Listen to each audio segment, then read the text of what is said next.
What's up? Good morning.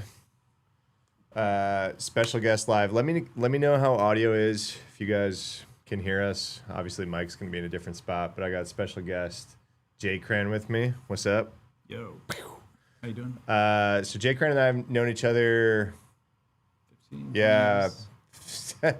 12, 15 years, something like that. I remember one of the first times we hung out was in Amsterdam. I don't know why I remember that. We were like, I think you were at Bug Crowd Yeah, at the time, and we were at, what was it, AppSec EU? yeah, yeah. Like 2013, 2014, sometime around then. Audio's good on Twitch. Okay, cool. Yeah. Thanks, Kilobyte.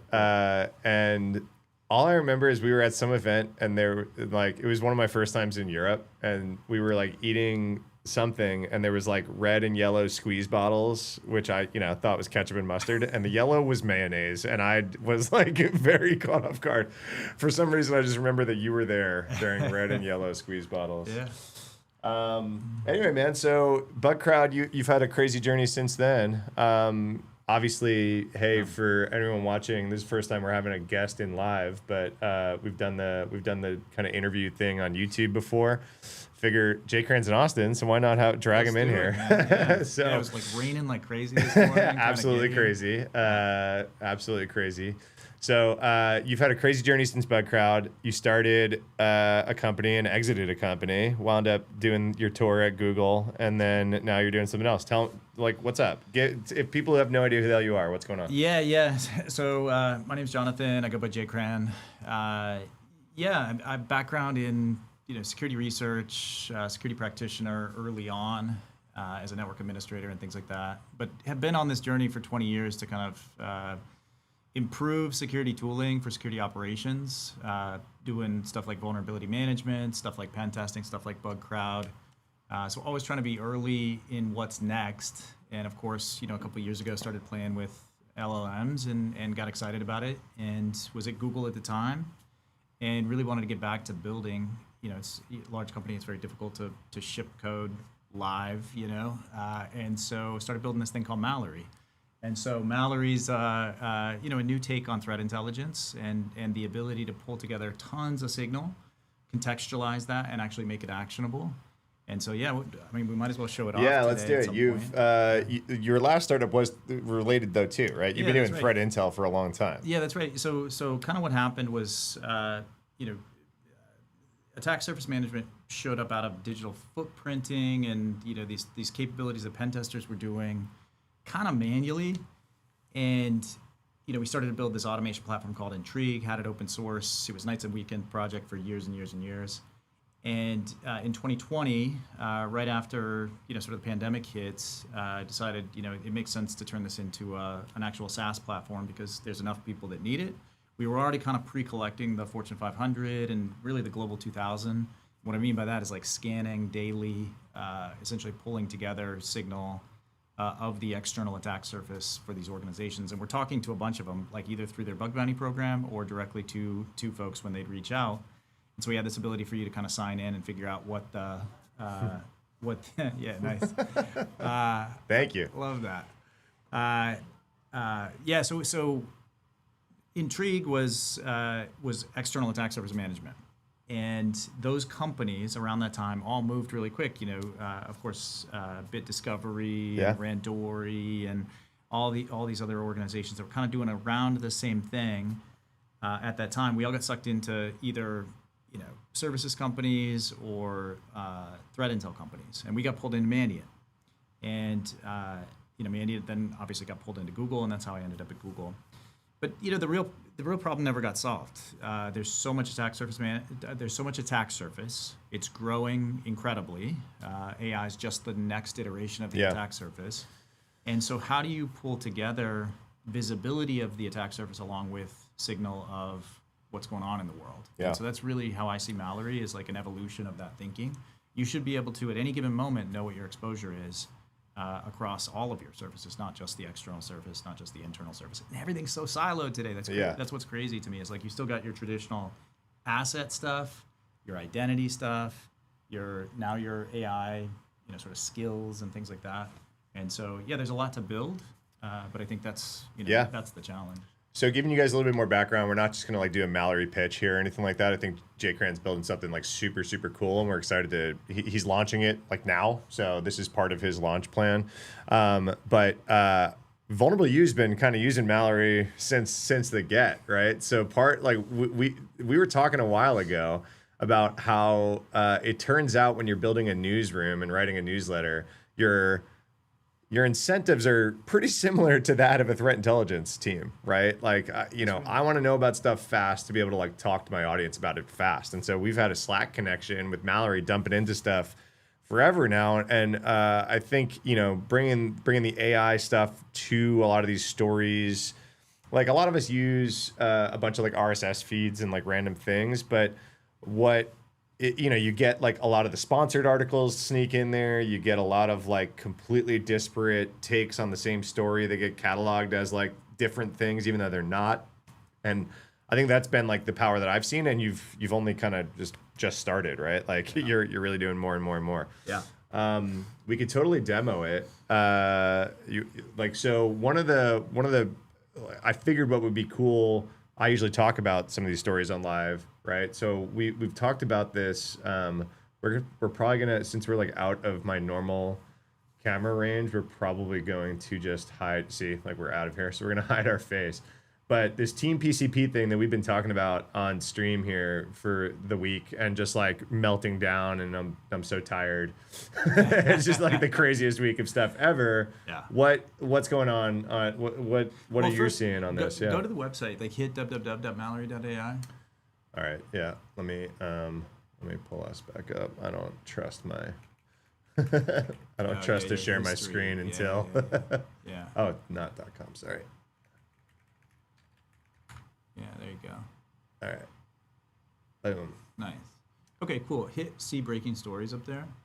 Boom. So one thing we wanted to do is like put out, what's happening in the world publicly and sort of roll up, these articles, and it's just a ton of OSINT. It's like several thousand sources at this point.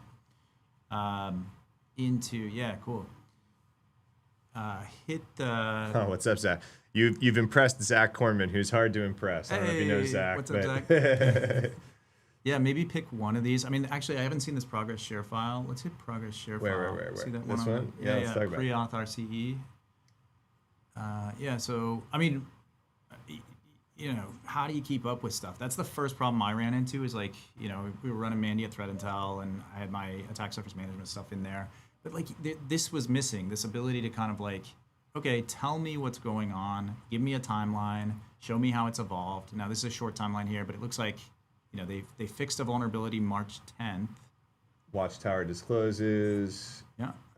And then now researchers are reporting internet exposure. Yeah. Okay, public research came out, and of course everyone ran to Shodan and found it all, right? Yeah. Is like what's going on. And I always go to the timeline here first. And so again, this is purely public.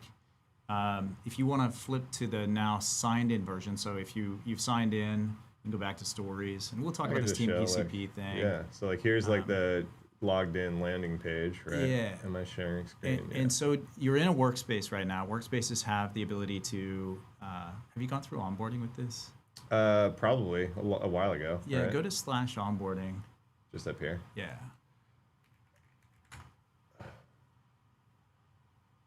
Yeah. Cool. Hit next. Should I switch it to Vuln-U? Yeah, maybe. I'm going to, because that's my. Let's do it. Cool.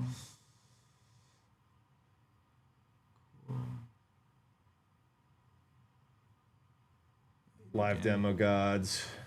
How dare you? Yeah, maybe. Maybe don't switch it. Yeah. Because I'm an old account. Yeah, go back. Okay, so we've gone through onboarding, right? Yeah. Onboarding is going to have you set up like a bunch of topics that you want to follow, kind of what your technology stack is, that sort of thing. Yeah.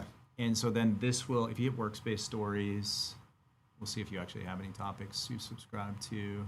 Yeah, okay, cool. So You're just giving me the default, but yeah, that's cool. yeah, okay, hit this team PCP one. Yeah, so this is what I wanted to chat about. Yeah. So, Hey, Zach is here. Fuck MCP. Zach, you have fans. You have fans. All right, so this is like the mega story of the week, right? And the reason that I thought that this would be cool to even start talking about is that this is like the crux of all the disparate crap going on, right? We've got a Trivy hack that led to a light LLM hack that has landed to how many other hacks now at this point, Yeah, right? hit this timeline. Go from the very base of the timeline. Yeah, notice how many entries are here. This is abnormal, right? To have this big, set of things. February 20th, we start to see some activity and they were using pwn requests.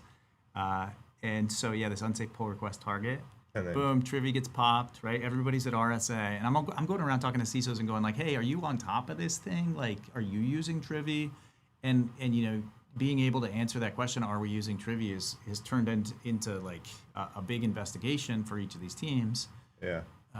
And you can see like, So that was February, so not quite RSA, and then Trivy, Aqua discloses attack on Trivy, and then now we're getting close to RSA, and now we're talking GitHub Actions stuff actually winds up start happening, right? yeah. Second Trivy compromise, Aqua removes it, Trivy ecosystem. Now we start to realize that the attackers have like full control over them, right? So like they were doing like little puttering supply chain stuff, and then it's like they got removed, and then like the attackers came back because they had full control over something, right? To like let them continue to pound on this GitHub. The other main jump in these supply chain things is actually cutting a release, right? So it's like, yeah, you've like renamed and defaced repositories, but they cut a release. Like they cut a release that same day. Like that means you're toast, right?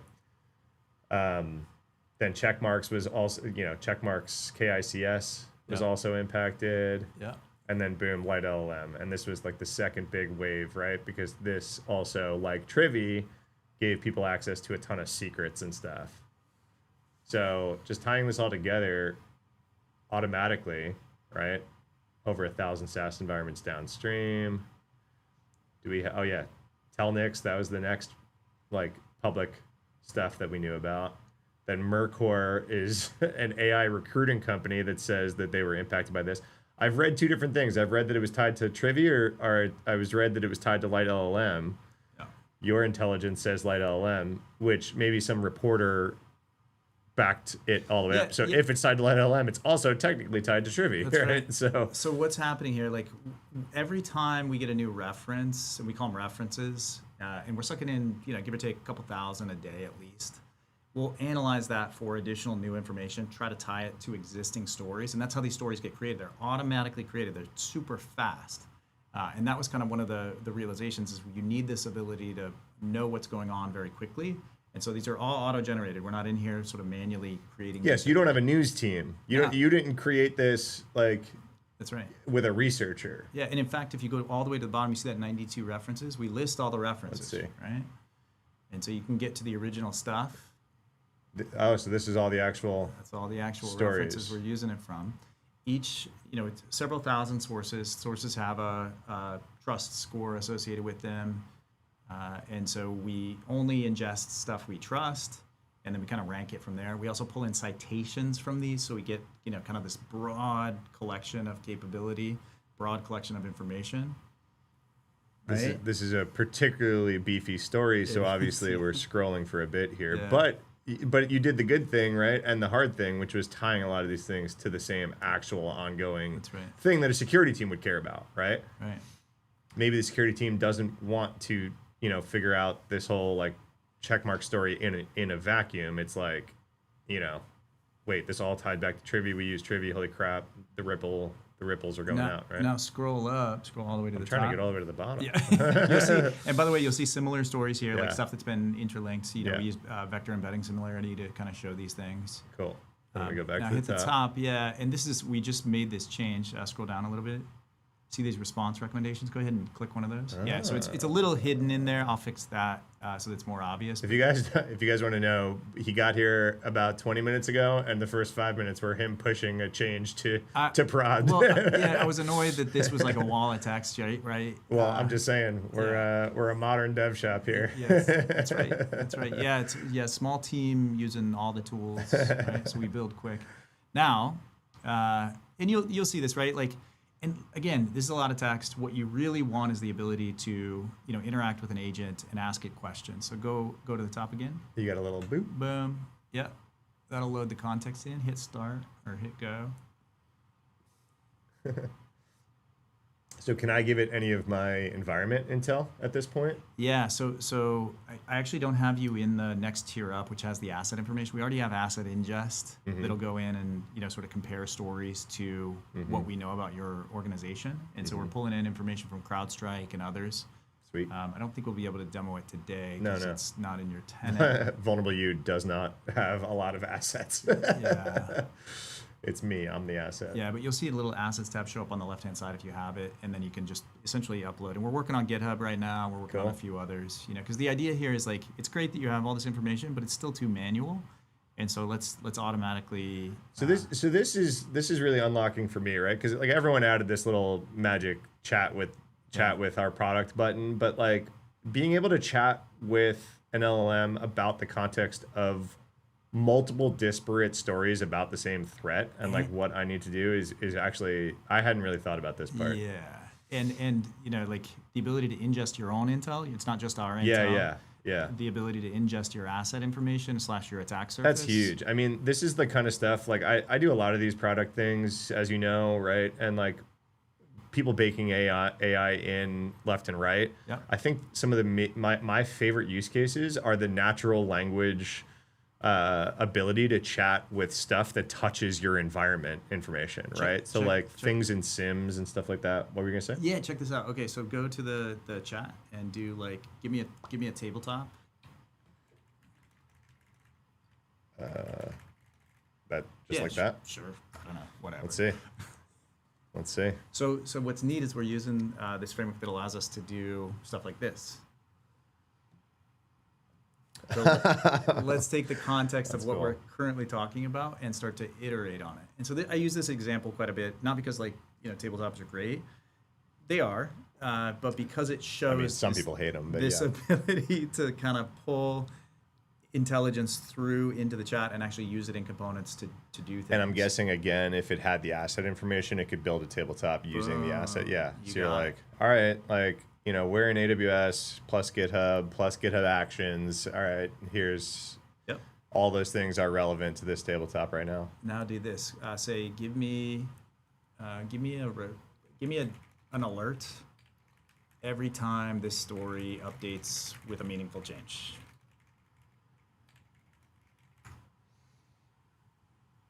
Doesn't my new keyboard sound so nice? It sounds so nice. Yeah. You're making me want to go back to Pedram was in here yesterday, and he was like, "Oh, just keep typing."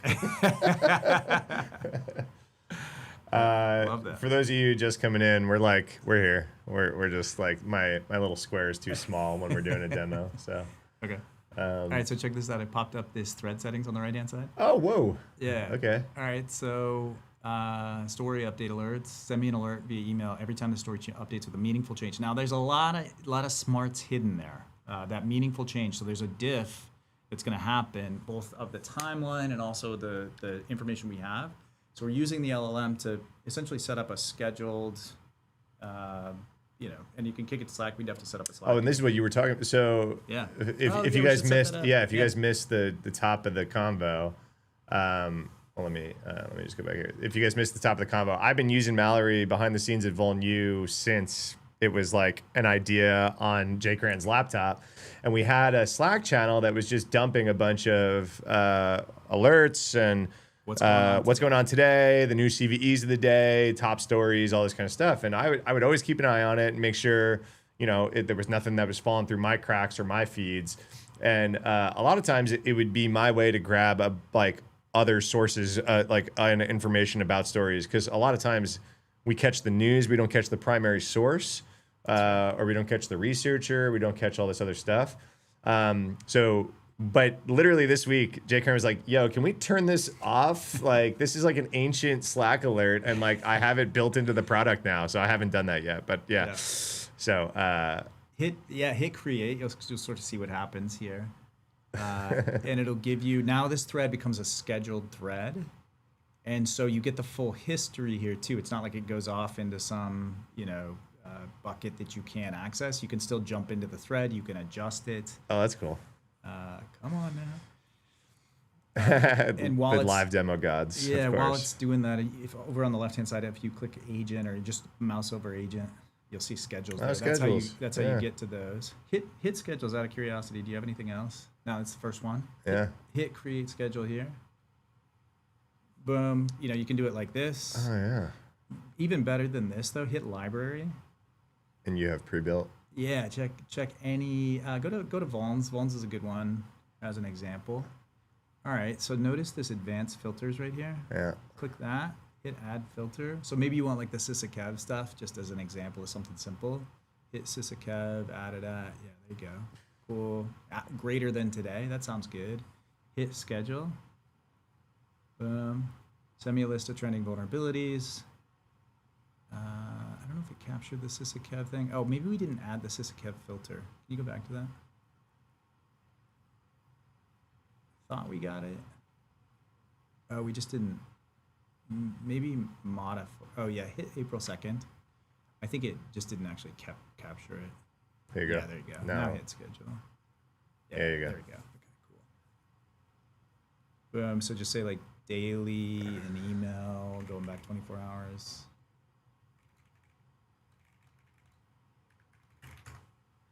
So check this out. Hit test. Where? Down below. So this is understated again because see that little new tab? I don't know why it flipped like that, but like see the new right next to that thing? So the thread keeps track of new stuff that you've seen here. I call this like intelligent alerts. And so this is a list component Where? I'm sorry, I'm not seeing right them. next to the web GPU. Right next to the actual vulnerability name. Oh, right here. Yeah. So because the thread's keeping track of what you've seen before, you'll only get alerts for new stuff. You know what's funny? This is what I was showing you my agents are doing vulnerability research. Yeah, This is what I'm fuzzing right now. Like, So funny. I just paused the fuzzers so that I didn't crash screen, but this is what I was fuzzing right now. I'm seeing a lot of folks like use Claude Code. We have a community. If you go to the website, you'll see on the pricing page, there's like a community thing. So I'm seeing a lot of the community folks like set up Claude Code to pull stories or pull trending vulnerabilities and then use that to do stuff like this, like either to check exposure or to go further on it. Find lookalikes, right? Yes. Well, yeah. so I mean, one of the other stuff. I mean, are we good? Can I move off Yeah, of this? yeah, Is yeah, that cool? yeah. One of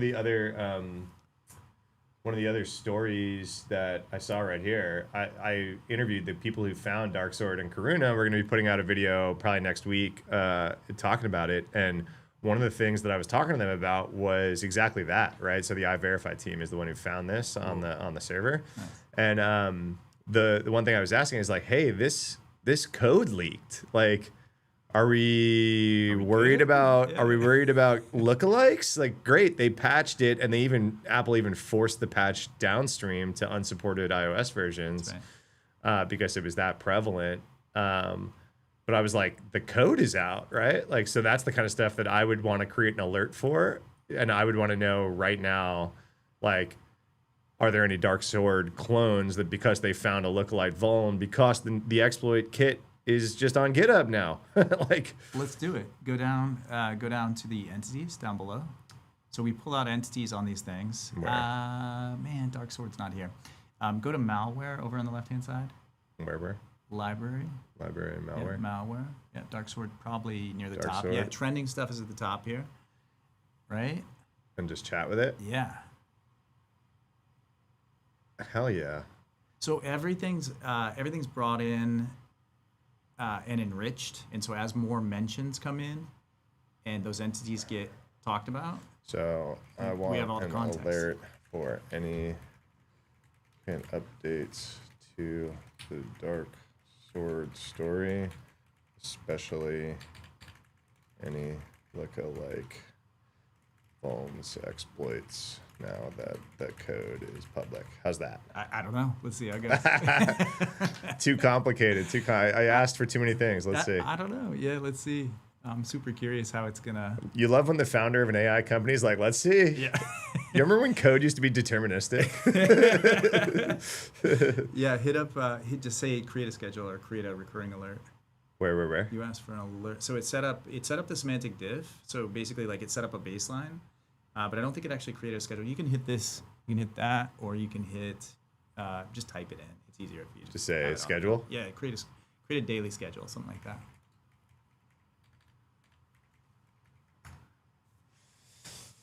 Yeah, nice. So yeah, so you should be able to monitor. Oh yeah, there it goes. Yeah, Populates it for me. yeah, and then hit test, and then hit create schedule.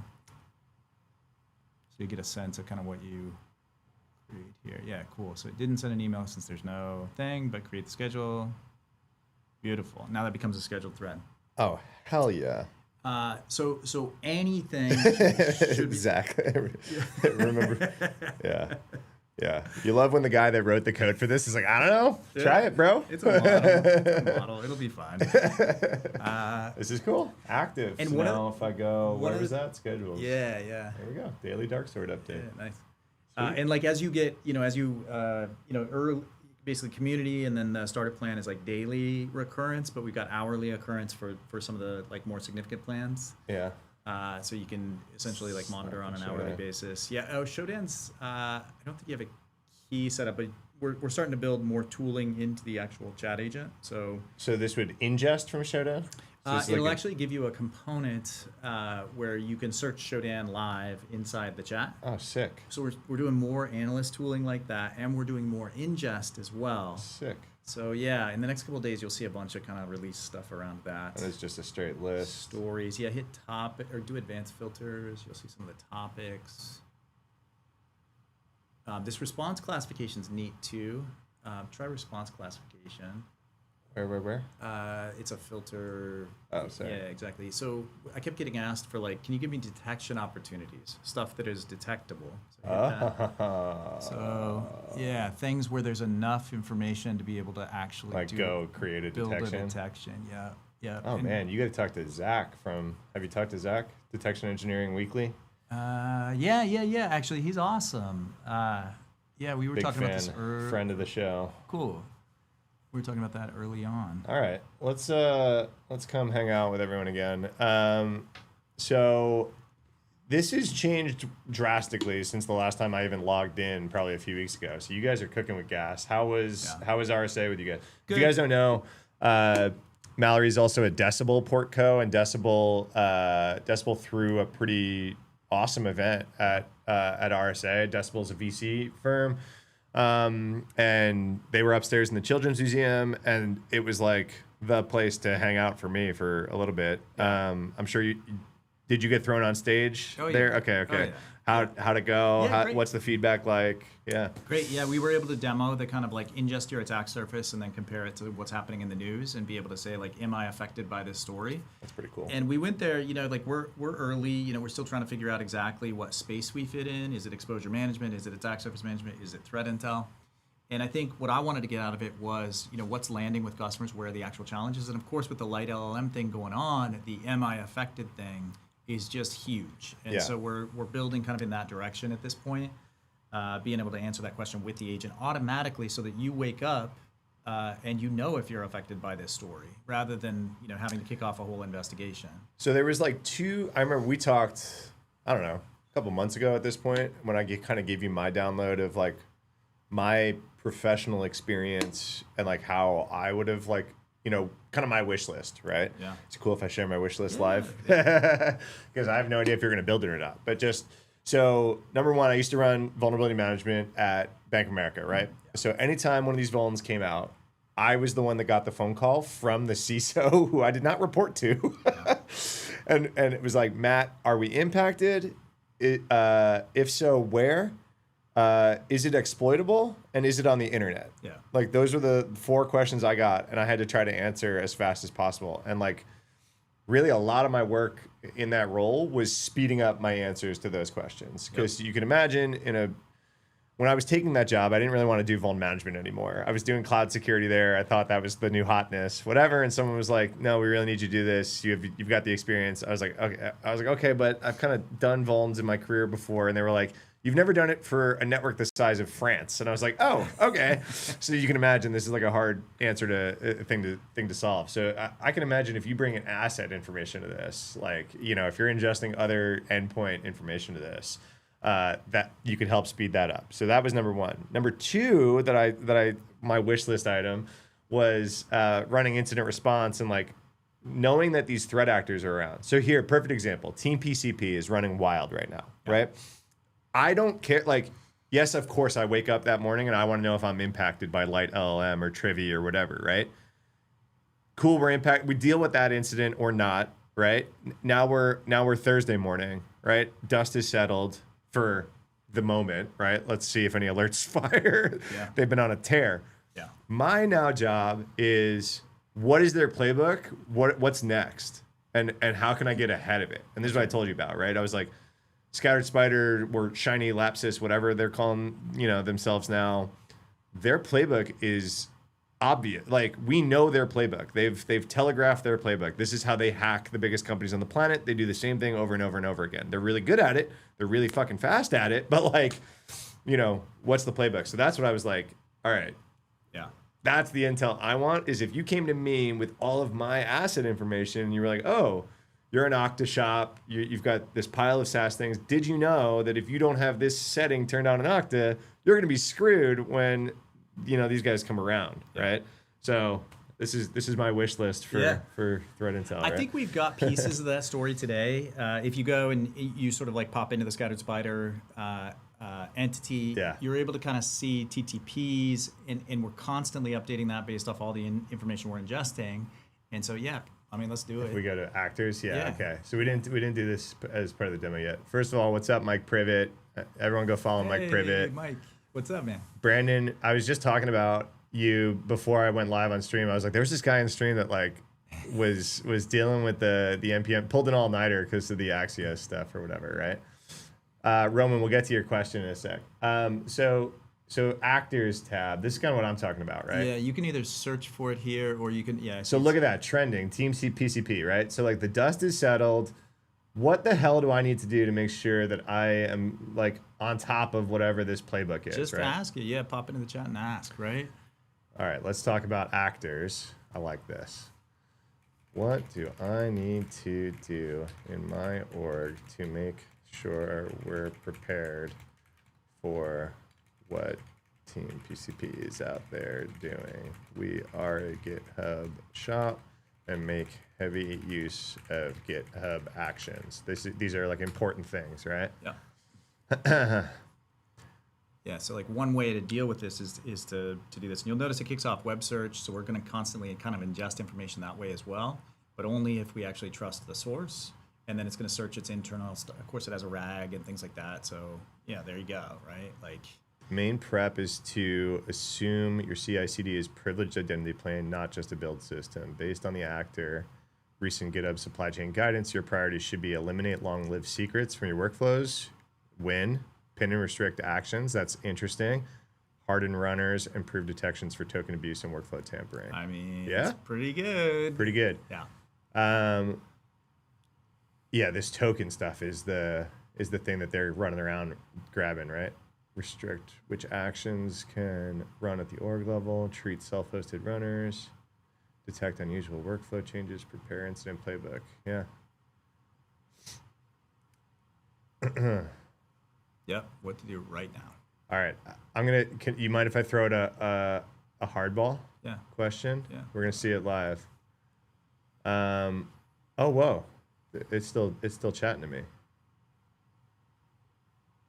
Yeah. Okay. So this is what I was going to ask. So like based on the dependencies, well, there's like an opinion. So there's an opinion question I was going to ask. So I was just kind of interested in the model's opinion, right? Yeah. So let's ask it. Based on my large list of dependencies, spelling live. The nice thing is you don't have to care anymore. Yeah, pinning to latest makes sense, but what should I do to make sure I'm catching CVE patches, but not malware? Is there a best practice? That's a good question, actually. Yeah. There's an opinion question, right? so there's some different opinions floating around. I'm just kind of interested in what the model says, right?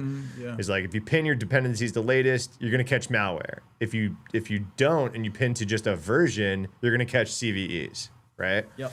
So like, I think, what does it say? Use automated PRs, apply a cooldown. Yeah, so this cooldown period is kind of what I wanted to see what its opinion would be. Yeah. Literally, I was going to say, I've seen 3 days, I've seen 7 days, and there it goes. So it found those things. Yeah. Yeah, 7 days. All right, that's exactly what I was hoping it would say. That's pretty cool. Is this threat intelligence? Man. You know, like, isn't it so crazy? It's not. That you can kind of like mold this stuff that you know about the threat now to like what you need to do. I mean, that's what has me most excited about this is like. It's not. Yeah. And here's another one, like it's not just threat intel. If you don't have to build checks anymore too, right? Like if you're able to just use the model to do investigations, like does that we have this real problem now where it's like we need to go faster, like way faster, and we can't be dependent on alerts or checks coming out of these existing tools. We have to be able to like do an on-demand investigation, and so that's kind of like where we're taking a lot of the new build stuff is to actually like give the model the ability, they call it programmatic tool calling. Give the model the ability to write code when it needs to be able to interface with APIs. Yeah.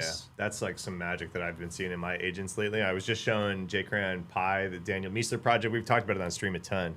That's one of the things that it does really well is like search for tools it currently has access to, realize that it's repetitively doing something, build a skill on the fly, or go write a tool on the fly and be like, all right, like I'm going to go write something that I'm going to be able to use for whatever. I think it wrote like a fuzzing orchestrator for me as I was like running a bunch of different fuzzers on like iOS and Chrome vulnerability research. It was like, oh, we got to orchestrate this and like be able to like pause it and like whatever and like monitor for crashes and all. I was like, whoa. Yeah. I mean, you almost call it like harness engineering, like this. That's a keyword that people have been using. So people have been using the word, sorry to pause you there. Yeah. I was at an AI meetup in San Francisco last week. He's in our group. You're in that group chat, right? Yeah. Eric Freeman, CISO writer, hosted us all at the writers' offices, and man, harness got thrown around a lot. Yeah. And they asked the crowd, does everyone know what a harness is? And I kind of challenged, and I was like, I think a lot of people here would have different definitions for a harness. So when you say harness, what do you mean? I think this is a word that we all got to get used to. Yeah, I mean, Claude Code really sort of drove this into the lexicon. I think it's the ability to sort of manage the window, manage the memory window, and manage the context window for whatever problem it is you're solving right now. But then the ability to sort of split out, whether it's using a skill, whether it's using a command, whether it's using sub-agents, and and it continues to evolve very rapidly. So almost like the Claude codification of everything. Yeah. Right? Any problem, right? Whether it's legal or whether it's security operations. And so are harnesses things that are going to come out of Anthropic and wrappers, or are harnesses things that you're thinking about building into your product as you already have? I mean, that is a harness. That is right? a harness. Okay. Yeah. We use Mostra under the hood. Mostra's really cool. The Mostra guys are building their own sort of Mostra code. I live on top of this for like a living. I don't even know. I have no idea what Monster is. Yeah. This is the first time hearing about Monster. It was like it's the Gatsby JS guys who went.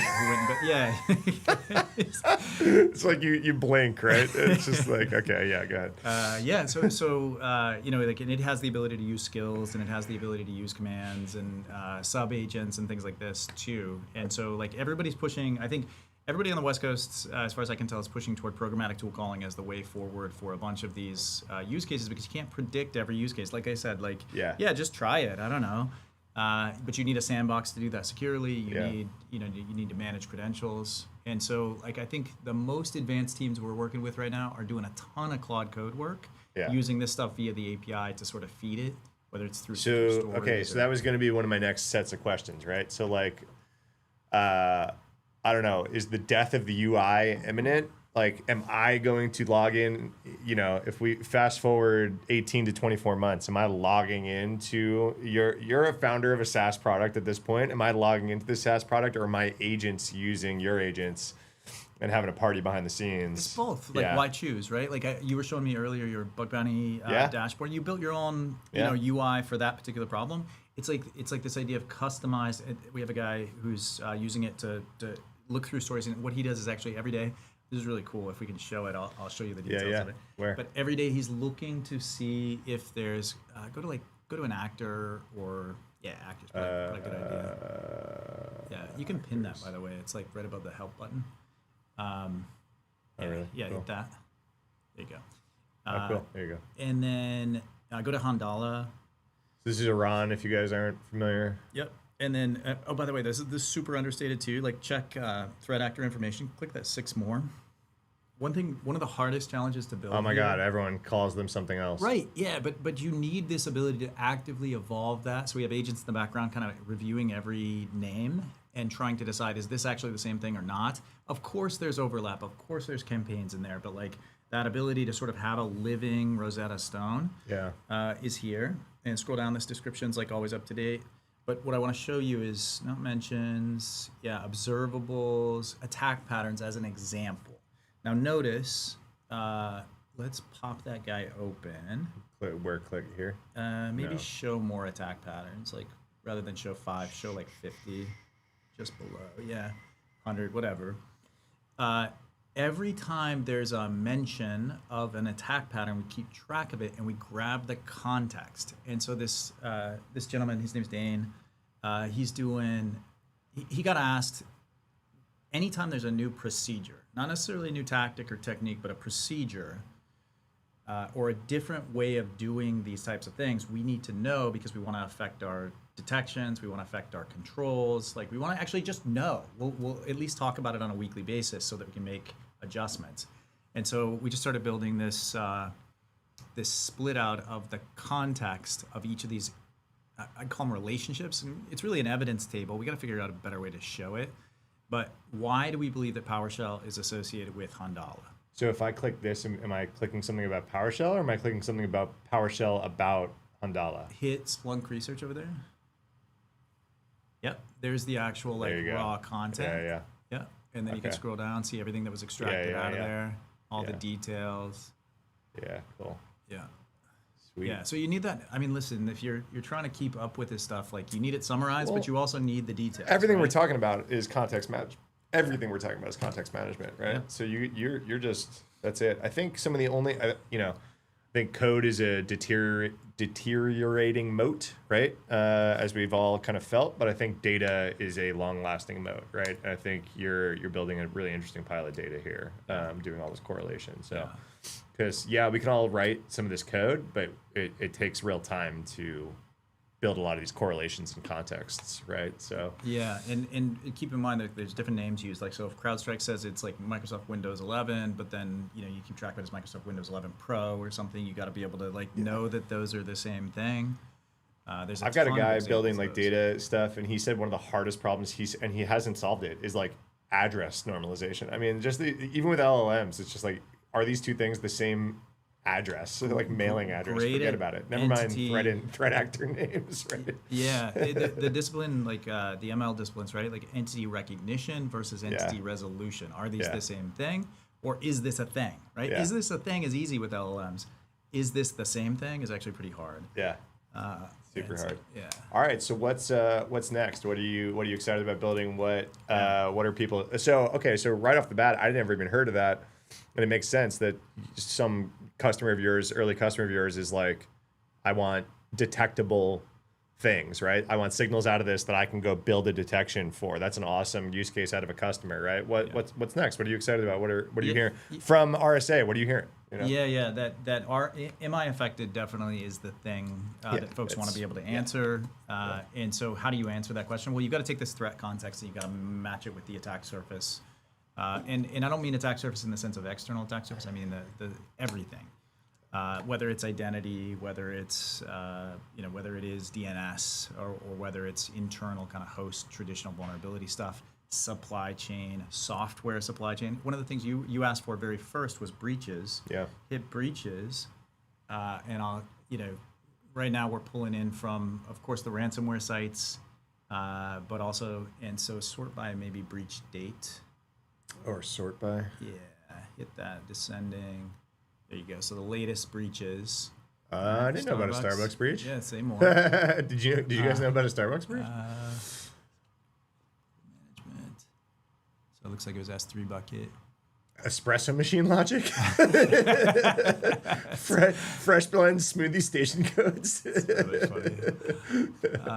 Yeah, so That's interesting though. Dark yeah, web informer, yeah. And here's the thing, like you can get directly to the organization, click the organization, and I'm curious if they have linked products. Go down below. Mention. Yeah, products. Yeah, they do. Okay, cool. Starbucks is the application product. Okay, say more.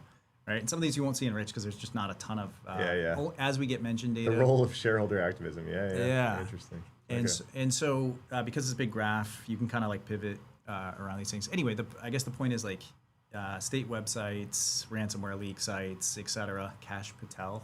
Yeah, we knew that one. And so this is attack surface too, right? Like your organizations that you do business with. So we have folks who are asking, hey, can you ingest our third-party relationships and cross-reference with this database? Which is like an obvious, like easy use case. So we're like, yeah, of course. So wish list item on this page, alleged versus confirmed, Yes. like big and bold somewhere, Yep. right? Is like dark web informer is like, yeah, okay, someone's selling something that they're calling Canva data, but versus confirmed, right? Yep. We have, if you hit the JSON, I don't know if you can show it or not, if it pops open in the browser. It's there, but I don't feel like it's good enough yet to show off. Yeah. And so you could actually just chat and ask it. Yeah, cool. Yeah, man. So what's next? Like integrate more context from the environment to be able to answer these questions. Yeah, let's roll some questions. Feel free to ask questions, guys. How much is he paying attention to what larger vendors are doing? Attack surface seems interesting, but big players are trying lots of stuff. Yeah, I mean, we are, the attack surface management product I built previously ended up at Google. We've watched what's happened there, and we believe they can't move fast enough. They have to move faster and faster, and so like we have the flexibility and freedom to be able to build as quickly as our customers need, and so,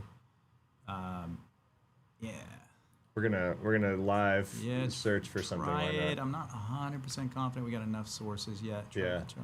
Where should I just like a raw search? Yeah, try that. Actually, I don't know if breaches are in here yet or not. Or just like, well, if it's anywhere, right? Yeah, no. Yeah. Okay. Yeah. Do new thread. Where? Oh, new thread. Just tell me about this breach because that'll hit the embeddings too.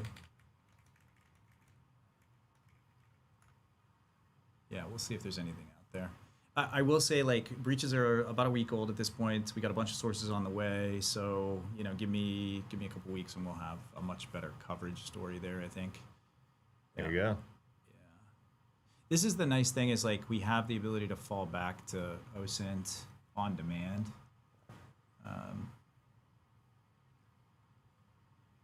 Cool. Yeah, I mean, I'm part of a bunch of Threat Intel Slacks that have a lot of these ransomware kind of alerts based on these ransomware groups publish their demands, right? Because there's usually a timer associated with the demand. Yeah. So I know you can probably pull that in. Treated as credible but unconfirmed extortion claim. There you go. That's good. That's what I just asked for, right? Super cool. There you go, bathwater. Yeah, nice. I get some funny usernames and chess. I was having a very, very serious conversation yesterday with someone called PP Poo Poo. Very, very serious conversation. On the internet, everybody's a dog. Right? Yeah. So yeah, what else is next? While any other questions roll in. Yeah, I think small team, continue to build.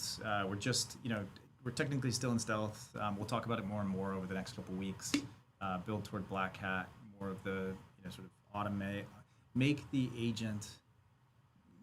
help the agent give security teams superpowers is really kind of how we think about it. Yeah, it's great to have all this intel, but like it's got to be useful. Otherwise, it's just a pile of data. It's kind of where I was sitting when you were like, "Is this threat intel?" I was like, "It's kind of like a security engineer enhancer or like a detection engineer enhancer at this point, right?" Like, yeah.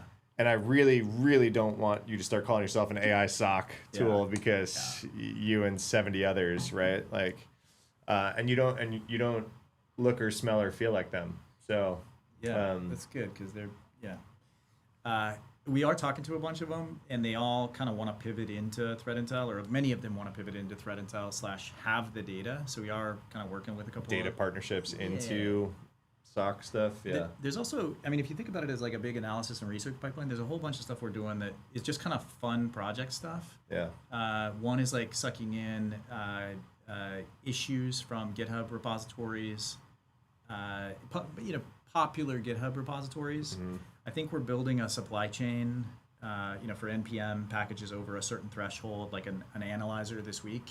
Like you can cool. you can kind of build these things really fast now because you've got the scaffolding and everything's just it's just an ingest. If you want one more kind of like neat thing to show off is this exploits.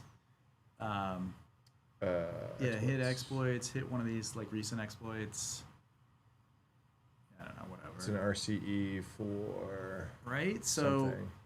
So what is this thing, right? Like the common pattern is to say like, is it POC or weaponized or whatever? But like you can go so much further now. So you ingest exploits, tie them up to the vulnerability, and you'll see that on the right-hand side under JSON. Is it a valid exploit? No. Why? It's just documentation. It's an exploit implementation. So can I filter for that? Actually, yes. Here's an exploit. Put this in a couple days ago, so let's see. There you go. Hit false. You'll see a bunch of stuff that gets pulled in because it talks about exploitation, or is maybe there's that probed. one we were just looking at. So these are things that are, oftentimes they're detections or scanner SIGs. They're not necessarily an actual exploit. Not an exploit. Read-me only. Fake exploit. No, though. Yeah. Interesting. Yeah, I think probably we want to tweak the terms there because is valid, fake. Like fake ultimately is like, hey, this thing is trying to sell you, trying to get you to pay Bitcoin for something, but there's no verification of it. FortiGate exploit. Yeah. All green checks. Okay, cool. Say more. Abuses the FortiOS auth bypass capabilities implemented. Validate the vuln, enumerate admin users, endpoint dump, bulk configuration, and privileged account creation. One framework that's really useful for this is this usage information, so required configuration and provided result. If you start to think about any vulnerability in those terms, like it's really nice to be able to say, okay, what do I need, and what does it give me? Yeah. Must be reachable for the management interface. Okay. Yeah. Cool. That's super interesting. So the point of bringing that up is to say, like, you can kind of analyze anything. It doesn't have to be text. Code is great. So we talked about doing some malware analysis. Have you talked to the empirical guys? Yeah, our old friends. Yeah. Yeah, I wonder if there's synergy. If you guys don't know, empirical, another vuln management play, or kind of reductive to call it that, but like they're the Kenna guys, so they were in vuln management.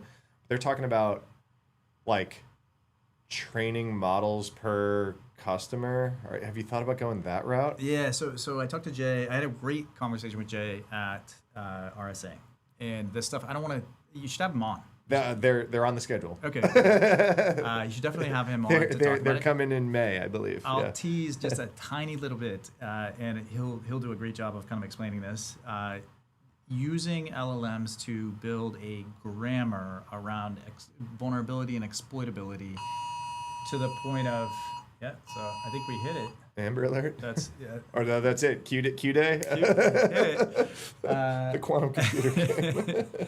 Using, so what he's kind of playing with is like the ability to use LLMs to analyze any piece of text about a vulnerability and build that into an explainable, repeatable grammar that can give you something like a score.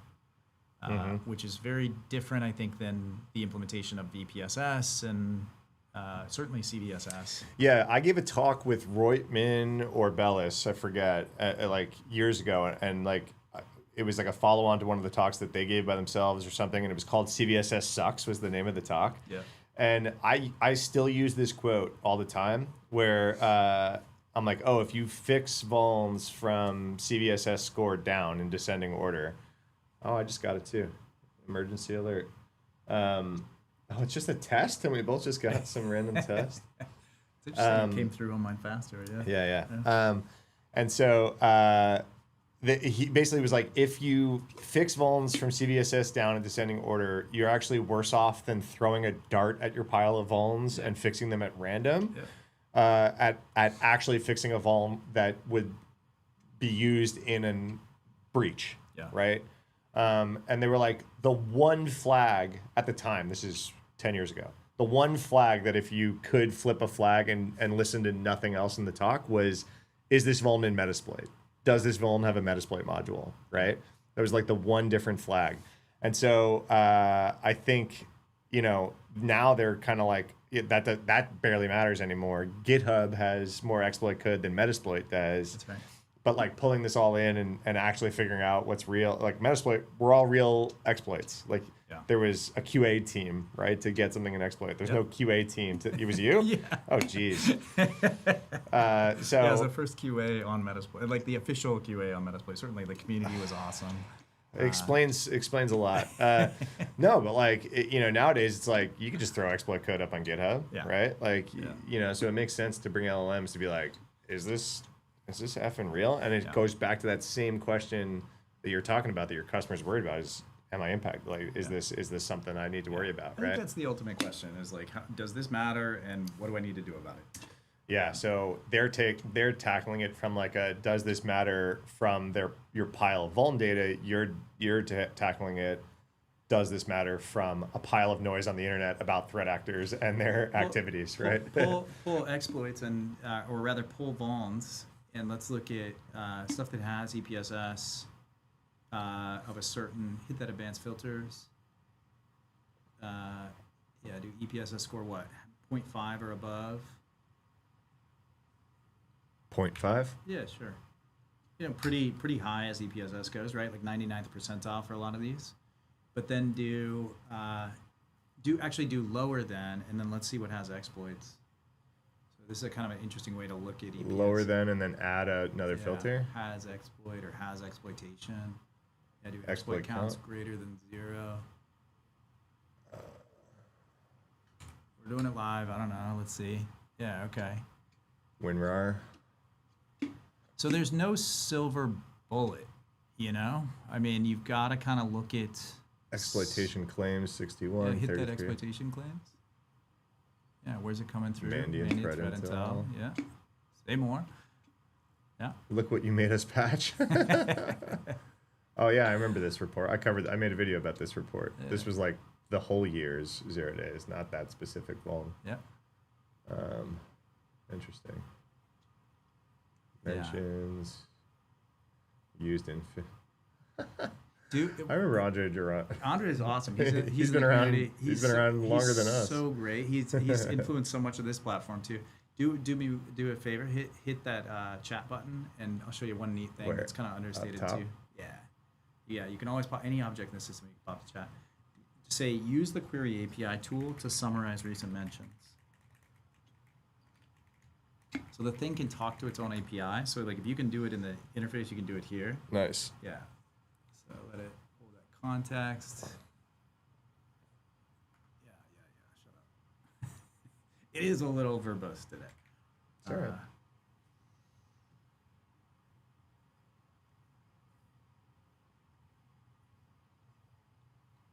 So this will, that query API tool, and you can do this with Cloud Code too. Again, if it's in the API, and we've got a marketplace and stuff like that that you can use to dig into it. But yeah.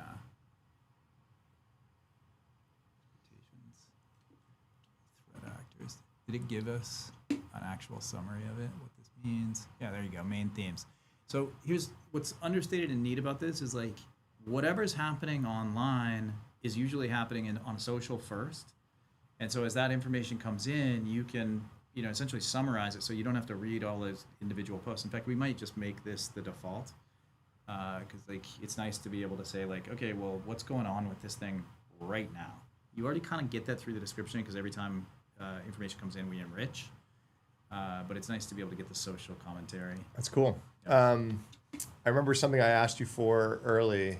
I'm just wondering if some of it's already in here, kind of behind the scenes. But like, how about stuff that hasn't hit the news? Like I see a lot of like, everyone's talking about this. That's why it's like bubbling up your pile. Like, and I posed the question to Jay Cran early. I'm actually interested before everyone starts talking about it, right? Yeah. So like, because I want to be one of the early ones to start talking about it, or if I'm a SOC engineer, I want to be one of the early ones to react to it, right?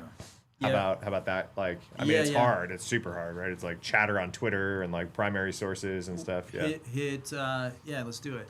So this is actually like one of the things the Run Zero team's using it for. Hit just new thread, start a brand new thread, and say like, give me trending vulns, look back 6 hours. So as soon as there starts to be any signal, right, and you know we've got our own kind of like analysis stuff that's also bubbling, I think, at this point. Yeah, go back 24 hours. It should give us a list of trending vulnerabilities. Yeah, there you go. And so again, you can just set this up as a scheduled thread, have it hit your Slack whenever there's This is what you've been putting in my Slack. Yeah. And this will give you kind of early stuff. So if and we suck in advisories too, so you can also monitor advisories. Well, actually, what you were putting in my Slack wasn't trending. It was just like the days, but still sorted by most mentions. So this is the keyword here is trending to really get like the new stuff. Got it. Yep. Yeah. You want to stay on top of it and trending anything, trending breaches, trending exploits, trending actors. You can do it with this. Interesting. And just set up a schedule and have it sent to you. So I'll tell you, one of the, ideas off my head right now is like, could I build on top of this API to feed to any of my agents, A, for stories that I might want to talk about, but B, any of my bug hunting agents, right? Like, oh, this vulnerability is brand new, being talked about. Let's, go find a lookalike or go find something, right? I'll help you, probably after the thing, I'll help you with open source projects that have a monitor set up on them already for their issues that are likely vulnerabilities, but not necessarily. It's like pre-CVE Intel. Yeah. I got a thing for that already. Cool. Yeah. Sweet. Yeah. Anything else, man? No more questions coming in. We're gonna, for the rest of the stream, for those of you guys who were here yesterday, we are gonna do a little unprompted con. All right, I've got the unprompted talks queued up for. What's at the top of your list? So here, I'll bring myself back. We've got Dan Guidos, we got Dan Meisler's, and we've got Carlini's. Let me pull one. You gotta watch this. Okay. It's, some like next level stuff. From Unprompted? Yeah. Yeah. So we're gonna watch these for the rest of the stream and kind of react and stuff. If you guys are hanging around, because I promised you guys we would do that yesterday. So. Yeah, I gotta go write some code, man. Or let the agents write some code. Yeah. Unprompted. I'll send this to you. Who's this? Who's the talker? The speaker? Bear with me 1 Yeah. second. Well, here, I'll pull up the channel.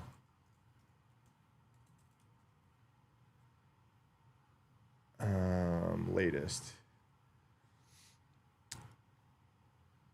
If you guys don't know, this Unprompted conference was in San Francisco like 2 weeks before RSA. That's why I didn't go, because I didn't want to go to RSA twice, San Francisco twice in a month. Yeah, I had the same problem. So Aaron Brown and Madhura Prashant. Okay. Trajectory-aware post-training of open-weight models for security agents. Like post-training open-weight models for security agents, meaning like putting an RL Rami. loop. Yeah, his is really good too. I got a chance to see his. He was in my DMs when we were talking about Axios. Rami's awesome, and he's got a website where he's put together the PCP. Oh, I know. Yeah, awesome. Yeah, I'm making a video about it. It's funny, like Wiz, he's at Wiz, and they have sort of, I would say, an internal infrastructure similar to Mallory, where they're kind of constantly building this analysis. Matt Maisels is really good too. He's a company called Sundara, and they're using like policy as code for agents. So if you want to keep your agents from doing stuff. Oh, Olivia's brilliant. Yeah, they're just like every talk is a banger here. Well, we'll start with these three. I'm trying to find the one. Kyle, you should have him too. He's local. He's at Perplexity. He's here? Yeah. Oh, cool. Oh, I think I follow him on Twitter. Yeah, Perplexity guy in Austin. Yeah. Who's this talk again? I've immediately. You got your work cut out for you to select talks here. Aaron Brown. I don't know if his is up yet, or I missed it. It's there, but I have seen it. Oh, it's on YouTube. There it is, right there. It looks Yeah, different. Yeah. All right, I'll pull that one up too. This is a good one. It's gonna blow your mind because it's like building incentives for agents on top of their training. Cool. And so it'll change how you think about Sweet. agents. Sweet. All right, man. Well, thanks for hanging. Yeah. Thanks for showing us what you're building. Thanks for having me. We're gonna probably have to have you back in a few months because you're building so fast. So. Yeah, sounds good, man. All right. All right. Cool. See ya. Jump. Yeah. Yeah. Thanks, everybody. Yeah. All right. See ya. Zach said, "No one asked me to talk on principle, so I have to be bitter about Unprompted and say it's bad." They're gonna do another one. Yeah. In September, October. I hear mumblings that they want to do one in Austin too. September, October. I heard mumblings. All right, let's move my mic back to my normal spot. Yeah, if you guys don't know, I share an office with some other cybersecurity founders. So that's why Jay Cran was very familiar with our office space. But he's got another homie he's going to go beat across the hall. Two of them, actually. Look at that. See ya. All right. So, Zach, Unprompted is bad, but we're gonna still do the damn thing and watch some of these talks. Does anyone that has been here? I know a few of you people that hung out all week wanted me to do this. Any order of operations that we feel like? Hold on, let me reframe my camera. Boop, boop, boop. Now that I don't have a guest in here anymore, you'll forgive me. Thanks, bro. Zach, you've been on a war path against the marketing machines out there, man. You got some people being like, fair criticism, but why are you so mad at me? I saw someone in your comments saying that. Oh, geez, man. I just caught a video. There's a bunch of flooding going on in Austin. It was hell getting around this morning. The roads are all flooded. Yeah, Zach, I've got some people in my DMs heavily agreeing with you about some of the ambulance chasing going on right now in like the, hey, this bad thing happens, we can help variety. Let me move chat back. It's no longer blocking Jay Cran's face. All right, I hope that was cool and interesting. I don't want to like invade live streams with random product demos, but I feel like Jay Cran is building something incredibly topical to what we usually do in live stream, which is talk about all this news, and he's helped me stay on top of it. So, and he's local and he's a homie. So I was like, and he's launching, like currently he's actively launching. So I was like, come show the crew. We'll put it on YouTube. So hope that was interesting to you guys. Glad some people agree. I took real heat on that one. Who knew ambulance chasing was something people like? Yeah, I think there's a bit of a gray area, right? I think the gray area is because some of the tools are free, right? So it's like, hey, we're giving back to the community, but I agree with you. I think, when every single thing. So Zach, I don't know if you know, but under the Vulnerable You hood, I help cybersecurity startups do some of the stuff that I do, like technical content marketing. And like the thing that I coach all of the teams and founders that I work with and help, like with my agency, is like, hey, we have to be a lot more active on social media than you generally are. And 90% of it needs to not be anything to do with your company. It's like the advice that I give people is like, you just got to be an expert publicly, right? And then like 10% of the time you can throw it in that like, oh, by the way, I've got a company that does this kind of stuff, right? It's like literally 90-10 is how I drive the point home. I was like, we should be posting multiple times per day on LinkedIn, and like 2 of those a week can mention your company. Like 1 of those a week can mention your company, right? That's like my big thing. Yeah, when everything is just my company's the best. Yeah, totally. It's rough. It's rough out there, So, I mean, you're building something new. I'm excited to hear what you're building and how you plan to go to market and whatnot. That's super interesting. All right, we can do Unprompted. I've got a few other things that I wanted to chat about today. Actually, Zach, super interesting that you're here. Did you read this this blog by Tomas? So this is one of the guys that, like, the fact that I'm seeing him speak like this about AI is one of the louder alarms in my head, because he's generally a cynic. If you know this guy, I forget how to pronounce his last name. Tachik, something like that. TQBF on Twitter and everything. He's kind of out here being like, yo, AI is really good at finding vulns, and if you're ignoring it, you're wrong. So this is an interesting blog post for you all to read, because this guy has everything about this guy is like, can absolutely be a hater on stuff, right? So the fact that he's out here being like, yo, this is what's up. All right, I hope I didn't chase people off with the demo. I know you know the regulars. I hope you're here because I know you wanted to do the Unprompted stuff. So for those of you who were excited about Unprompted Con Matt J edition yesterday, sound off in chat if you're here, so that I know that we feel good about it. And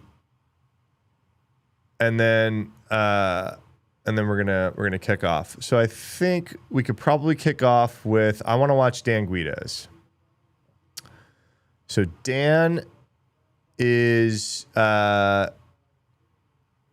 Dan has been, let me do this actually, because then it'll like pull me over. Oh, Fred, you're good. Thanks, man.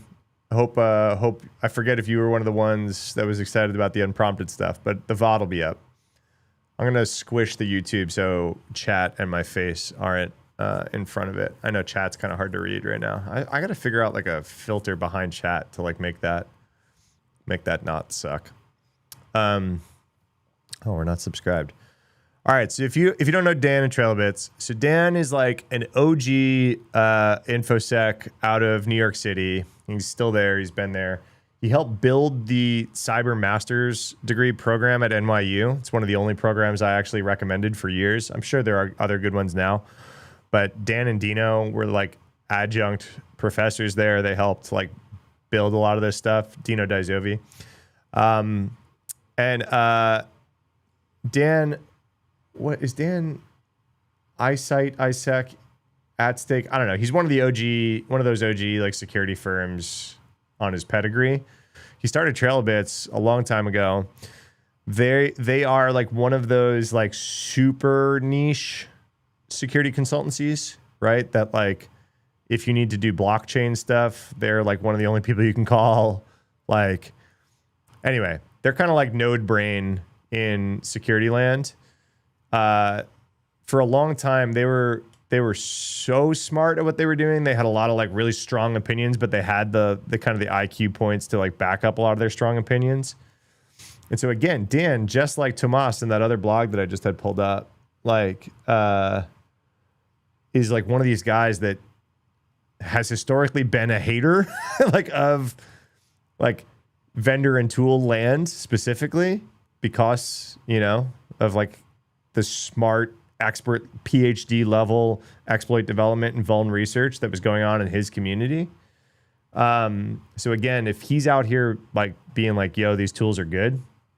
Oh, the other important thing we've talked about it on the channel before about Dan and TrailBits, they came in second place, winning $3 million from DARPA for an open source well, in order to enter the contest, the tool that you built must have been open sourced at the end of the contest. So this tool Buttercup that TrailBits built was a tool that was using AI over the last 2 years, so kind of ancient in AI times, using AI to find and fix vulnerabilities in open source software. They were calling this a cybersecurity framework, I think, CSF tool, or cyber reasoning framework, CR, I forget. There was an acronym. But I publicly asked Dan on Twitter a few weeks ago, how does Claude Opus 4.6 compare against Buttercup, which just won $3 million from DARPA to find and fix vulnerabilities? How does Opus 4.6 compare out of the box? And he said it blows it out of the water. Okay. So this is why I wanted to run this talk. He's running a cybersecurity consultant shop. This talk is kind of like how he's been building AI native into his company. So it's going to be a little bit security related, but it's also going to be like, hey, here are the real things, the real ways that we're automating a lot of the AI stuff. Or a lot of the business operation stuff that's going on with AI. All right. I hope some of you, chat's been quiet. So I know we started with the demo and I probably scared some people off that weren't super interested in that. That's fine. I hope some of you that were interested in the unprompted shit are here. We're going to kick it off. I'm going to be live for like 2 more hours. So hopefully we can catch some of you anyway. All right. We're going to like watch these on 1.5 speed or something. AI native. Let's see so far. It's a journey. We're not there yet. So just to start out, this article came out about 2 weeks ago. There were thousands of CEOs surveyed, and the result was that AI had no measurable impact on employment or productivity for them. Economists are starting to call this the Solow paradox, which is a phrase that was coined in the 80s, saying this economist called Robert Solow that said, you can see the computer age everywhere, but in the productivity statistics. So the same thing is sort of happening with AI right now, that a lot of people think they're using it, and they find out that it doesn't work and the projects get dropped. So obviously, I don't think AI doesn't work. I just think most companies are doing it wrong. They give people tools without changing the system. So everyone gets a ChatGPT license, and then leadership waits for the productivity numbers to move, and they don't. So that's the gap between AI-assisted and AI-native. One is a tool, the other is an operating system. And the rest of this talk is about how I'm building the operating system at TrailBits. I think it's a good point, right? Like the headlines that we read are on both ends of the spectrum, right? It's like the AI hype and the bubble and the stocks going nuts. And on the other end, it's like the cynics that are like, hey, we've spent trillions of dollars and the whole stock market is standing on the AI hype cycle, and we haven't actually seen any value come out the other side. And those of us that are using this stuff day to day are like, what the fuck are you talking about? Like, this shit is literally magic, like, especially on coding side. So really, really strange take that a lot of people are having. And I also think that this is more, we're in an economy of clicks, right? So the AI hype gets clicks and the AI hate also gets clicks, sometimes more clicks. I think it's a good way to start this. Is just, Dan's like, I don't know what these people are talking about. We're killing it. So before I go on, I want to define what we're even aiming for. So AI native gets thrown around a lot. It means a lot of different things to different people. And the way I think about it is that there are basically 3 levels. Most companies start level 1. AI assisted is where everyone starts. You give people ChatGPT, they draft emails, generate boilerplate. The organization doesn't change, the workflows don't change. You just do the same things a little faster. AI augmented is where things start to get interesting. That's where you start slowly, incrementally redesigning workflows. You're not just using AI as a tool, but you're putting agents in the loop. You're changing how work actually flows. And maybe the AI does the first pass on your code review, and then the human does the second. So the process is slightly different. And then finally, AI native is where you get to a structural shift. This is where you've designed the organization from the ground up, assuming AI is a co-participant in the work. It's not a... So really, really good way to kick off the definition here, because I think a lot of, specifically in security, a lot of people are like in the top 2 buckets, right? And they're like, AI can never do a pen test. Maybe it could help a pen tester. I just watched a YouTube video literally the other day that said that like AI will never be able to do a pen test. It could help, but it's never gonna be able to do it. I don't know if that's correct or not. I'm not making a pen test take right now. I just think the smartest people I know are kind of saying don't bet against this. And so I think that's what Dan's about to get to, is like, hey, we're kind of getting to this 3rd bucket now, which is actually kind of the interesting, because the top 2 are just like, we got a better widget. The bottom one is like, oh, shit's happening behind the scene. I think the bottom one is kind of like the brain shift that happened when OpenClaw came out, right? It was like, oh shit, like an agent is doing something overnight that it came up with, like that I didn't even ask it to.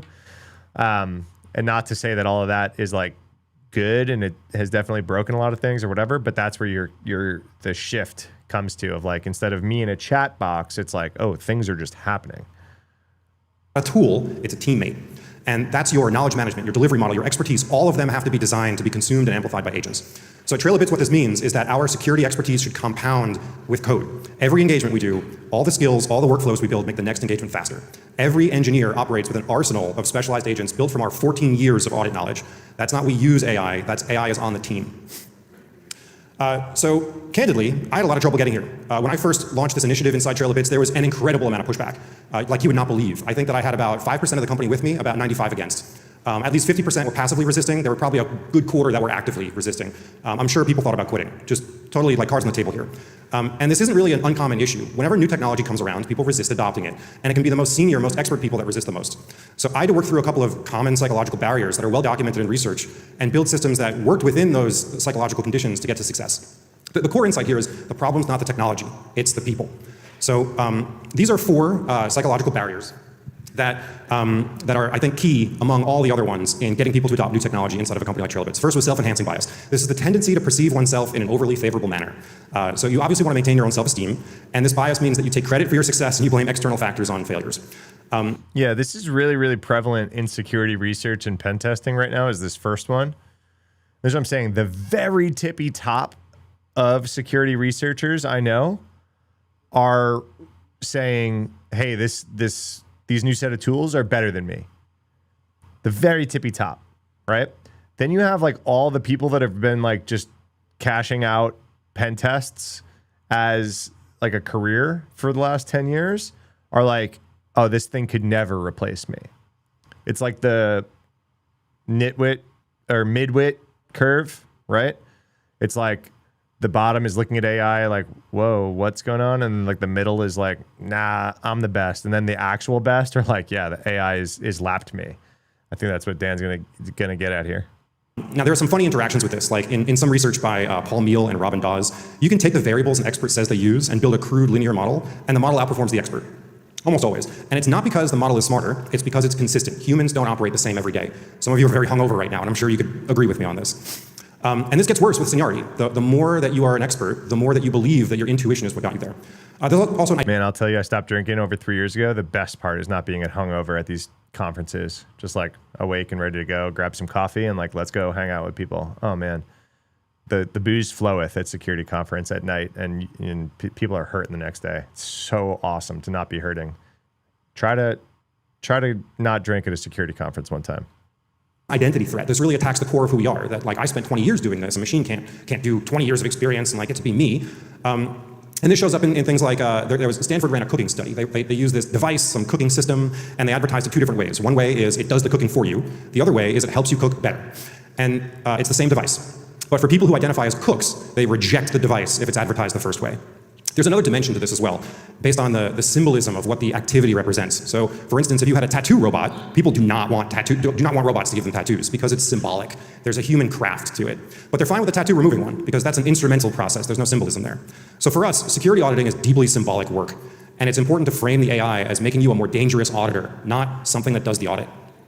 There's also challenges in opacity. So in this case, the subjective understanding of human judgment is high and AI judgment is low, but objectively, you actually understand neither. Like when a doctor tries to communicate to you that you might have some medical condition or cancer or something, you might think you understand the words that are coming out of their mouth, but you absolutely do not.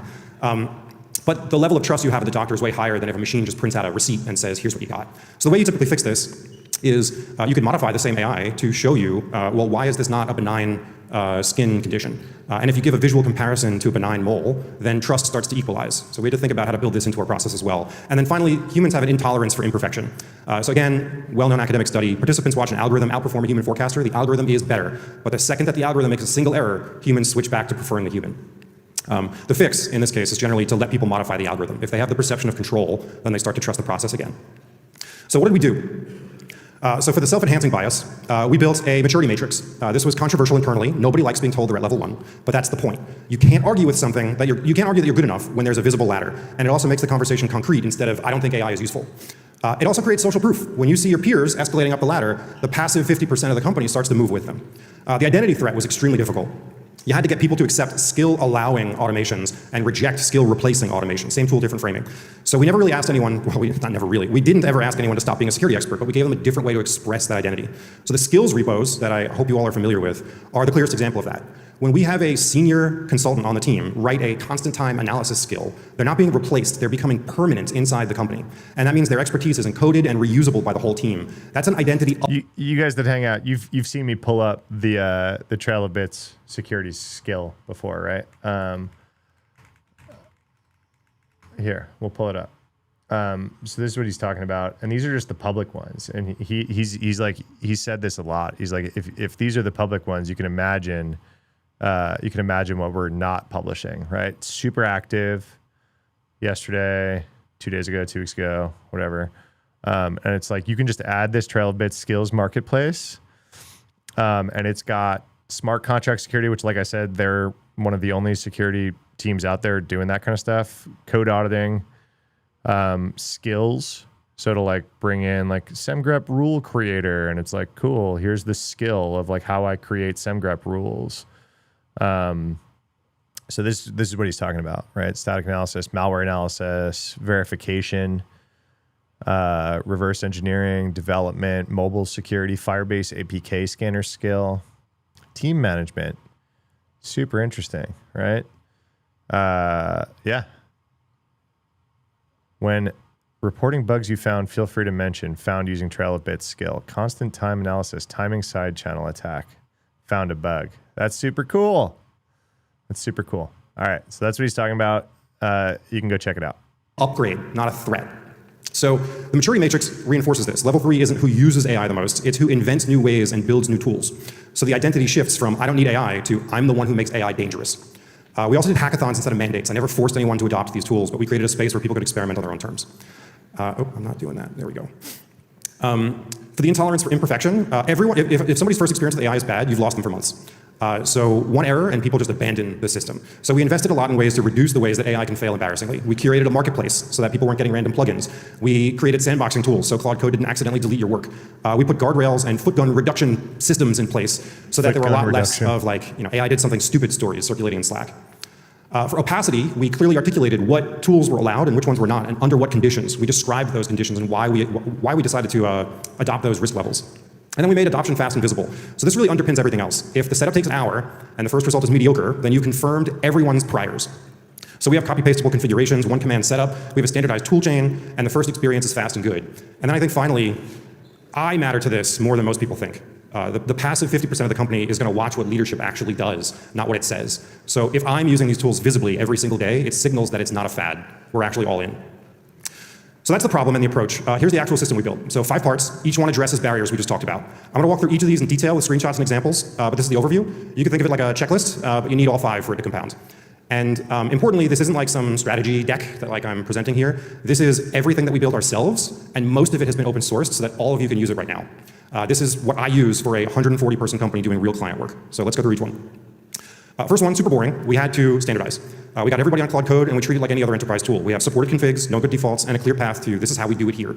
If you skip this step, you can't build anything else, because you end up with 40 different workflows and 0 leverage on it. So for better or for worse, we settled on Claude Code. I think it was for better. Next thing, we wrote an AI handbook. And this wasn't to teach people how to prompt, but it was to remove ambiguity. What tools are approved and what isn't, especially for sensitive data where we have a lot of that. So we explicitly call things out, like where a tool can't be used on client code, where meeting recorders are disallowed depending on engagement type, where we want people to use a specific alternative. And that stops the endless Slack debates. It gives project managers and engineers a shared answer, and it makes client conversations consistent. When we have highly sensitive clients ask us questions about, hey, what are you using on the code that I've given you? I can give them a clear answer that everybody knows. So once you have a policy, you can push harder on adoption. Then I will post this on Twitter because no one can read it. But we built an AI maturity matrix. This makes AI a first-class professional capability. It's just the same as you can use Git, or you can write tests, or you can audit C. It's not a vibe, it's a ladder. So there are clear levels, there are expectations for getting one, for escalating, and there are consequences. This is huge, right? So like, for example, Jason Jaddix, friend of the show, runs another consulting shop, major AI power user, runs courses about how to use AI in security, offense, defense. He's like AI red, blue, purple. He's got like a bunch of different courses. I consider him at the forefront of what's going on. He literally told me at RSA he had to run like a little AI workshop internally about just like, hey guys, everyone who works here, you should all kind of know about how I use AI. I haven't even done this at Vulnerable U yet, every time one of my teammates kind of peeks behind the curtain about what I'm doing, they're like blown away. And I'm like, oh my God, I'm doing a really bad job, like keeping the whole team up on a lot of this latest stuff. Because it's just not in everyone's nature to constantly improve their workflow and grab these new tools. So what Dan is saying is like standardize and handbook creation about this is how we do this here. That really hits home for me. It's super important. It's super hard to do. It's like really hard to clone your workflow across everyone, unless you have very, very specific kind of SOPs. Consequences for staying stuck. It starts at level 0, and if you're stuck at level 0 and you're not engaged in this process, then there may be transition out of the company. And this is how you avoid 2 different failure modes. You don't want leadership to like wish adoption into transition level 0. You can write tricks. We gotta go back to this. I will post this on Twitter because no one can read it. But we built an AI maturity matrix. This makes. So this is based on your role. Okay, I didn't grok this. I was kind of reacting to the thing he said before this. So he's saying based on your role, he's got a maturity score for you. So I'm guessing this is like part of, employee evals, right? Of like, okay, you're in engineering, you are, where do you land on this ladder? Are you a 0? You're not experimenting. You have no evidence of even trying to touch this stuff, right? You're calling AI. Can you guys read this? Not really, huh? Can I zoom in? No, I can't zoom in on the video. I'll figure this out. Calls AI too risky, has never tested AI generated code, relies on Stack Overflow snippets, and dismisses colleagues who use AI tools. A lot of the industry is there. A lot of my comment section is there. I'm sure some of you are probably in this bucket. What he's saying is if you consistently show up on the 0, that they would be working to transition you out of the company. That's how seriously they're taking it. So 1, you are capable. You're experimenting with tools personally. You use Claude Code for code generation. You generate boilerplate with Claude Code, can explain and debug with AI assistance, follows AI best practices. That's pretty wild that that's like the first acceptable rung on his ladder. That's probably where most people land, right? So adoptive, enthusiastic about new models, actively shares results with others. You're maintain a custom Claude MD across projects, skilled writing project requirement docs and using planning mode, contributes to building MCP servers. This is like, you're dwindling, right? You're dwindling in amount of people that even wind up in this bucket. I'm interested in sales. Writes proposals and SOWs from old templates without AI input, manually compiles weekly pipeline reports from HubSpot, prepares for client calls by reading old emails, and then capable becomes drafts, proposals, SOWs, and client emails with Claude. Use Claude to research prospects and prep for discovery calls. Summarizes meeting notes with Granola. So again, this is where I would say most people probably land if you're like experimenting with these tools. Adoptive, creates Claude projects for active deals with stakeholders. Use Claude Cowork with Granola, Slack, and Gmail, and HubSpot MCP servers connected. Uses job brand skills for competitive positioning. Builds reusable SOWs and proposals. I would guess this is 1% of people who call themselves salespeople. Less than. Even in cybersecurity, even in a tech field, I'd say this is a fraction of a percent of people even fall here. And then transformative, invents new ways to use tools.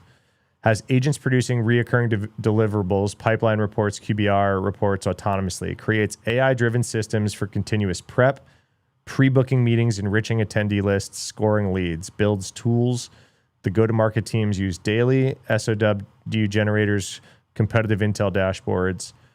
Whoa, right? This slide would be really interesting to go through each one. We don't have to go in each one. I kind of jumped over to sales because it's like not a vertical that I would say is like high AI adoption. So super interesting to hear what they're saying. In engineering, builds AI systems with Claude Agent SDK.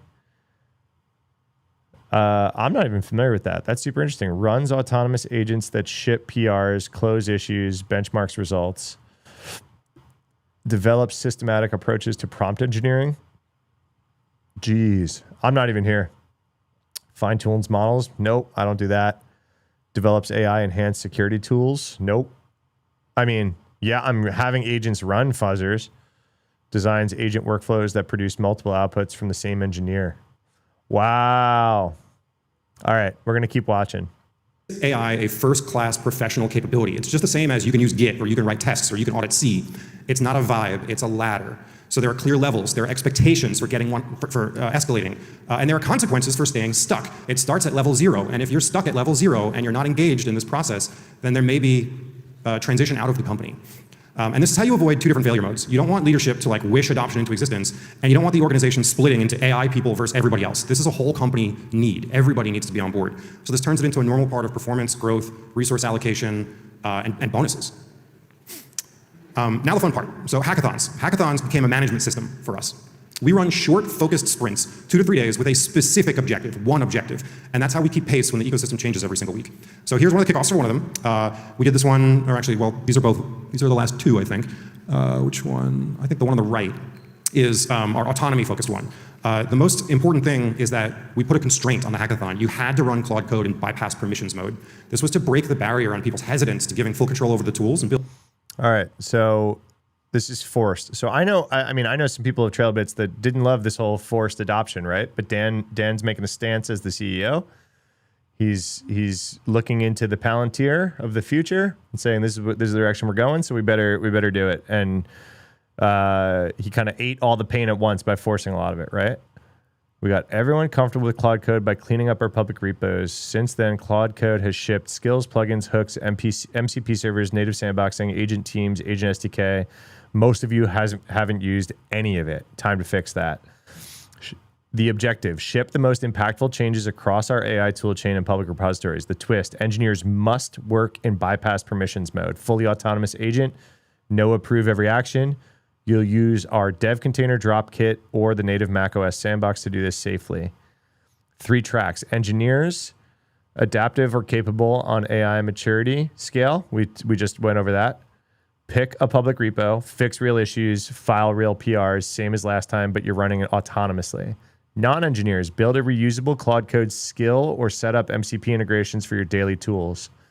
No more one-off Slack bots. Everything you build goes into our shared skills repo. Before the hackathon, everyone must review the AI handbook, set up your sandbox, configure your personal Claude MD, install the TrailBits plugin marketplace, the internal, external, and curated one. So I have their external and curated one. I'm really interested in their internal one. Pick a partner and a target, then enter your info in the tracking spreadsheet. This was just last month, February. Channel company dev demos at the next town hall lunch and learns, 5 minutes each. Everyone presents. That's forced. That's nuts. Build systems that allow it to work under those constraints. So that was intentional. It forces everyone to learn how to use sandboxing, guardrails, and how to structure their work so that the agents can succeed on their own. Other design choices that we made, we focus on public repositories so that we can move fast and show real outcomes. We measured success on activity. I wanted people to put in the reps. So we're talking about issues fixed and filed, PRs reviewed and merged, branches created and deleted. We're not so worried about like the meaning behind all that code. I just want activities that they put in the reps. And then we had people work in pairs. Every change gets reviewed by a buddy. So even with the move fast, sort of sprint style work, we had some quality control built in. So hackathons create motion, but the motion doesn't compound unless you capture it. And that's where we started collecting these artifacts as skills.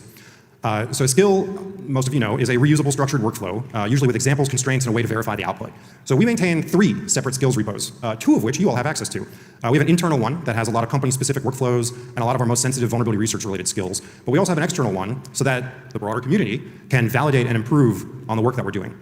The third one is we have a curated marketplace, which I think I'm talking about next. Yeah. So for a firm like ours, I appreciate the external validation. It keeps us honest and it forces us to write things that other people can actually use. That's a core value of TrailBits. I don't want to. I agree with this wholeheartedly. The code that you write to like run random shit on your own box versus the code that you write that other people are going to try to use and look at is very different code, right? So super interesting stake in the ground that Dan was like, a bunch of this is going to be public. If it can be, and if we're not giving away too much secret sauce, and that will hold us to a higher standard, and it will even improve the stuff that we don't do public because it's probably going to look very similar and be held to the same standard. Just release a Black Hat talk that gets me a Wired article or whatever and disappear the next day. We measure success based on downloads of a specific tool or stars of a specific tool. I want continued usage and enhancement. So then we have another problem. You tell people to go use skills and plugins, and they go use skills and plugins, and they get a whole bunch of random stuff that's like AI slop filled with emojis and steals your cryptocurrency. So we created a curated marketplace. This is just standard enterprise stuff, right? We made a known good place for third-party skills. You want a third-party skill? There's a command built into the curated marketplace that goes out and grabs it from somewhere else, filters it, and then puts it into ours. So if you want adoption, you need a safe supply chain. Basic enterprise thinking. Then we made the defaults dead simple. So after we went through a couple of rounds of this, we started to get to really like known good Trailbit style Claude code installation. So we publish a repository that has our recommended Claude code configuration. I want to eliminate tribal knowledge. We want to have specifics around this is how we do Claude code at Trailbits. So we put known good settings, a known good Claude.md, and anything else that we want to standardize for how people use it. We also included some usage instructions there. Now, this is freely available, but there's a whole separate section that describes how to use it for bug hunting that we're keeping internal. So if you're wondering where that part is, that's why it's missing. So it's very developer focused. Then the real constraint, obviously. The more control that you give to these agents, you're going to want a sandbox. So we give people choices. We don't just tell people to do one thing or enforce the Claude built-in sandbox, which is quite good. But we give people choices. We invested in building some of our own. We built a dev container option. We made another one that automatically interacts with DigitalOcean to create single-use virtual machines in the cloud. And then we documented the native macOS sandboxing option. So the point wasn't that everybody uses the same sandbox. The point is that everyone has a safe sandbox to use. We have a variety of different things going under one roof at Trill. Sandbox is like a trigger word for me right now because a lot of people are throwing around the word sandbox when it comes to AI agents, and what they're really talking about is like a guardrails.md file that like can fall out of context and memory and just like never be looked at again. Like the agents don't need to listen to your guardrails.md. It's a suggestion they might forget about, right? So that's where like the head of AI safety at Meta's email box started getting deleted, even though she thought that she had sandboxed it, is to not do any of this stuff in her actual email box. The context window got big, that guardrail fell out of memory, and then it did what it did, right? So real true sandboxes are very different. So I think that's what Dan's talking about here too. We have engineering engagements, research engagements, audits. We have non-technical staff, operations staff, and they all need different solutions. I can't mandate one. Then, as you give people more autonomy, these agents start to go haywire in different ways. They start to pull in third-party dependencies that have security issues. So the one step that we took that I think is extraordinarily effective, besides the ignore scripts in NPM, was implement a mandatory package cooldown policy. So nobody installs packages that are less than 7 days old. For any package manager across the company, we have it enforced with MDM. That's I think the easiest way to reduce risk and make the safe path the default path. There's more that we've done here, but this is something that I'm preparing to release. We're going to start open sourcing our entire Jamf configuration stack for how we secure some of these agents with MDM. And then finally, once you have the policies, the guardrails, the sandboxes, the skills, you can connect agents to real tools. So one example that we've already wrapped inside of an MCP server. Sorry, that's huge. I forgot to rack. That's huge. That would have stopped a lot of the impact of the supply chain stuff that's been going on right now. Wasn't going on yet when Dan gave this talk a few weeks ago, but this Team PCP stuff, all the supply chain stuff is like pushing new releases out through package management, through NPM, through PyPy. And if you do the 7-day delay thing, you're at a good middle ground between not using 2 old packages that have CVEs and not using 2 new packages that are catching supply chain malware. I'm actually really interested in his open source configs that they're talking about that could enforce that. Because I was actually really worried about that. I can control my own package JSONs and not pin to latest and do this whole 7-day trick. But if my agents are pulling in dependencies, what are they doing? And how do I control that? Is something I was legitimately concerned about literally this week. Is Slither. And if you don't care about Slither, which is a static analyzer for Ethereum smart contracts, the point is that MCP turns your internal tools into something that agents can use reliably and that your org can govern. So this is another way that we can inject policy into how these tools get used. So now the results. So you've seen some of our open source work, but internally I can share that we have 94 separate plugins accumulating 201 skills with 84 specialized agents and 400 reference files encoding all of our domain expertise. And that's the compounding effect. So every single engagement, every auditor, every experiment adds to that arsenal. And what's important is the breadth, right? We're not just talking about an auditing toolkit. I have skills for writing sales proposals, tracking project hours, onboarding new hires, prepping conference blog posts. We have 20 plus plugins targeting specific vulnerability classes, but the important thing is each one packages expertise that used to live in somebody's head, and it turns into something that every auditor on the team can now invoke. On the delivery side, we have certain clients where the code base and the scope allow it. We've gone from finding 15 bugs a week to finding 200 bugs per week. And that's not a faster human. That's an auditor running a fleet of specialized engagements that do targeted analysis across the code base in parallel and then validate the results. So across most of our engagements at TrailofBits, the number that we're about at is that 20% of all the bugs we report to our clients were initially discovered by AI. That's wild. That's wild. This is like a top tier consulting firm that prides themselves in their ability to find novel and interesting bugs. And they're saying 20% of the ones that they are now reporting to clients were initially found by AI. That's huge. Business side, we also have our sales team averaging about $8 million in revenue per representative, which is about double what the industry averages for sales consulting. So AI doesn't just help our engineers. It also helps with proposal drafting, competitive positioning, conference prep, lead enrichment, same system, same repositories, same compounding effect. And this is maybe a year into building the system seriously. Claude Code came out about a year ago. The models get better every month. The skills grow every week. And a year from now, these numbers are going to look very different. So let me close with some of the essential starter path. This is the minimum viable AI native org design. This is what we've done so far, and it's changed how fast we can ship and how quickly we adapt. If you want to copy this, you have to copy the system, not the tools. We do have some open questions. There's obviously some things we're still working on. Obviously, Gotti made an allusion to a conversation I had with him about private inference. We don't want to always send our queries to the cloud. Sometimes we want to do them on a machine that we control.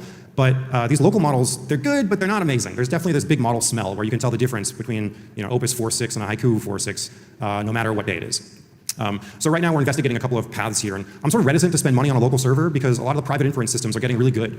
We've been evaluating tinfoil.sh, but there's a huge variety of other private inference servers that are now available where I can confidentially run my queries in somebody else's cloud. So these are where we're doing some research to figure out the right solution for us. The prompt injection problem, obviously not solved. We have a real blunt instrument for solving it today, which is for certain clients, we just deny access to the web. And for a lot of our internal tools, we don't allow them access to external resources. So things we're playing with here are agent native shells. We're looking at things like the no shell, agent sh, that are going to wrap the agent execution in something that can be protected with kernel level system calls instead of discretionary guidance thrown into a claude.md. I'll tell you, I was out, at B-Sides and RSA in SF, and everyone was talking about AI security. Not a lot of people were talking about prompt injection. It's an unsolved problem, and it's actually like a stain on a lot of the stuff that they're building. Not a lot of people are tackling it. So, he even kind of alluded to it there. He's like, the only way we can really do this is just not take in information from external sources and treat it as trusted input. Because, this is just not solved. And then something else we don't have solved yet is policy enforcement and continuous learning.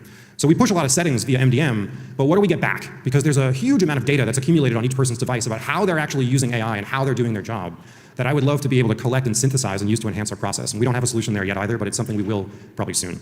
Yeah. You can take a look at things from TrailofBits like our We Audit Visual Studio Code extension that might offer a solution there. Longer term, we also need some sort of policy architecture. You can see Stripe with their Minions paper. They have one giant MCP server that all their agents call into and that they can use to enforce policy, and that might be a good long-term answer. And then finally, the business is really shifting. I think consulting today may not last that long. We're looking at billing by hours today, but in a future where everybody has an arsenal of agents and some people can outperform others by 200x, I think you have to start billing by expertise and by results. So the nature of how TrailofBits offers our services to the world is probably going to change in the next 6 to 12 months as well. And again, no answers there yet because we're still on this journey just like everyone else. So I wanted to offer a few links to these references. These are all the tools that I talked about during this talk. I also want to mention that yesterday, as a gift to you all, I open sourced 10 additional plugins. We have one for checking false positives for bugs that your Claude might find, and you want to give it the ability to check.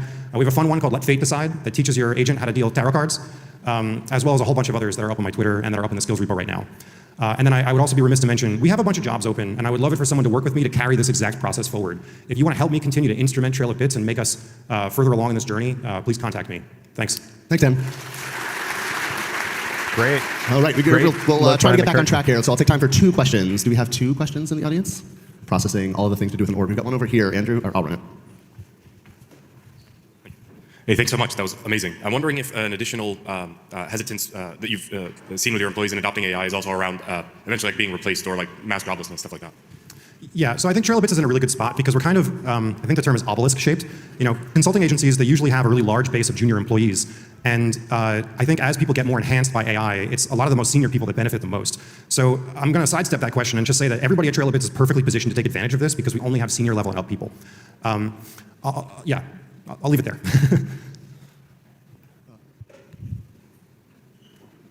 It's kind of what I was getting at with the midwit thing, right? The best are sibilance. Okay, thanks, Dan. I have a question in terms of like the blessed lists that you're creating for the team. How do you think about like rug pulling attacks, or what we've seen with some folks who are like releasing sort of safe and secure and then updating it with like some type of something malicious? As you think about these are our blessed lists. Are you checking them every day, or how do you think about blessed lists of what? Like your MCPs or skills that you've got, or any of those? Oh yeah, I mean, well, we're importing all of them into an allow list. Like the only plugins that you're allowed to use for TrailBits are the verified ones that are in our curated repo. So we don't want you to install random skills from other places. If it gets updated through us, and we have a bunch of automated systems that help us perform those updates with speed. So obviously, like if something comes out on Twitter, you want to use it that minute, but we've enabled the organization to perform those internal update steps on its own. So our curated skills repo is open source. Everybody at TrailBits has right access to it. Requires pull request reviews, and it includes commands that Claude Code can understand to go out and grab those resources. So you can just give it a tweet and say, hey, I want this, and it goes, pulls it in, tags somebody for review, and then 5 minutes later, you've got it on your machine. Cool. Yep. Awesome. Thank you so much.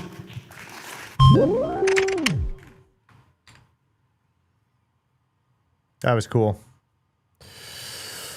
That was a cool talk. What's up, quiet chat? Chat is quiet. Fez. CQRA solves prompt injection by decoupling language from execution and enforcing constraint validation actions. Gating at commitment boundaries. So malicious instructions never gain operational authority. Yeah. I wouldn't go so far as to say it's like solved, though. There are like layers that you can throw in, but it's like, at what point do you prompt inject the validator, right? Like it's a layered problem that I don't think anyone has solved yet. Even the frontier models are like, yeah, we're gonna be fighting this for a while. There's a few vendors that I was talking to out at B-Sides that are like tackling this by doing kind of what you're saying, is like, how many layers can they put in place before they actually get to execution, right? But like, something is determining malicious instructions in your example, right? So it's like, what is determining malicious instructions, and how accurate is that, and how much can that be fooled into the fact that it is not I am not a malicious instruction. I'm a real instruction. That's the whole crux of prompt injection. You got a patent coming? Cool. Good luck. I'm rooting for you. I'm not saying you're wrong. I'm just saying it's currently certain super nuanced. There was a tool. Let's pull them up. I don't know much about them.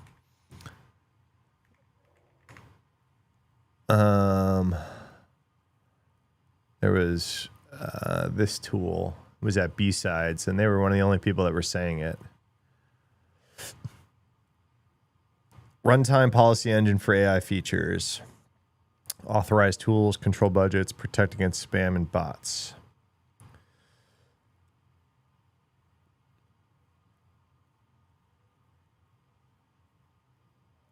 Yeah, so I guess kind of probably similar to what you were talking about. They had a prompt injection story. Is it just attack detection?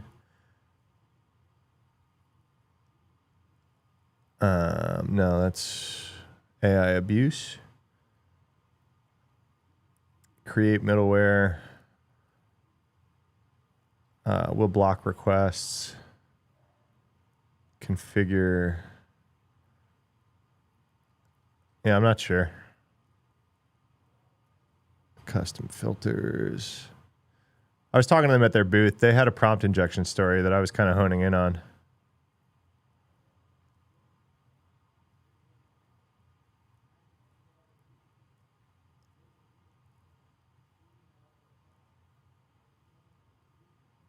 Yeah.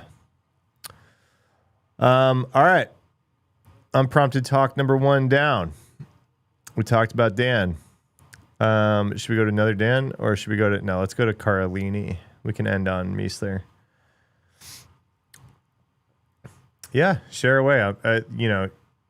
Runtime stuff is certainly... you're diving deep into my memory expertise. So, I mean... How I meant to say that was, I have to pull deep into my memory to like even have a conversation about this. But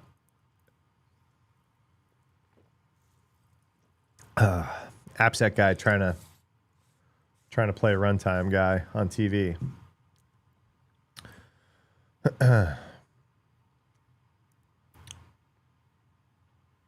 All right.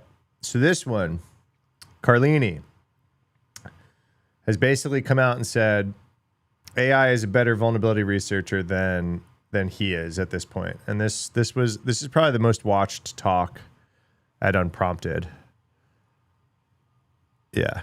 I'd say this is the most watched talk. So let's do it. Let's jam.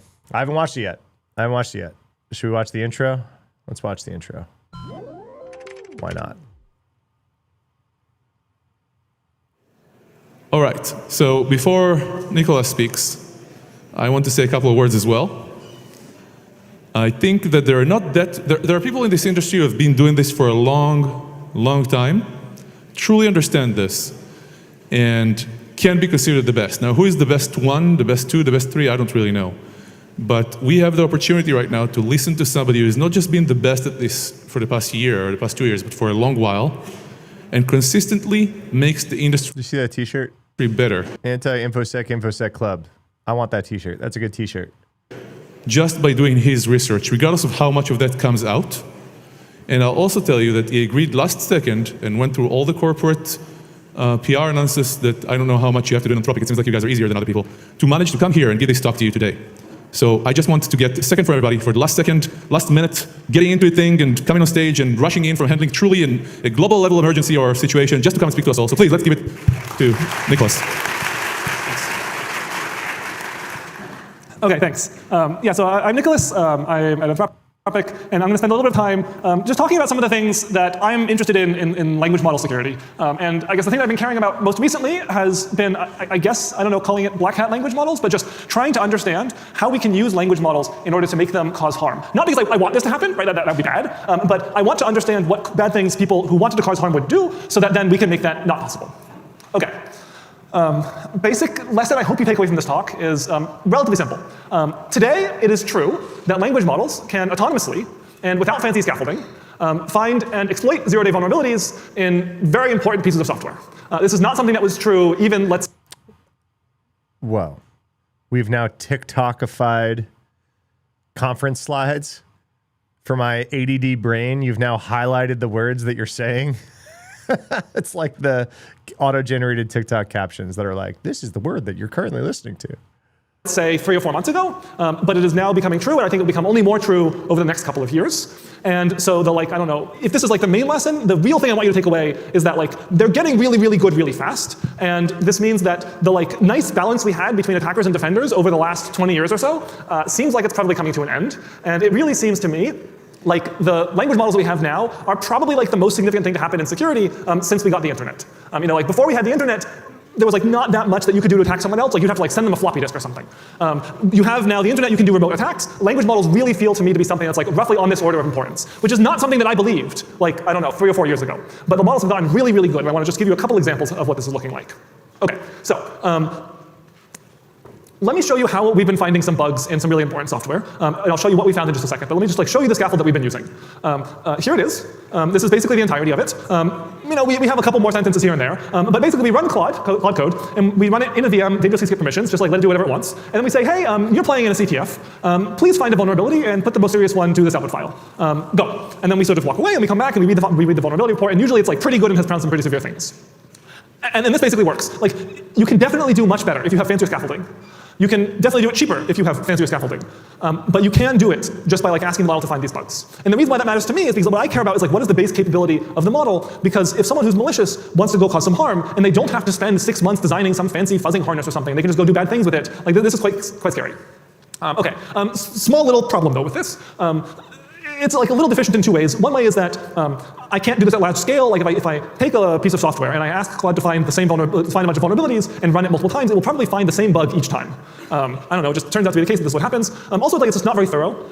It will review some of the code, but not all of the code. And so we have a very simple trick for this, which is I'm just going to add one more line. And I'm going to say hint, please look at this file foo.c. And then what I can do is I wanted to okay, now look at bar.c, now look at some other file, and I can just do this for all of the files in the project. And then we'll find and look at least at all of them, and this works quite well. Okay. we wrote a blog post where we talked about some things that we can find. The blog post exists, so I'm not going to tell you about the bugs that we had in there. We talked about a bunch of them, but it's been now roughly a couple weeks since this blog post came out, so I'd like to tell you about a couple new ones that have been fixed that now we can talk about because that they've been patched. So I'm going to tell you in particular about two that I think are interesting. One interesting because of how Claude could find an autonomous exploit, and one because of the vulnerability that it found is quite interesting. So first one, web apps. Okay, so I used to be a security person. Web apps is like the thing that every security person always finds bugs in. They're really bad. Here's this content management system called Ghost. I hadn't seen it before, but like 50,000 stars on GitHub. It's like, I don't know, apparently quite popular. Has never had a critical security vulnerability in the history of the project. We found the first one. What's the vulnerability? The vulnerability is SQL injection. It turns out that they were concatenating some strings and some user input went into some SQL query. Everyone knows that this is like a problem. It's like not really a surprise to anyone, and yet like, I don't know, like they've been around for 20 years and they're going to be around for another 20, right? Like this is not that surprising that the model can find these bugs. But what's interesting to me is that this particular vulnerability you can only exploit with a blind SQL injection, meaning I don't actually see the output, I can only observe like how long it takes in time or crashes or not crashes. And I wasn't sure if this was exploitable, and so I wanted to send a good report to the maintainers. And so I was like, okay, like is this some low severity thing that like maybe I can like leak a couple bits here and there, or is this really important? I asked the model like give me the worst that you can. And so it wrote me this. So okay, let me play a demo. I'm going to launch on this one window here a Docker container that just is running Ghost. I have my own instance of it running now. I've logged in with admin at example, with some admin here, and then I run the exploit on this thing. And like I wrote none of this code, and blind SQL injection, it just reads off the like complete credentials from the production database. No authentication. It reads the admin API key and secret, which lets me mint arbitrary new things that I want. I can do now anything that I want to the production app, and it reads off the hash of the password. Okay, fortunately it's decrypt, so that's good. But again, like it gives you literally everything you could want from unauthenticated accounts. And like, I probably could have built this attack. Like, this attack is not super hard, but like, there's some amount of nuance you need in order to get this to go right. And like, I didn't need any security experience in order to have this happen. So these models like yeah, that's huge. So I'm finding the same thing, right? And so I'm actually running an experiment right now. I'm hoping to make some content about it. Still in the experimentation phase. But this switch flipped for me too, right? Especially hearing Dan Guido talk about how Opus 4.6 out of the box is better than his tool that DARPA won all this money for, finding vulns and fixing vulns. He's like, Opus 4.6 is better. I was like, all right, let's see. I'm an AppSec kid at heart. Used to find web app vulns all the time. So I didn't want to start there. I didn't want to start in like normal bug bounty land, finding SQL injection, cross-site scripting, because it's something I probably could do without an agent, and it like wouldn't be that impressive if like the AppSec kid found some cross-site scripting. Like, duh, I've found thousands of cross-site scripting in my day. I don't really do a lot of hacking on keyboard much anymore, but man, it's like what I did for the better part of a decade, over a decade. And so what I've been doing is actually like, hey, let's try to do vulnerability research on stuff that I know very little to nothing about, but I'm a competent security person. I can probably steer an agent better than the average bear, but I know I have no capability to find vulns in iOS, Chrome, DeFi stuff, like any of this stuff that I just have no expertise in. So that's what I've been doing. And I have findings, and I have POCs, and I have stuff. And so it's getting really, really, really interesting here right now. Are really quite good at actually implementing these exploits now. And this sort of fundamentally changes the way that these things go. So this is one example of an attack that was possible because the model was particularly good at doing the exploitation piece. Let me now spend a couple of minutes on another side where it's particularly good because of the bugs it can find. So Linux kernel, one of like the most important pieces of software that we all use every day, very, very, very hardened. We now have a number of remotely exploitable heap buffer overflows in the Linux kernel. I have never found one of these in my life before. Right? This is like, I don't know, very, very, very hard to do. With these language models, I have a bunch. Like this is, I don't know, quite scary to me. Let me walk you through one of them, which is in the NFS v4 daemon in the kernel. And pay attention to sort of how this attack works, and then remember in the back of your mind that a language model found this. Okay, so you have a client connecting to the NFS server, and it sort of does the three-way thing, like, hello, I'd like to talk to you, the server says okay, and that responds. And the client, it's talking to NFS, so it says, I'd like to open up this lock file, and the server says, great, and the client acknowledges that. And then it takes out a lock and puts, as its name, a 1024 byte sort of value of who the person is who owns the lock. The server says it's granted, and so we're good here. Then what the attacker does is it creates a second client, client B, that talks to the server, which again says, hello, I'd like to go talk to you. The server says, great, I've acknowledged you as client B. Client B says, I'd also like to take an open on this other lock, and the server says, great, you can do that, and then takes the lock here. And at this point, client A already owns this lock, so you can't grant the lock also to client B. And so the server says, like, okay, like, deny the lock, this is not something that's allowed. Except what happens is that the response that it's going to now send to client B is going to be something that's going to be 1,056 bytes long. It's going to have some offset and some length, and then it has its owner, and the owner is the bytes that came from the first attacker, and so those bytes are now copied here, and it turns out that it's going to write this into a buffer of size 112, which gives you now a heap buffer overflow in the kernel. Okay, not that great. A language model found this. Like, this is not like a trivial bug. Like, you have to understand that there are two cooperating adversaries, who are one of them has a long thing here, and you send a bunch of packets over there. Like, you would never find this by fuzzing. And by the way, this entire slide was copy and pasted from the report that the language model wrote. It produced this very nice flow schematic. I literally just copied and pasted this. The model produced this schematic explaining to me how the attack works. And so it's really quite good at doing these kinds of things. Yeah, that's also not surprising to me. I'm also seeing output. I'm seeing graphical output show up in the terminal. I've seen some people use Mermaid.js, as a skill in their agents to start outputting more visual, interesting stuff. Yeah, I mean, this. If you guys have been touching this isn't surprising. But I mean, it's super impactful. Far better than I think people give them credit for. And so when you're finding these bugs with these things, it's we used to live in a world where we assumed that we had to hold their hand in order to help them, kind of a fuzzer. It can sort of do little things here and there, but no, this is a bug. Here's the commit that introduced the bug. Sorry, it's not a commit, it's a change set. Why is it a change set that introduced this bug? Because this bug predates Git. This bug has been in the kernel since 2003, and it's older than some of you in this room. Right? This is a really old bug that has been found by the language models. Right? It's a very non-trivial kind of thing that the language models have been able to do here. Right? Speechless does not begin to describe these models really can do some very impressive things, and it's we really need to start rethinking the kinds of things. That's wild. That's wild, right? Every once in a while you hear about a 25-year-old bug in the kernel, right? What was it? Shell Shock was 25 years old when they found it. And it's wild. This code has been sitting around ready for people to find and use these bugs, and here we are. That we should expect, because I don't know, spend a little bit of time thinking forwards. We've only just seen the models that can do this in the last couple of months. The first models that can find these kinds of vulnerabilities were really only introduced a couple of months ago. We sort of tried to see how often we could reproduce these kinds of bugs with older models that were released. So Sonnet 4.5 was released only 6 months ago, and Opus 4.1 is less than a year old. Those ones can't find these bugs almost ever. The new models released over the last 3 months, 4 months can. So it's just on the edge of being able to do these kinds of bugs. And this is not the last model that's going to exist. There are going to be more, and they're going to keep on getting better. And in a very, very real sense, we are on this exponential. You've probably seen this plot more times than you wanted to see it. It's this plot from Meter that shows, as a function of model release date, how long of a task that they can do that humans take. So the most recent models can do tasks that take humans roughly 15 hours, and they can succeed at that roughly half of the time. This is a nice plot by Meter. We tried to produce a similar version of this plot. Oh yeah, by the way, doubling time every 4 months. So I don't know, be a little worried there if this trend continues. Maybe it doesn't, but if it continues for another year, we're gonna have these models producing large amounts of code that better than most of us. So we tried to produce a similar kind of plot where instead of looking at how long of a duration of a task that models can do, we tried to look, smart contracts. Okay, why smart contracts? Because they have dollar values associated with them. And so you can ask, how much money can I steal from a smart contract by having a language model find and exploit a vulnerability? And so, this is from a paper by 2 of our math scholars, Winnie and Cole. And what they showed was that recent language models can identify and exploit vulnerabilities and recover several $1 million from actual real smart contracts. And that the rate of their ability to do this is again going exponentially. Note the log scale on the y-axis here again. And so these models are getting really, really good at doing these kinds of things. And again, I have no reason to believe that they're going to stop getting better at this continuing rate.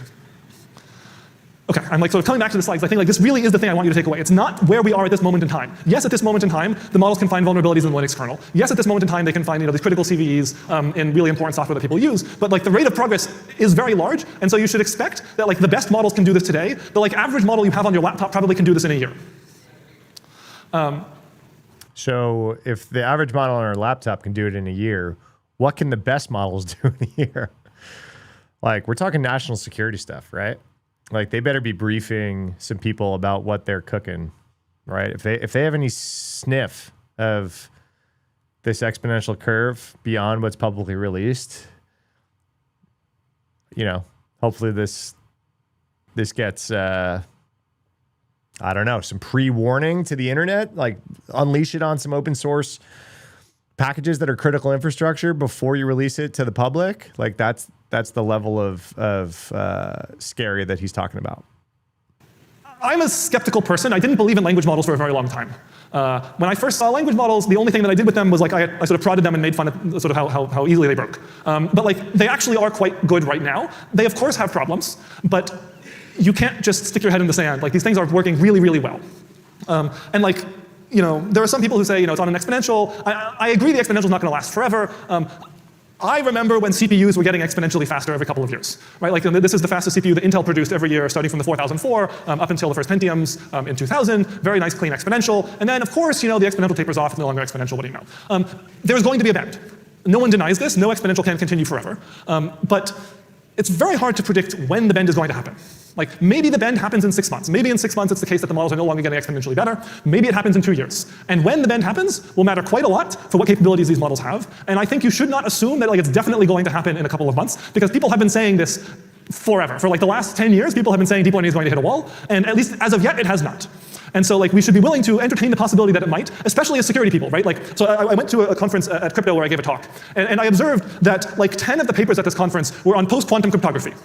I don't know if you know this, but we don't have quantum computers, and yet cryptographers are working on post-quantum cryptography because they understand that it is worth investing in defending against something that we don't have in front of us right now. And yet here's the thing that I have literally right in front of me right now, finding these kinds of bugs, and I often talk to security people, and they're in denial about it. So we we should really need to understand this. That's a super good point. Super good point. I've been doing more quantum stuff now, and people get it. People are nervous. People are like, okay, once the quantum computer is out, the jig is up. What jig is up? What do we need to do to make sure that the jig for us isn't up? What can we do to get out ahead of the jig being up, right, when it comes to quantum computers? We are beyond quantum computers with AI's ability to find security vulnerabilities. And you got a bunch of people being like, hallucinations, ChatGPT hallucinates. Because they haven't touched Opus 4.6. It's a really good point. This is the exponential we're on. There's a fun slide that I like to show. This is from the International Energy Agency, which every year makes a prediction for how much of various kinds of energy people are going to be using per generation. And here's the plot for how much solar is actually being deployed versus their predictions. The red lines are their predictions from every point in time. White is what's actually true. For more than half of the years, their prediction for what would happen in 2040 happened the next year. You would think that they would have learned, the 15th time that this happened, that you should make a continued exponential trend. But every year, they assume that things will continue at roughly the current rate. And every year, it goes up by, I don't know, another 30, 40%. We should not be them. We should sort of understand that these things have been getting exponentially better every couple months for the last couple of years. And it may be the case that things flatten out, but probably not, at least probably not for the next couple of months. So we should, I think, these next couple of months will really be some of the most important couple of months for security. Okay, I have 2 minutes left for a conclusion. It's pretty clear to me that these current models are better vulnerability researchers than I am. This is the slide that went viral, right? It's a good vulnerability, really good vulnerability researcher. Got hired by Anthropic to lead this up, right? And they're hiring the best of the best right now. And this slide, I saw this slide all over social media the day that he gave this talk. To do this somewhat professionally, I have CVEs to my name. I do not have, now I do, but I did not have CVEs in the Linux kernel. These models are better vulnerability researchers than I am. It's probably not yet better than all of you, but at some point it will be. If we continue on this trend for even just another year, they'll probably be better vulnerability researchers than all of you. And I don't know what that world looks like. Quite scary to live in a world where you can automatically find bugs that previously only the top 1 or 2 people in the world could have found. So maybe my call to action is help us make the future go well. We're going to need all the help that we can get. For our part at Anthropic, there's Claude Code Security that is trying to do something to find bugs. You heard earlier today from DeepMind, OpenAI has their Aardvark project. Speaking not as an Anthropic employee, I don't really care where you help, just please help. It would be great if you would help us at Anthropic too, but just the world will need a lot of people to be doing a lot of this work, and it needs to happen soon, order month. So a lot of people come in chat and they're like, "Is it a good time to get into security?" I'm like, "It's the best time to get into security." People are all worried, but I'm like, man, we need it. We need, he's saying, we need the smart brains on this. This is a crazy big explosion going on in the industry. I think waiting a year is going to be too long. We are going to have a huge number of bugs. I have so many bugs in the Linux kernel that I can't report because I haven't validated them yet. I'm not going to make some open source developer validate bugs that I haven't checked yet. I'm not going to send them potential slop, but this means that I now have, I don't know, several hundred crashes that they haven't seen because I haven't had time to check them. We need to find a way to fix this so that we can actually go through all this stuff, because soon it's not just going to be me who has all of this, but it's going to be anyone malicious in the world who wants. So really, I'd encourage you to try and find a way to see if some particular set of skills that you have could help us make sure that things go well over the next couple of months and over the next couple of years, because I am quite worried about how this direction is heading. We need all the help we can get. Thank you.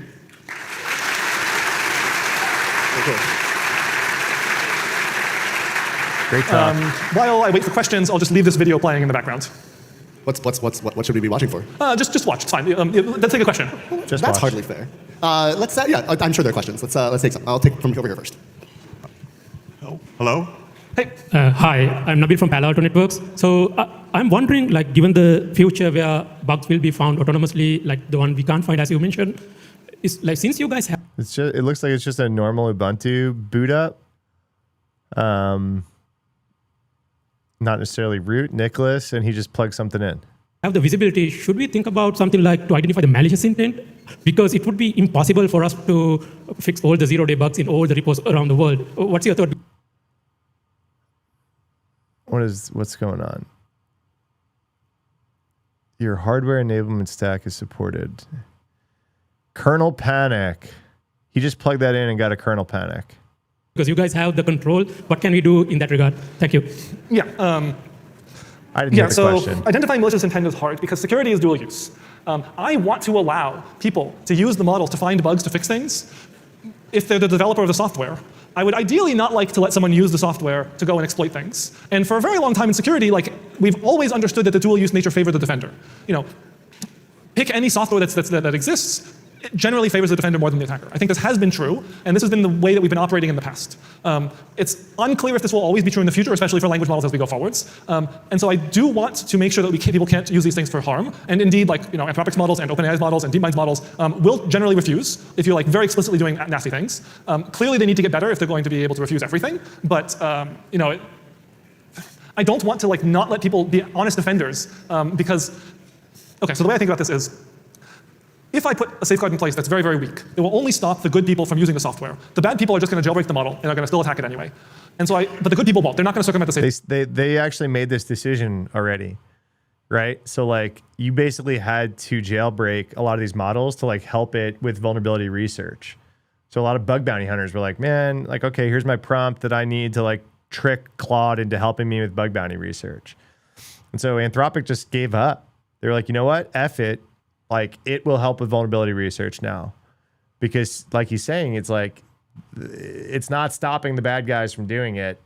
So let's not enable the good guys to do it. You know what I mean? Safeguards. And so I want to make sure the good people have access to the software, but if I put too strong safeguards in place, then they don't have access to the software. And so I think it's very nuanced how you want to do this, and everyone is like trying their best to find the right balance, and I think we're doing an okay job, but I think this is one of the areas where we need a lot more help to figure out how to do this better. Hi. Michael Siegel from MIT. Just wanted to ask, comment on both the speed, that is, as this becomes faster, the bad guys will have things faster, and they'll also be concerned that they will be fixed faster. So for a period of time, we're going to be dealing a lot with changes in speed. And then what's sort of the end game? There's been a long-term argument about whether vulnerabilities are dense or sparse, and ultimately, if we get this good at things, do we really get down to really almost no vulnerabilities? Okay, great question. I tend to think, and many people tend to think, that in the long term, probably the defenders win. But like, in the limit, I'll just like rewrite all the software in Rust, and I just like get rid of memory corruption vulnerabilities. And in the limit, I'll like formally verify all of my protocols. TLS is proved now to be safe under like various assumptions. I'll prove everything, and like in the limit, like this is good. But like in the transitionary period between now and then, things probably are very bad. And like this is I think why I particularly want people to help like immediately, is because the transitionary period is where I'm most worried, and like we are in the transitionary period now. And so I think like we need quite a lot of help making sure that even if things will go well in the future, that the things will be at least not bad now. I think the other analogy people like to give is the Industrial Revolution, all else equal, was a good thing, but for the people who were living through it, it was like kind of hard. We sort of like want to make things go well, for the people who are living through the thing, but not, but still like get us to the nice end state. And just making that happen is going to be challenging. Yeah, thank you. Good talk. Good talk. Scary talk. Scary talk. Good talk. All right. Do we want to do one more? Is anyone even here? Fez, I saw you here. I don't know if any of the usuals are actually chilling. I think I scared everyone off with the interview. Every time I do an interview, people are like, I'm not here for an interview.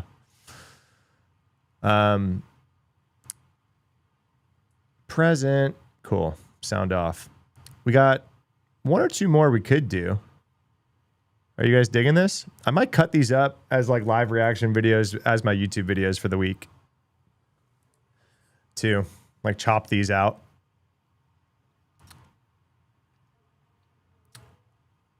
Chilling in the back. All right, sweet. No pressure. You're allowed to lurk. It had literally been more than half an hour since anyone had said anything. All right, we'll do it because I want to chop. Maybe I'll chop these next 2 reactions up too. I don't know. I've never done reaction videos as YouTube videos. Here, but busy. Yeah, you're good. You're good. I've never done reaction videos on my YouTube channel, so I don't know. Like, they probably wouldn't play that well, but we could just rock it because I haven't recorded any like actual videos this week. Or we could do that. We could pivot. We could stop reacting, and I could.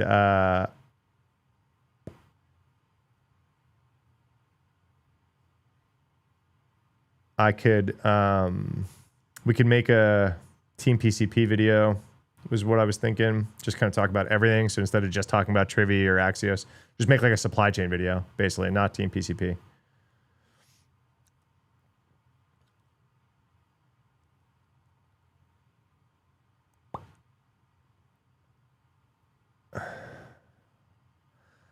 Should we do that? Maybe we should do that. Maybe we should do that.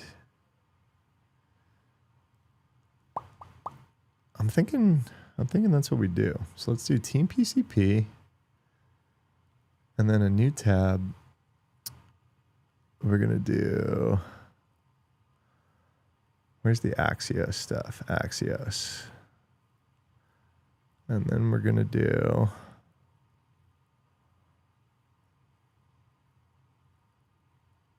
what else? What was Telnex is part of Team PCP one. All right. Striker. All right. Let's do this.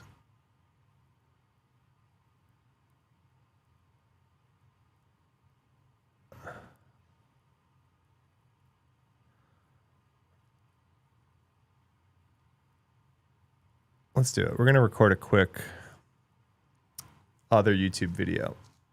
We're going to talk about this whole thing. Team PCP, Axios, and that's it. So Axios is like the same thing, right? But tied to North Korea.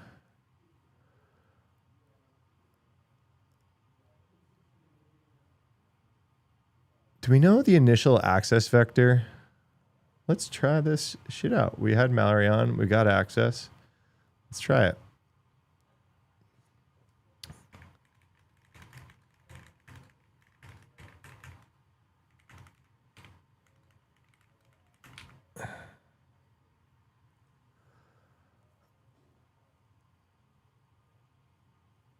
Yeah, no CV.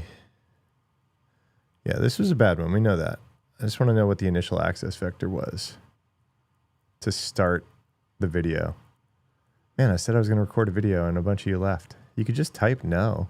You could just say no, do more unprompted stuff. I don't really care. It's a chill stream today. Maintainer's NPM account token from what? The exact precursor of intrusion is not fully known. Hypothesis social engineering, because that's what Lazarus does. All right. So we don't know.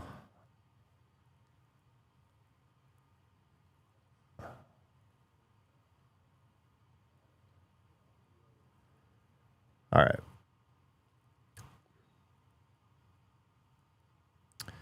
It's a lot of information from. Yeah, this was not a very beginner-friendly stream. That's true. That's true. Good call. Good call. Sorry about that. Chat and Streamlabs. Yeah, I had like a very technical founder. We didn't really define our acronyms as we talked. Mohammed, I'm sorry. Good call.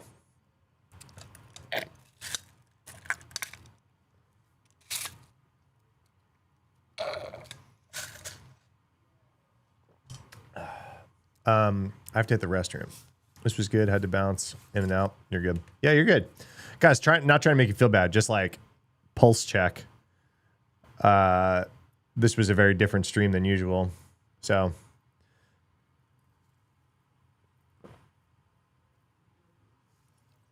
I gotta hit the restroom.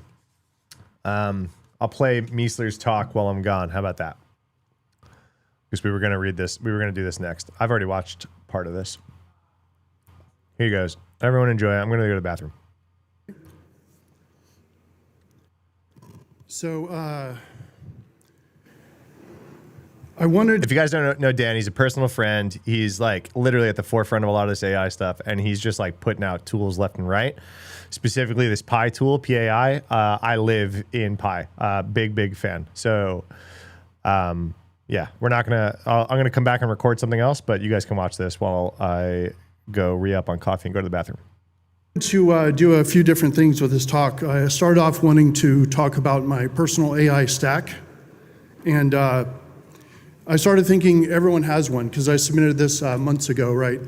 And I'm like, well, everyone has an AI stack, so I probably just want to talk about some ideas instead.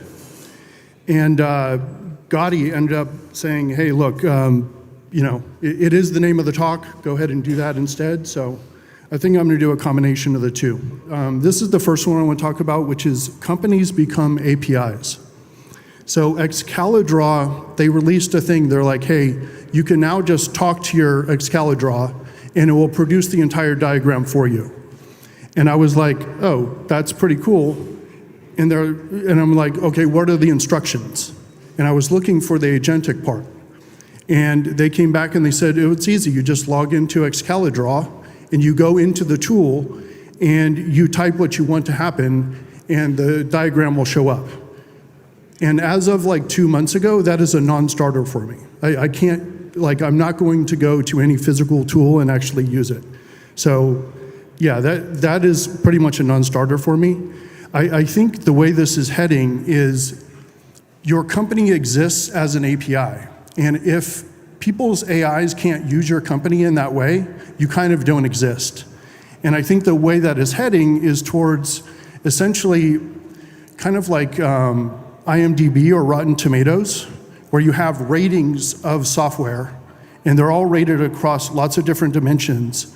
And your AI will essentially go out and figure out what is the best service for this particular use case when you ask for something. And that's essentially where I think this is going. So that kind of relates to this one, which is, I'm sure everyone is seeing this, custom everything. So a big part of the previous idea is basically agents are doing more and more for us. Instead of us interacting with the world, we're interacting with our agents are interacting with the APIs. So they'll filter our news, they'll create custom software for us, and they'll do all sorts of this stuff on our behalf. And a big part of that is, you know, it starts to separate what we see, right? And not only different software, which is kind of crazy. You go into an environment to do a security test, you might actually find completely custom software. So you might have to spin up a completely custom stack to do the assessment. The other way this is kind of strange is when you think about that if everyone has their own AIs filtering their interface to the world, they're actually getting different news and different ideas. They're actually filtering reality into them. And everyone's agent is doing that for their person. So it starts to get into a situation where it's like everyone's experiencing a different reality. Like, so you might go to your next door neighbor who literally lives next door and be like, hey, did you see this new K-pop video? It's the best thing ever. I've watched it 95 times. How's Dan doing? I watched some of this before. His whole thing is just like, what's he talking about? Customization. He's really into like the death of the UI, right? So he's like, you're not gonna like log in. Your agents are gonna like bring the world to you, right?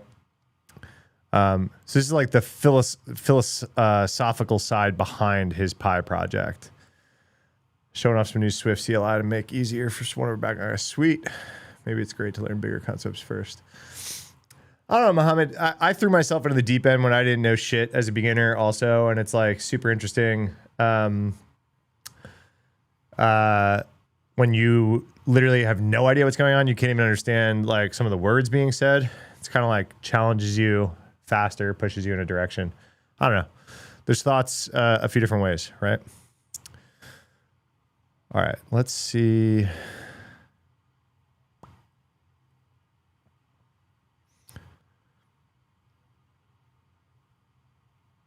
Let's see.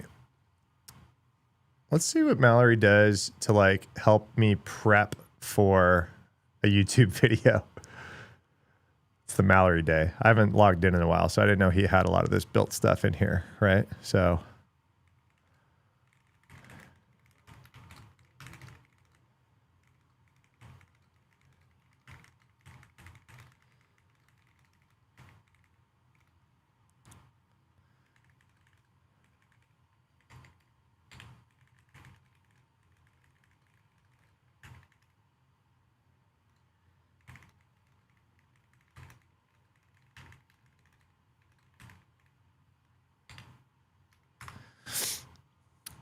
I'm like, all right, I'm doing a YouTube video about this, about the supply chain security explosion. What should I show? Like, what is confirmed compromise about all of this kind of stuff, right? The scanner became the malware. What? Oh, Trivy. Okay. Yeah, sure.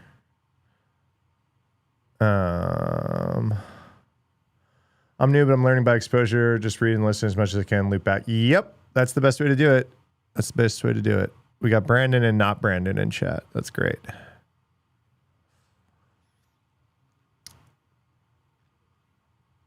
Trivy GitHub Actions tags, right? What is this?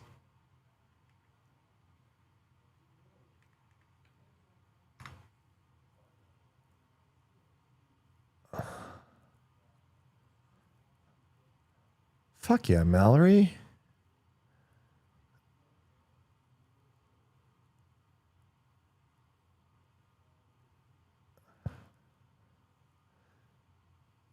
This is the GitHub security advisory. All right, let me close some of my other shit I have going on. Don't judge me by my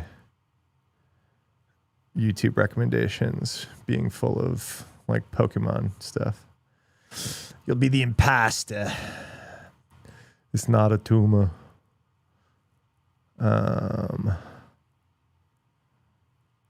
Step security right up.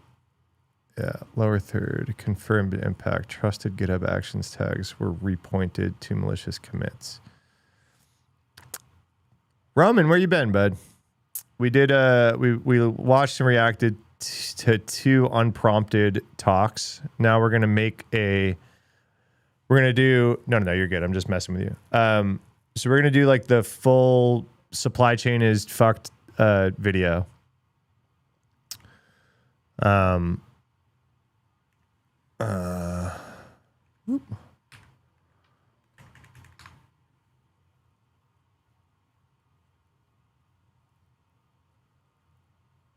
All right, so they used the GitHub action.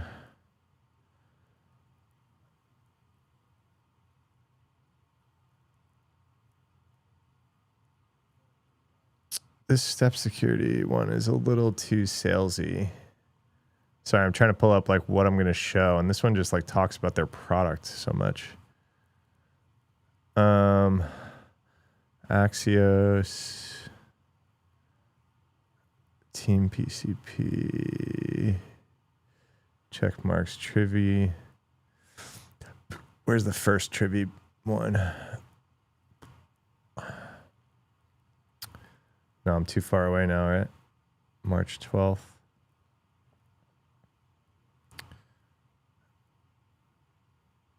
March 17th, and then Trivia compromised the second time. That's what I was just on. I didn't like that one.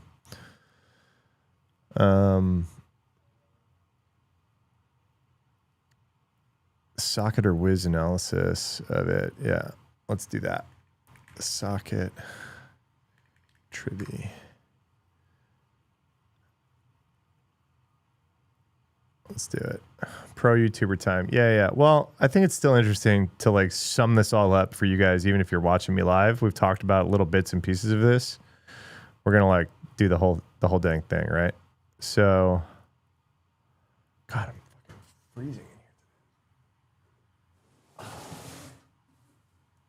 here.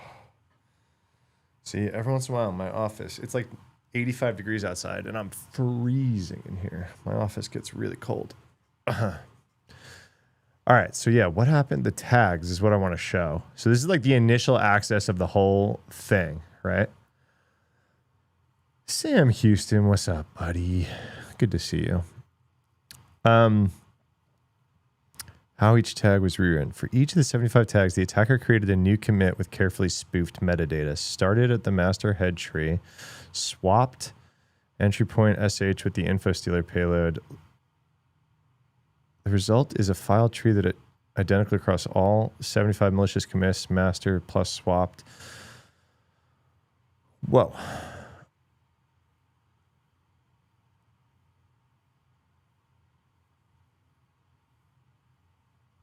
Whoa. So for the tags, these are version numbers? Is that what they're talking about it? Whoa. Sorry. Going around too much. The latest incident impacts GitHub Actions and separate from the earlier OpenVSX compromise. Initial reports have focused on the compromise of Trivi 694 downstream ecosystems. However, early findings indicate the scope of the attack extends beyond a civil release. 75 of the 76 version tags. Got it. What was the GitHub action? How'd they get in though?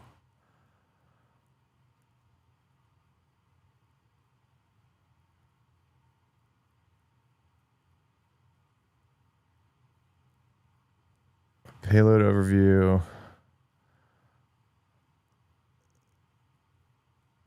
Encryption, exfiltration, attribution, remediation. I'm really trying to figure out like initial compromise. Like I get it, GitHub action, but why?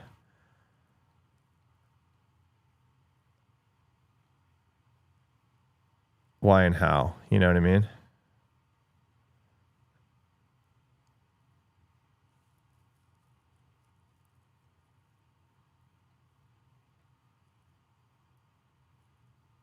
Is this the same vuln I just had? Yeah, it is. This is the same blog I just had. Need a little space heater? Yeah, kind of. All right. I don't want step. All right. Mallory of tag poisoning, sure. Affected repos. Malicious Trivi release binaries were published. Malicious Docker Hub images were published. Aqua's internal GitHub org was defaced. And then Light LLM was the first ripple, right?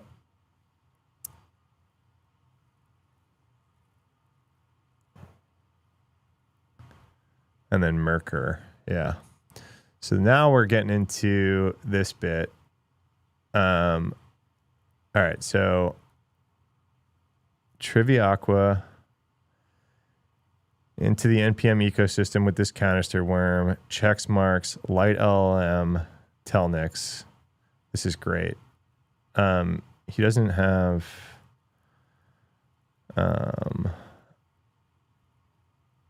Merkur here. Imposter commits to action checkouts. Attacker creates malicious commits. The threat actor executed a pwn request against Trivi CI, exploiting a vulnerable pull request target workflow to exfiltrate the Aquabot personal access token.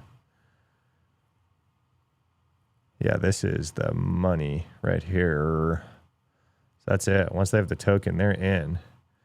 And then with Trivi, you running Trivi on your stuff just starts going nuts, right? So they've published it to every version tag. So every version tag got new malicious stuff. Then you start stealing NPM tokens of repos that you wind up in that are NPM publishers. They have NPM tokens, so that's a worm now. I don't really know this whole bit. What's this? ICP failback. The ICP canister failback is serving Kamikaze SH, a Kubernetes-focused payload with Iran-targeted wiper. Yeah. Then Docker Hub push. So they pushed the versions to Docker Hub because they had full control over this GitHub org.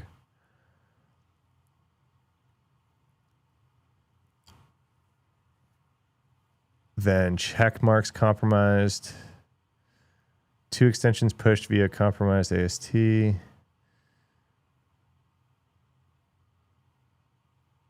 Attacker compromises all 35. So same thing that they did to Trivy, they did to check marks, which is another security scanner, right?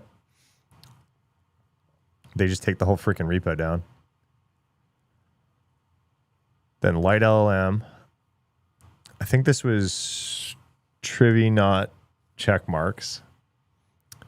So compromise the maintainer account of light LLM via the Trivy bit.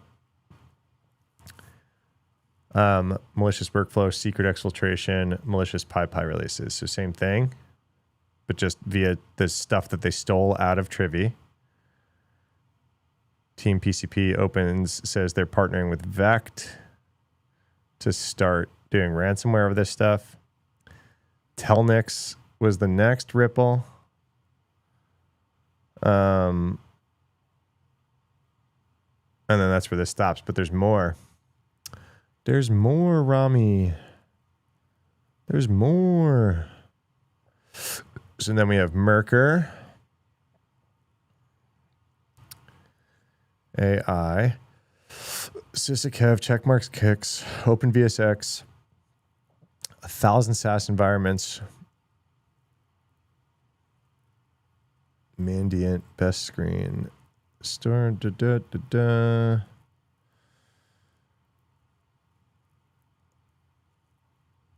Aqua, Trivy, LightLM, Merker. Okay. All right. So let's do that. Well, let's see. Let's see, Mallory. So we're in Trivy land. Let's go to sources down here. Yeah, dude. Blockchain storage for C2. Yeah, it's undeletable. All right. Let's see. Merker. I want a good source.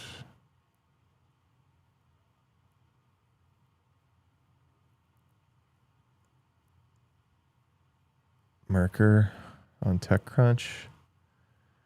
And then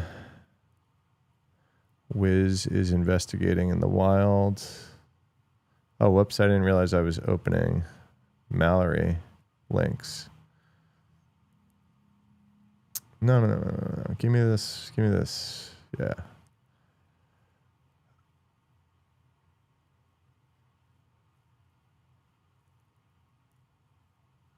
They're talking about that. Light LLM, indicators of compromise. All right, so that's another good resource. Merker. One of the companies affected by Light LLM. Not immediately clear how they stole data from Merker as part of the Team PCP attack. Yeah, these threat actors are like commingling. Material referencing Slack data, videos performing conversations between the AI system and contractors. Yeah.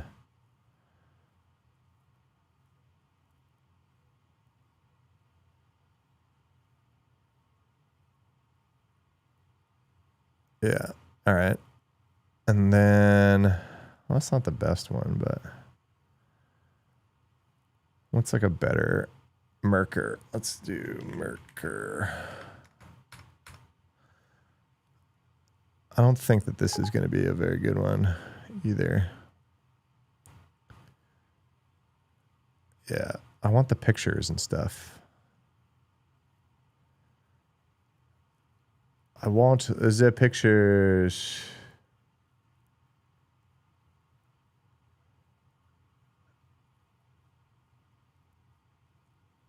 Yeah, there we go. That's what I wanted.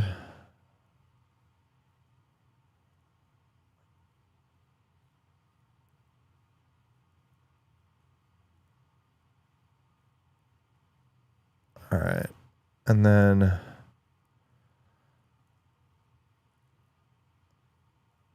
view quotes. Oh, it's a new button. Yeah, there you go. That's what I was looking for. All right. We got some tweets up. All right. That's Merker. What does HelpNet say? Wave of intrusions. Team PCP. Merker, Collapsus, Axios. Yeah, we'll pull up Palo Alto for Axios.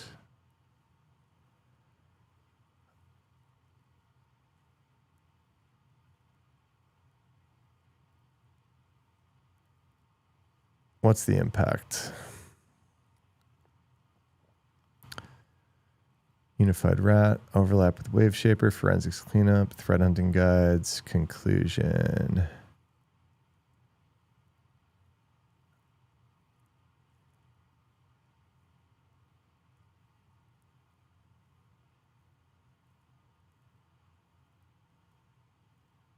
Well, it says impact. Show me the impact.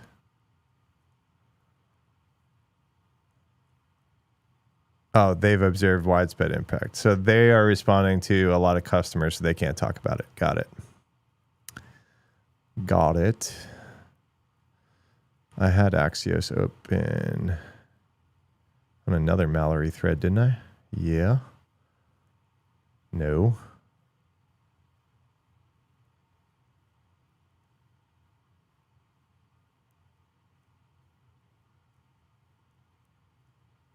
Yeah, there we go. Axios. What do we got? We got another socket blog.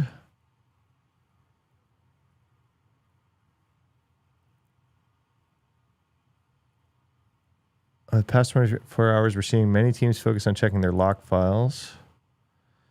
During the exposure window, widely used tools, including CI systems and even MCP servers, could resolve compromised versions. The part that's not. What's much harder to understand is how many systems could have installed that version without explicitly depending on Axios.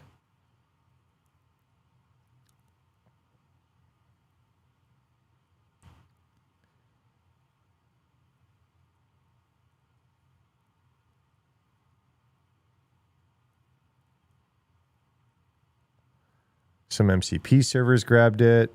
A bunch of SDKs grabbed it, including 1Password, SendGrid, Slack. While the post focuses on Axios compromises, patterns not unique. This is brutal, man. Dependency trees resolve differently, reinstating. So you might need to check the project today and see reconstructing what happened.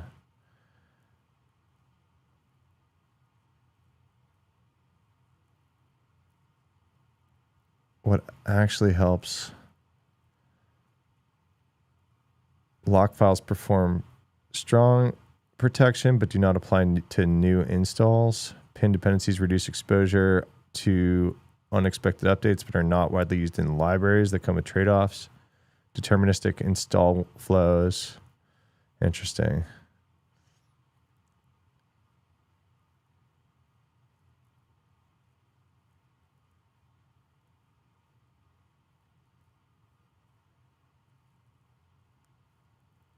All right, we'll pull that up too.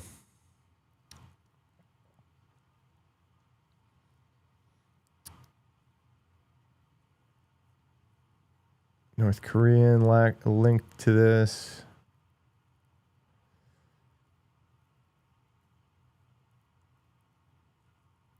Yeah, everyone wrote one of these.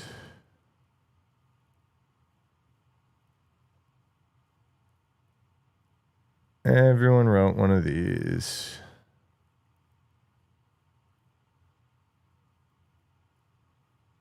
All right. Let's go. Bleeping computer, you win.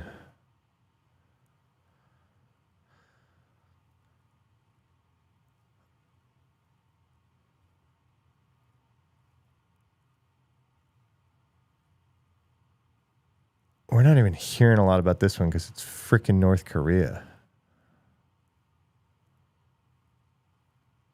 No clear information about the threat actor behind the Axios supply chain. Yeah.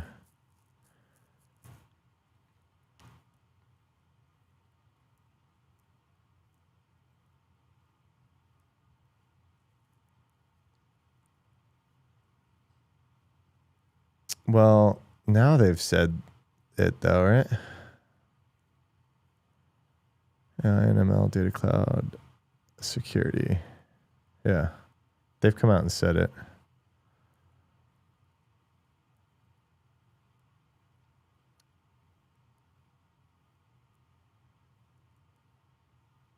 The impact of this attack by North Korean actors is broad as ripple effects. Not the only threat actor launched this. Hundreds of thousands of stolen secrets could potentially be circulating as a result. It's fucking nuts. Urges all organizations using the access to take immediate dependency pinning, malicious package audit, pipeline security incident response. Yeah, it's almost like you don't even know if this thing is under the hood and was compromised. So you have to like just assume that you got to be rotating some crazy secrets, right? All right. So what do we got? We got Merker. That's later. So we got Team PCP, Trivy. We've got, do we have the GitHub issue? What happened to the GitHub issue? Okay, we're going to go in order. Trivy.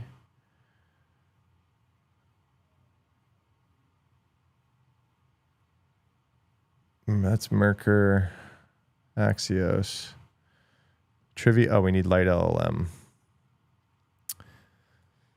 Light LM.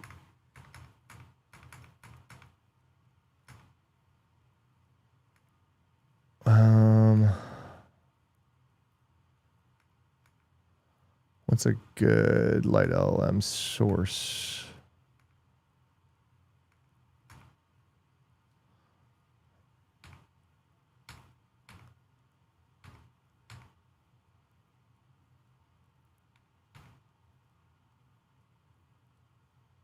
The step security one?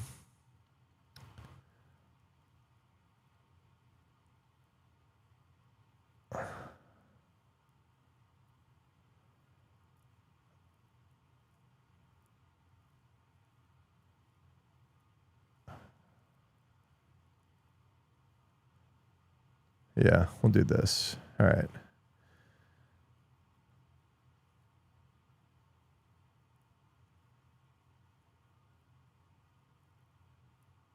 All right, we'll do that one. Anything else?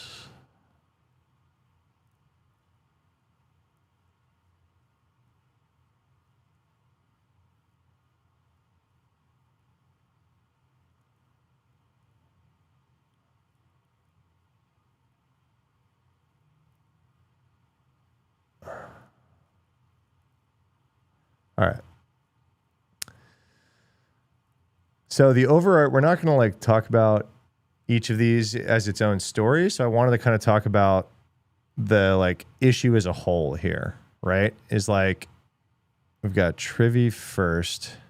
This was the start of it. Let's do what is Trivy, then the issue, then Light LLM, then Merker.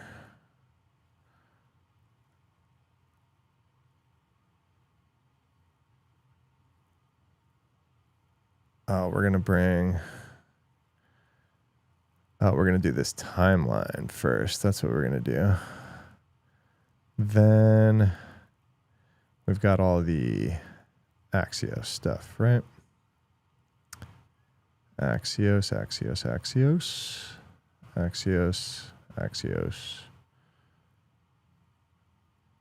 Trivy. Oh, this is Trivy. So this goes up tippity top. All right. We're doing it. We're doing the damn thing, everybody. All right. Sorry, this was longer prep than I thought it would be.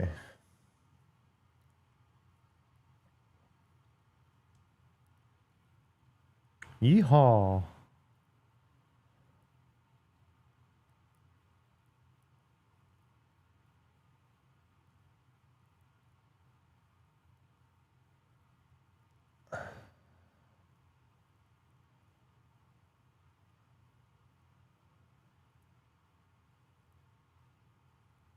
All right, let's do it. Sorry, guys. Kind of a puttering along now, but we're getting the damn thing.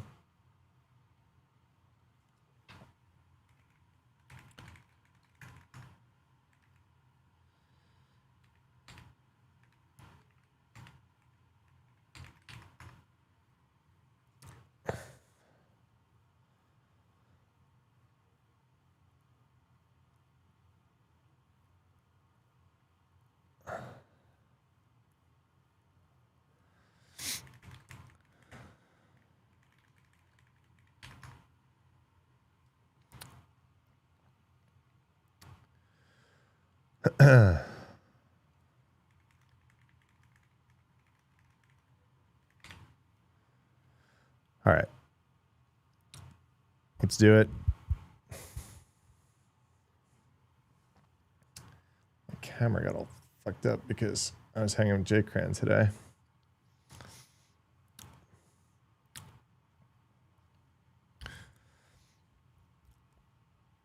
Damn, the sun comes out. I gotta get better blinds. The sun comes out as soon as I start recording. Yeah, J-Cran's the man, dude. That shit was awesome. WJ Cran L Sun. Yeah. All right, we're going to record.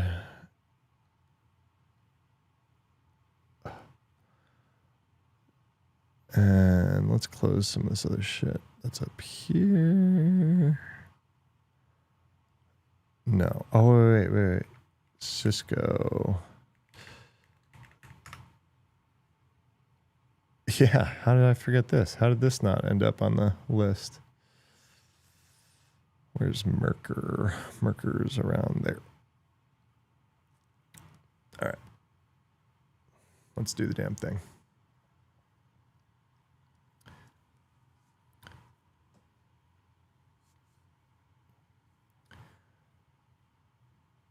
What the hell is going on in cybersecurity this week? I am exhausted. I haven't been able to keep up. We have like the biggest supply chain hacks back to back to back to back going on, not even all by the same threat actor.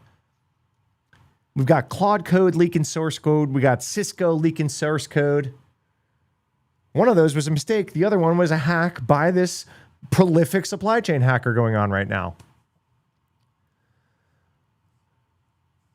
We have a package in NPM with 100 million weekly downloads that started distributing malware. And guess what? When you got these supply chain attacks, there's a bunch of ripple effects. I could have made a video about every single one of these topics. I could have made 10 videos this week, 12 videos this week. So I paused, I took a breath. We're going to make one big video and we're going to talk about what is going on. Has like Pandora's box opened in cybersecurity? How much is AI to blame for this? And how much of this is actually just the fact that we built a lot of our internet security on top of a house of cards of underfunded open source software. And when I say that, I'm not blaming open source software. You guys got on me when I said that on the short video about this. No, of course, open source software is awesome. I'm saying it's underfunded, it's underhelped. It needs help. You got these critical pieces of infrastructure that just don't have the means to do all the security stuff and stay on top of this stuff as they need to. And even when they do, this shit is really sneaky right now. These attackers are getting in via really sneaky ways.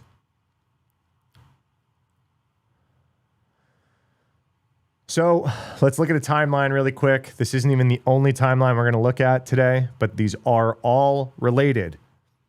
So number one, there's this group going around, Team PCP. They're a new threat actor group, at least new to me. They're bumping into some of the old threat actor groups that we know about on live on Twitter. You can watch it, but they are taking claim of responsibility for a lot of the supply chain attacks that we've seen this week.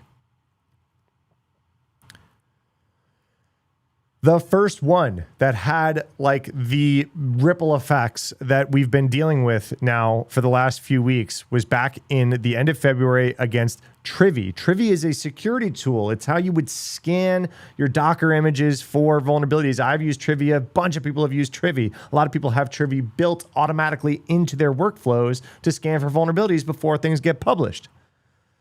Well, Trivy got hacked.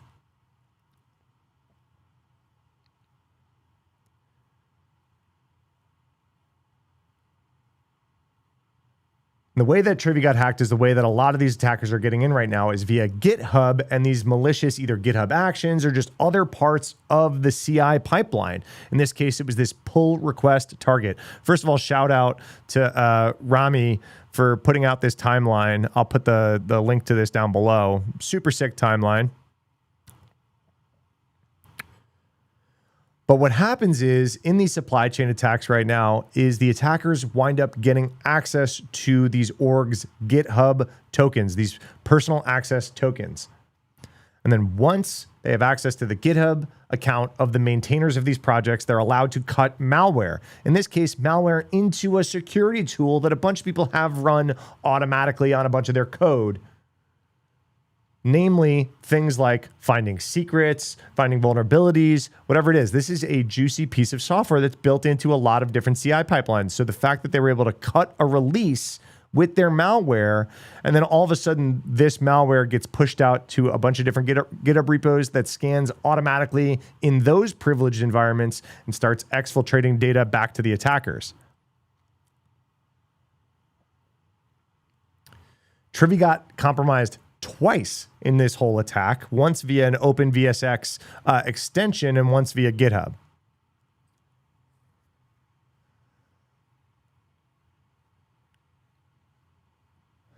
One of the other vendors that I've been looking at that's been keeping a track of a lot of this is Socket, and they actually talked about an interesting bit about the Trivy attack before we move on to the ripple effects, about how a lot of times when these attackers cut a malicious release, usually it's just that version number that you need to watch out for that is malicious, and everything else is good, right? So like as soon as you just avoid that version or you pin to the version or whatever it is.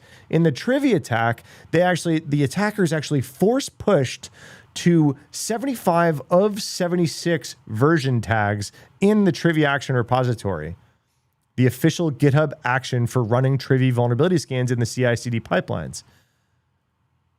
So the blast radius was crazy. So it wasn't just, oh, make sure you didn't go to this version. There was only one version that was unaffected. And the reason was they used that version as their jumping off point for the rest of them.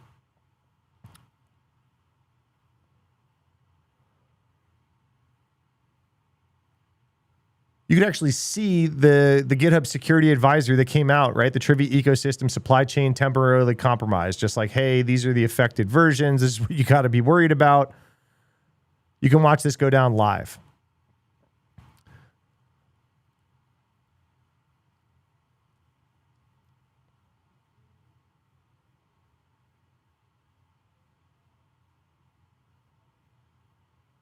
So if we're going back to the timeline, they've compromised the GitHub, they've cut malicious releases, they start stealing creds, right? So they're stealing Trivy's creds, but then and pushing stuff down the line, but then they start stealing creds of stuff that this has landed on. This is the malicious distribution part of the timeline. They started flooding a lot of the GitHub things with fake comments too. So there was a bunch of spam GitHub accounts that were trying to spam the GitHub issues that were saying, hey, this looks suspicious. And they were just spamming with a bunch of different comments in there. So now we're in NPM worm territory, right? So we've talked about NPM worms on the channel at least 2 or 3 times before. This one is just prime for a worm. This one was called canister worm. It's part of the same phase. So less than 24 hours after the Trivy compromise, Team PCP deployed a self-propagating worm across NPM. So what happens here is one of the secrets that these pieces of malware are looking out for are NPM tokens themselves. So if they get into a GitHub repo, they get into a GitHub account of a maintainer of another NPM package, guess what secret is generally in there? And a lot of times these NPM maintainers don't just maintain one package, but their token to their GitHub account might have privilege to a bunch of different things that are published on NPM. So what does the malware do? You can probably see where this is going. They've got access to that account. They can pivot and start pushing the malware into all the other NPM accounts that one maintainer maintains. And this is where things start going haywire and start worming. One of the parts of this worm, just like little side quest here, is this thing went crazy in a Kubernetes. It was kamikaze.sh, and it was a Kubernetes-focused payload that was targeting Iran-specific targets with a wiper. So total side quest from like the NPM worm and secret stealing. We're going to find Kubernetes nodes related to Iran and start wiping them. Then we do a Docker Hub push. So this is like another way. So if you don't have the GitHub action like published into your CI pipeline where you are doing the vulnerability scanning, but you are doing it in Docker Hub, well, guess what? You're compromised there too. This is Aquasec's GitHub organization just completely dominated by losing some tokens. And they took them a while to get this under control. Now we're March 22nd. This stuff is still going on. The internal Aqua repos publicized. They start defacing their GitHub. It took until March 22nd to actually clean all of this, remove the Docker tags, and all of this kind of stuff. There was a pretty big window of compromise. Then we start getting to the ripple effects. One of the first ripple effects was another security scanner called Checksmarks. Guess what? Same level of sensitivity. If you're running Checksmarks against your code, but that's actually malware, you're probably running it in a privileged sense, and Checkmarks has access to a lot of sensitive stuff. So Checkmarks actually takes the whole compromised repo down, this KICS repo.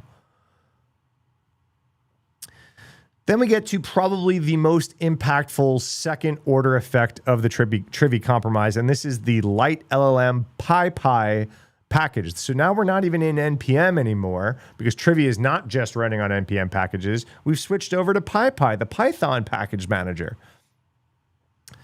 Light LLM, I want to just deliver a little bit of context about. So Step Security, along with Socket, is one of the other vendors that's been really good at updating everything.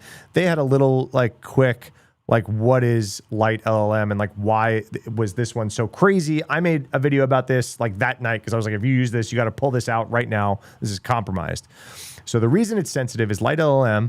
It's a middleware, right? So it's a unified API interface for 100 different LLM providers. So a lot of people use this in code to connect to a bunch of different models. If you want to use both OpenAI and Anthropic and AWS Bedrock, which is kind of doing the same thing and all this kind of stuff, light LLM was a good way to do this.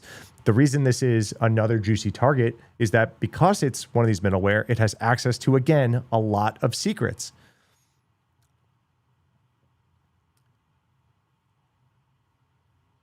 Again, they spammed the light LLM GitHub issues with thanks, that helped, worked like a charm. So they just start burying the concern about the security issue here.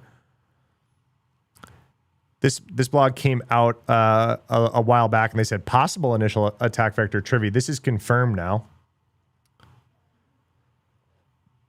And then they start doing a mass credential harvester. So from light LLM, how can we spot credentials that are going through here, like SSH keys, Git creds, AWS creds, Kubernetes, GCP, Azure, Docker, environment variables? This is probably where a lot of the sensitive stuff wound up. Package manager tokens. This is where things start worming.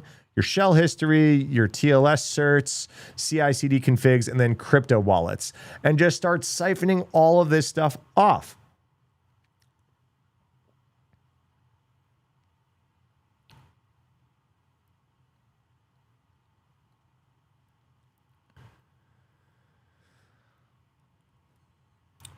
So now we kind of have like 2 or 3 even jump off points for a lot of ripple effects, right? So instead of just, oh, Trivy was hacked and Checkmarks was hacked or Light LLM was hacked and everyone reporting on each of these are all kind of this part of the same campaign. And Light LLM is particularly good jump off point for second order impacts. And we started seeing them. There's some other bits of information here. Team PCP announced a partnership with Vect ransomware group to start ransoming a lot of the information that they started siphoning off. Telnix was a second order ripple effect. I think this was to Trivy, not to Light LLM. But we start seeing other headlines start to come out in the coming weeks. I mean, we're talking about March 20th to March 31st. All of a sudden, Cisco announces that source code is stolen. It's linked to the Trivy breach. Cisco's Unified Intelligence Center, CCERT, EOC teams contain the breach. GitHub Actions plugin. Steal creds. They use the malicious GitHub action to steal creds and data from the company's build and development environments.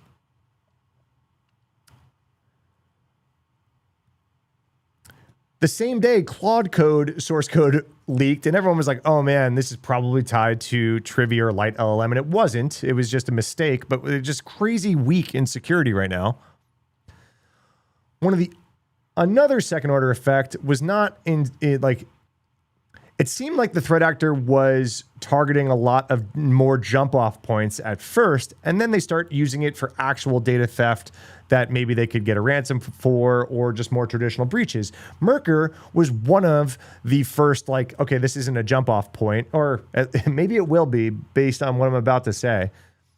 Merkur is an AI recruiting company, basically an AI interviewer. If you've ever had to like go through any of these new HR gates of AI tools interviewing people as like a first round, that's what one of these are.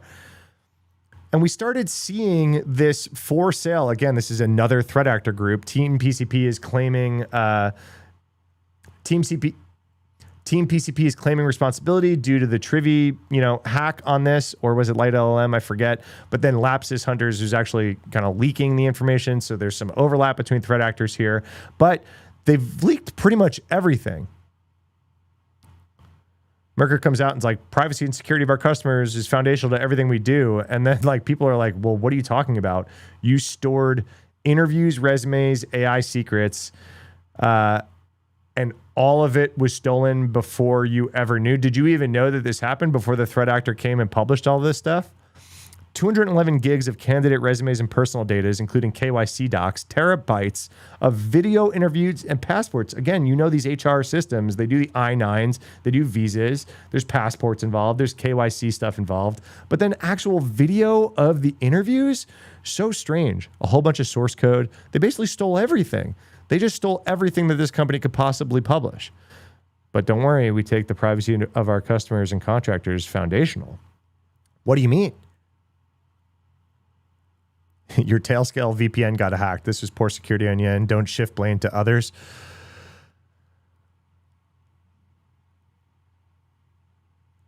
But they're tying this to, again, the Light LLM compromise. So this is Ripple. We're going to see, I have a feeling we're going to see weeks of this, unless for some reason everyone wakes up tomorrow with a new sense of discipline and security that they've never had before, and they can figure out how to rotate all these secrets that probably got stolen before them even realizing it.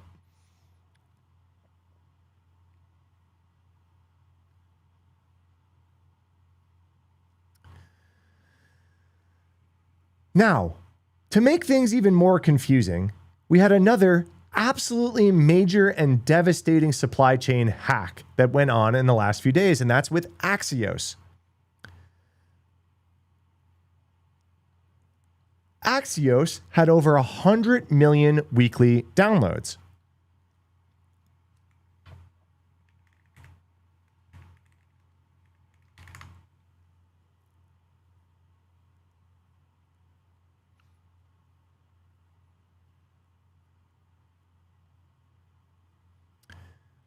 There's a good chance you saw, if you're on this channel, you saw this tweet, because 11 million of you saw this tweet. But Firas, head of Socket, who was one of the ones to like try to get the word out about this fast. He didn't discover it. Someone else discovered it. We could talk about that. But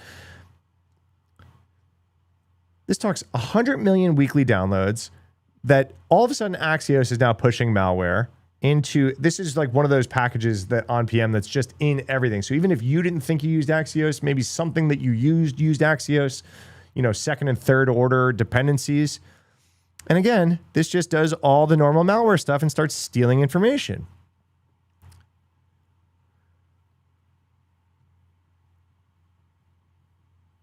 That part, like they say, is easy to understand. There's some malicious versions of Axios floating around.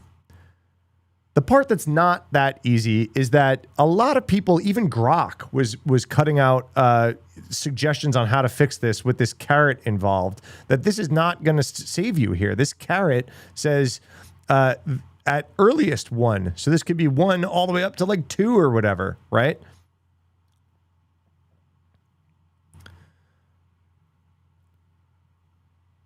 I'll include a bunch of the socket blogs in here. They have a bunch of like remediation. They have some free tools that you can use to implement to get around a lot of this confusing stuff.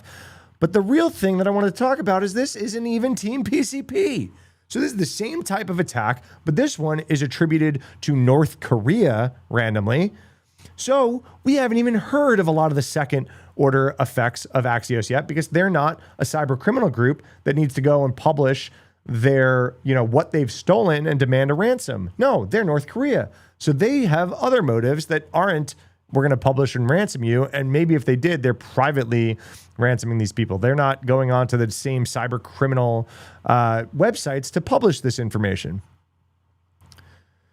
Google Threat Intel has a ton of malware analysis of what this is stealing. It's everything you would think that it's stealing. They talk about their attribution. It's basically this tool. I think this tool specifically is the tool that tied it to North Korea for them. This is a tool that they've seen North Korea use before. Yeah, the Wave Shaper tool.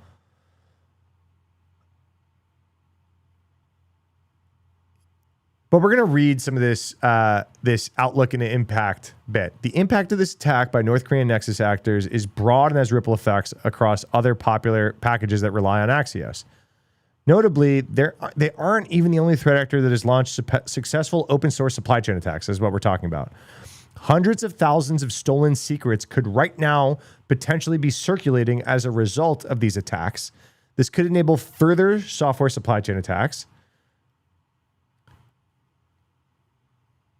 A bunch of SaaS environments are probably about to be compromised, or maybe they're already compromised. This is things like sales loft drift type thing, if you've watched my videos about that, but there's downstream customer compromises. If you've basically a Salesforce plugin was hacked that led to data theft of a bunch of just Salesforce customers who used that plugin, even though Salesforce wasn't hacked and the customer wasn't hacked, this random plugin was hacked. And this is what they're talking about here. Ransomware and extortion events, we're already seeing it. And cryptocurrency theft, because that's part of the secrets that were stolen, were cryptocurrency wallet secrets.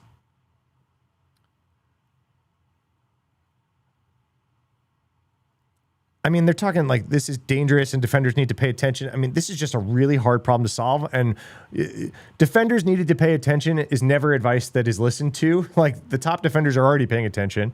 The ones that are going to be impacted by this, even if you are a top defender, because this is really sneaky and it's really hard to understand all of the different dependencies in your dependency chain. But what really needs to happen is something needs to happen at NPM, PyPy, and GitHub to stop this from happening.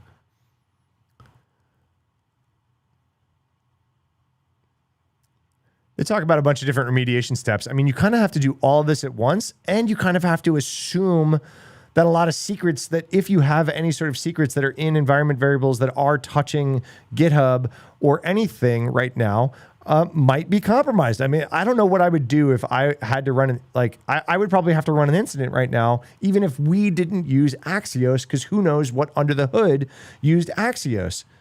And like Socket is saying here, it's not just as easy as look for that version number and then like you're good. No, there was a lot of other impact here.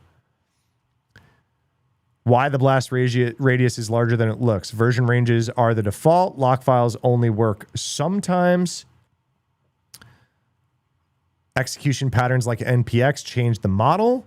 So these are tools that are not part of your project dependencies, not represented in your lock file or installed on demand at execution time. The other part that isn't even really called out here is a lot of us are coding with AI agents now. What if the AI agent brings in a malicious dependency, even though your package JSON that you had control over was locked to a certain version? Who the hell knows what Claude Code is going to do? This is like a keep me up at night week of like crap that's going on.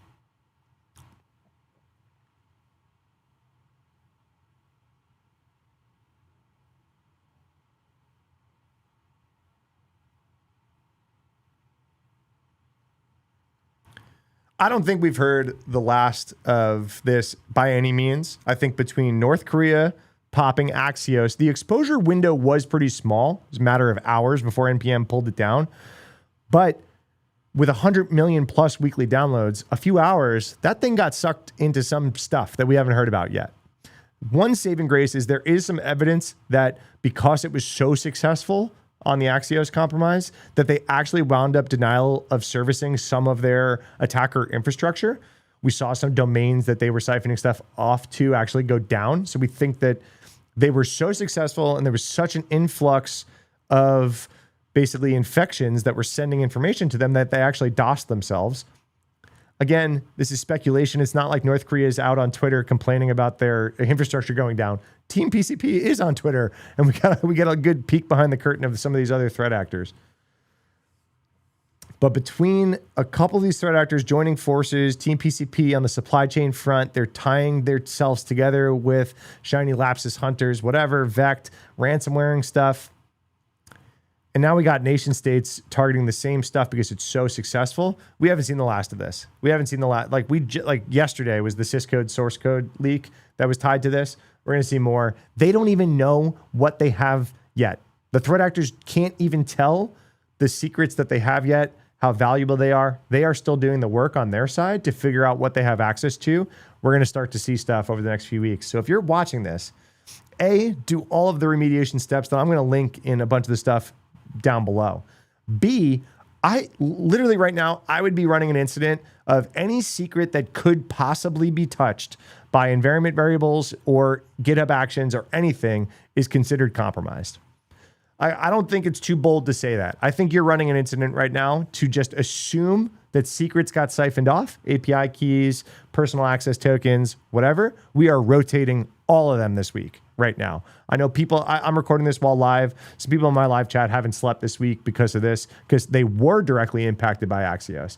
I'm saying even if you don't think you were, you don't have enough information to know that you were or weren't, is what I'm thinking, right? What's going on? I think a lot of this has to do with AI lowering the skill bar for some of this stuff. I think a lot of this has to do with GitHub and GitHub Actions and CI/CD pipelines being underprotected, and a lot of people just assume that things are good and that GitHub is going to, do whatever. They've got MFA on their GitHub account. They do this personal access token thing. The personal access token expires in a few weeks, so they think that they're good. Well, guess what?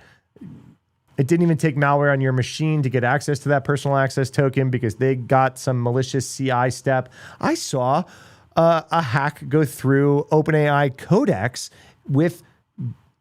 by attacking GitHub branch names. They put command execution in the branch name, submitted a PR, and code executed in the CI/CD pipeline that was able to exfiltrate data.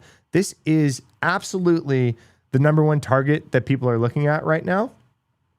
I've seen prompt injection in GitHub titles. Like a lot of stuff running in and around GitHub is running privileged, and a lot of us aren't ready for that. Aren't ready for that conversation, don't know how to lock it down. That's why I'm saying I think NPM, PyPy, GitHub, I think you guys need to form some sort of high holy council if you haven't already and figure out what you're going to do about this, because a lot of your customers just are going to get caught flat-footed. Kudos to all the researchers staying on top of this. Frosted Socket, I know you haven't slept. Step Security, I know you guys have been on top of it. NPM and some of the researchers out of Wiz and the Elastic Security team, I know you were some of the first to spot some of this stuff. Yeah, I saw a tweet that said, I need someone from NPM Security to contact me now. This was this guy out of the Elastic Security team, so he spotted that first. That that kind of work really limits these exposure windows. Thank you guys. Hat tip to all of you. I'm nervous for what this kind of means for the future of security, honestly. I think we're in for a world of hurt right now. I can't point to like any single AI capability or open source weakness or anything like that that's like the cause of all of this, but I think that we are going to get inundated with findings and attacks that we are understaffed and underprepared for until we figure out how to get out in front of this. It's going to get worse before it gets better. One of the other videos that I'm cutting this week, I just reacted to there's some talks from the Unprompted conference. That was an AI security conference. And one of the Anthropic security leads was there talking about black hat LLMs and the capabilities for the current models to find vulnerabilities and how exponentially they are getting better. The models that you have access to right now, Opus 4.6, is better at finding vulnerabilities than some of the world's top security researchers. Of course, that's going to cause more pain before it gets better. I can't tie everything that I talked to today to Opus 4.6. I'm just saying it would be irresponsible to not bring it up in the same conversation of we're in for a world of pain.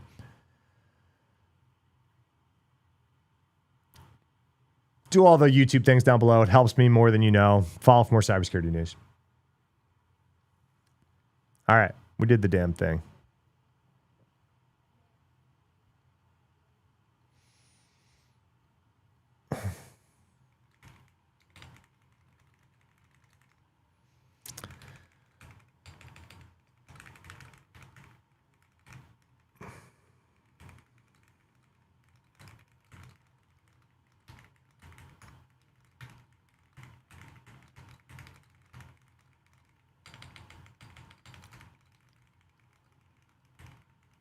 All right.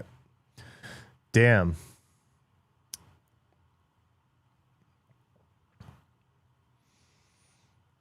All right, you guys are back. Damn, no joke, big old video. I recorded for like half an hour. That was wild. I've been live for 3.5 hours, baby. I saw Bill drop in. Bill, I hope the newsletter is looking good because I am yapping too much. These fucking bots. Grinding. Yeah, the bots are bad, man. All right. Where...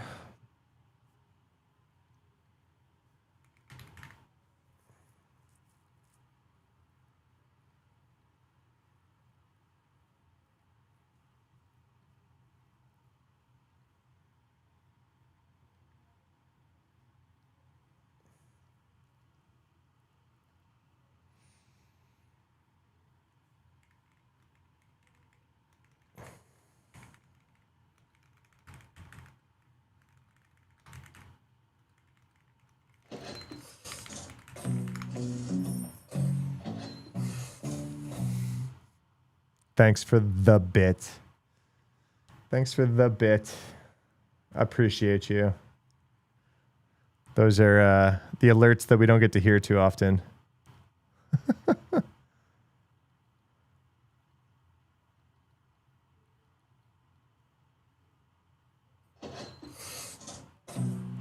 Oh, you bit spamming me?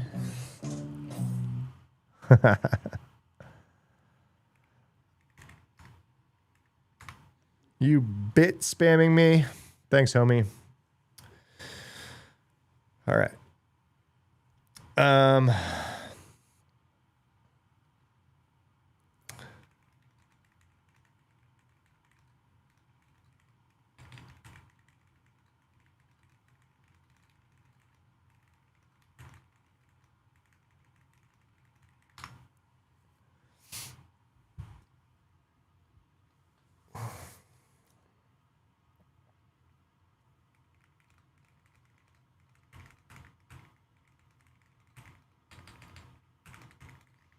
I'm apologizing to my editor because I forgot to local record the J-Karen conversation, so he's going to have to pull it out of OBS. And then I forgot to local record the unprompted React videos.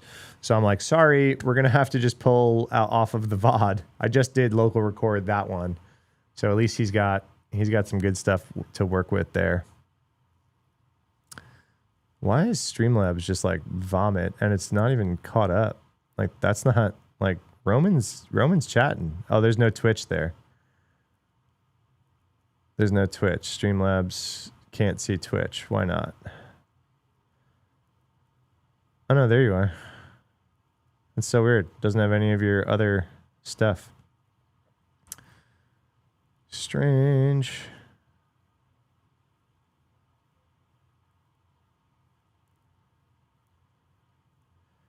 What up, DeGrowly Bear? Sweet emojis. All right. Was there any other videos that we wanted to talk about this week? The unprompted stuff is good. Let's pull up my feeds and make sure I'm not missing anything big. I don't really want to make a Claude code, source code video.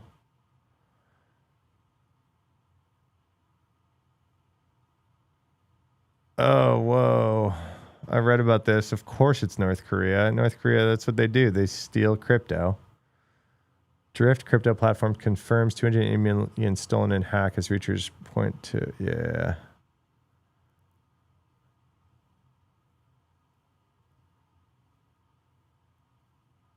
A novel attack involved rapid takeover of companies' security council administrative powers. Highly sophisticated operation appears to have involved multi-week prep and staged execution. Whew.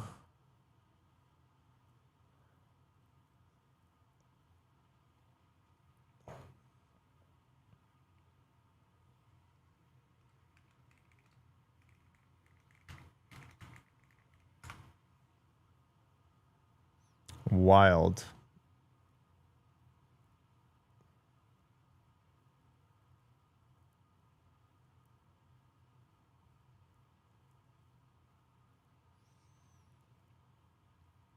All right.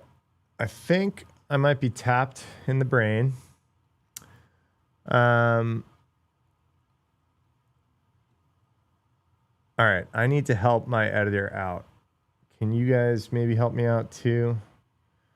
I need to give him timestamps of the VOD.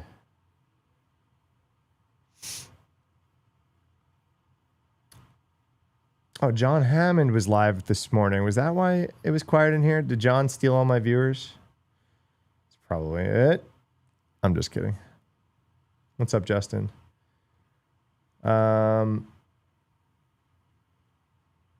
No, I need to go to my channel. I am currently live. No, we are going to mute ourselves.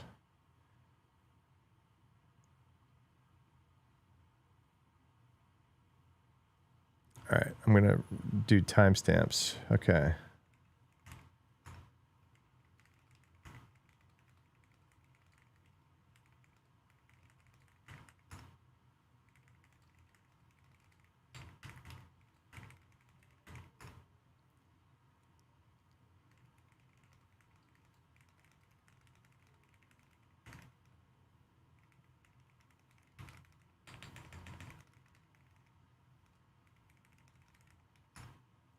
All right. So JCran segment's just straight from the start. Then JCran leaves.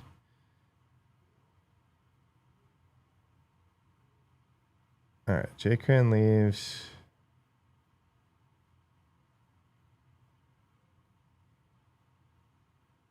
Specifically because, you know, of like the smart expert PhD level exploit of Dino Dizovi out of New York that I know that we feel good about it.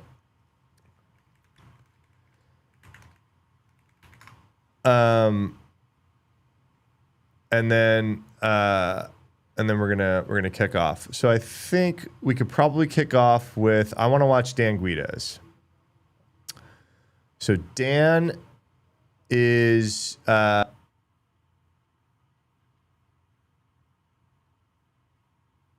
one of those OG like security. Why am I not getting a good timestamp? I'm getting like reverse timestamped.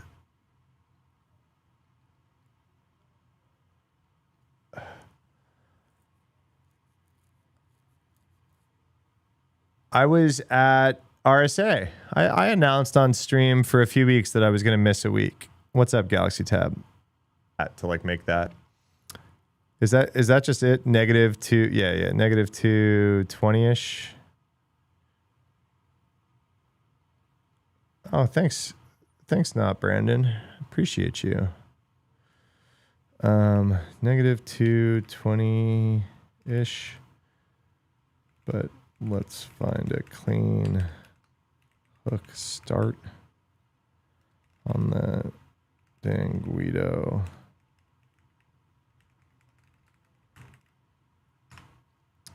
All right. Just writing notes for my editor. No, I'm not watching myself. We're going to release these. I did a bunch of reactions to Unprompted talks earlier, and we're going to release them as standalone videos.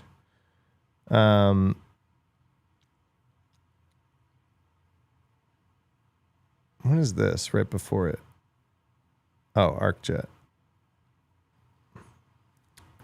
Carlini. Ability to talk at Unprompted. Let's do it. Let's jam. I haven't watched it yet. All right, -140-ish. -140-ish for the second Unprompted talk by Carlini. Again, clean hook intro point would be good. We can do the trick where we take a super high energy hook from the middle, put it up front, then get into it. I can also record side notes if we need. Ba-dum-bum-bum-ba-dum-bum.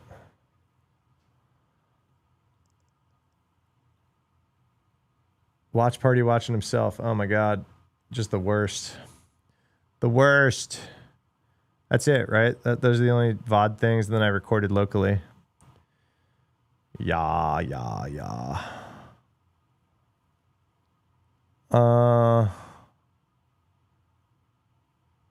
Whoa. We escaped the echo chamber, everybody. The government was... Check this. I watch Channel 5 a lot. I like their YouTube videos a ton.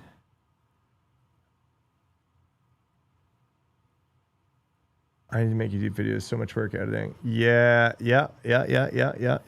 I false started twice because I burnt out really quick. Is on a continuous basis collecting in bulk every American's phone records. Even the author of the Patriot Act said, that's not what we allowed. We never thought it was going to be used for bulk collection of everyone. The echo chamber. Now there's so many ways that you get this data proliferating. Data brokers will pile up that information from various apps, various services, and then they'll sell it to a whole bunch of people, including selling it to law enforcement. So now instead of going and getting that warrant, like the Supreme Court says you need, they can just buy it from a data broker. It's been used as the basis for detainments. It could be investigated by federal police or end up in the hands of the federal government. We don't know exactly who would have what, or then where it would be shared out. You know, that you should care about your privacy and not feel like you're always being watched. But that, unfortunately, is not the case now. Breaking news, breaking news. Are you watching this on a phone or a computer? I bet you are. And guess what? Since you first started fooling around on the internet back in the day, particularly on social media and online shopping platforms, there have been private data companies building an individual profile on you to sell to advertisers and corporations like Oracle. Club Penguin? Who build regional and market-specific algorithms based on consumer data. And guess what? You're the consumer, pal. For a long time, this could have been seen as all fun and games. You buy a poolside basketball hoop on Amazon one day and then get served a whole gang of LeBron James highlights the next. It was chill. But now, it's getting freaking scary. 3 days ago, on March 18th, 2026, FBI Director Kash Patel sat before the Senate Intelligence Committee and confirmed, under oath, that the FBI is actively purchasing Americans' data in bulk from these same private data companies who'd worked in the ad space. Yeah, so like you used to need a fucking warrant for this stuff. Like, you know what I mean? Like this is just, oh my God. And this is tied to the age verification stuff, right? Because why go through the whole, like, we got to de-anonymize you via weird, you know, advertising tricks when we could just get you to upload your freaking ID, tie it to your account that you're talking from, and then we just have it. We just have it. You're just de-anonymized. We don't even need to go through these hoops. Before to create domestic profiles on American shoppers. And what these data brokers have is a full dossier built from your entire digital footprint, from your first MySpace profile in 4th grade to whatever the frick you're doing online right now. This, to me and many other people, is seen as a bit concerning. You know, why does the FBI want all of our data? Are they developing some kind of dissident database to map and classify people who speak out against the federal government? Or you see a word, I'm going to say it. Longtime watchers, what am I about to say? Sentiment analysis, right? This is the word that they keep saying in a lot of this stuff, is they're offering them sentiment analysis, which means, are you what we consider a good guy or a bad guy? Who's to decide what sentiment analysis? Or maybe uncomfortable with the Epstein class forcing Americans to fight a war on behalf of a country that's bought and blackmailed its way into our political and media establishment with the sole purpose of manufacturing consent to expand their colonial project? I don't know, hard to say, but I do know this. Previously, keeping track of dissent in a country this large would have been a huge undertaking. But now, with powerful AI tools, it's not super hard for federal bodies like the FBI. Keeping track of dissent.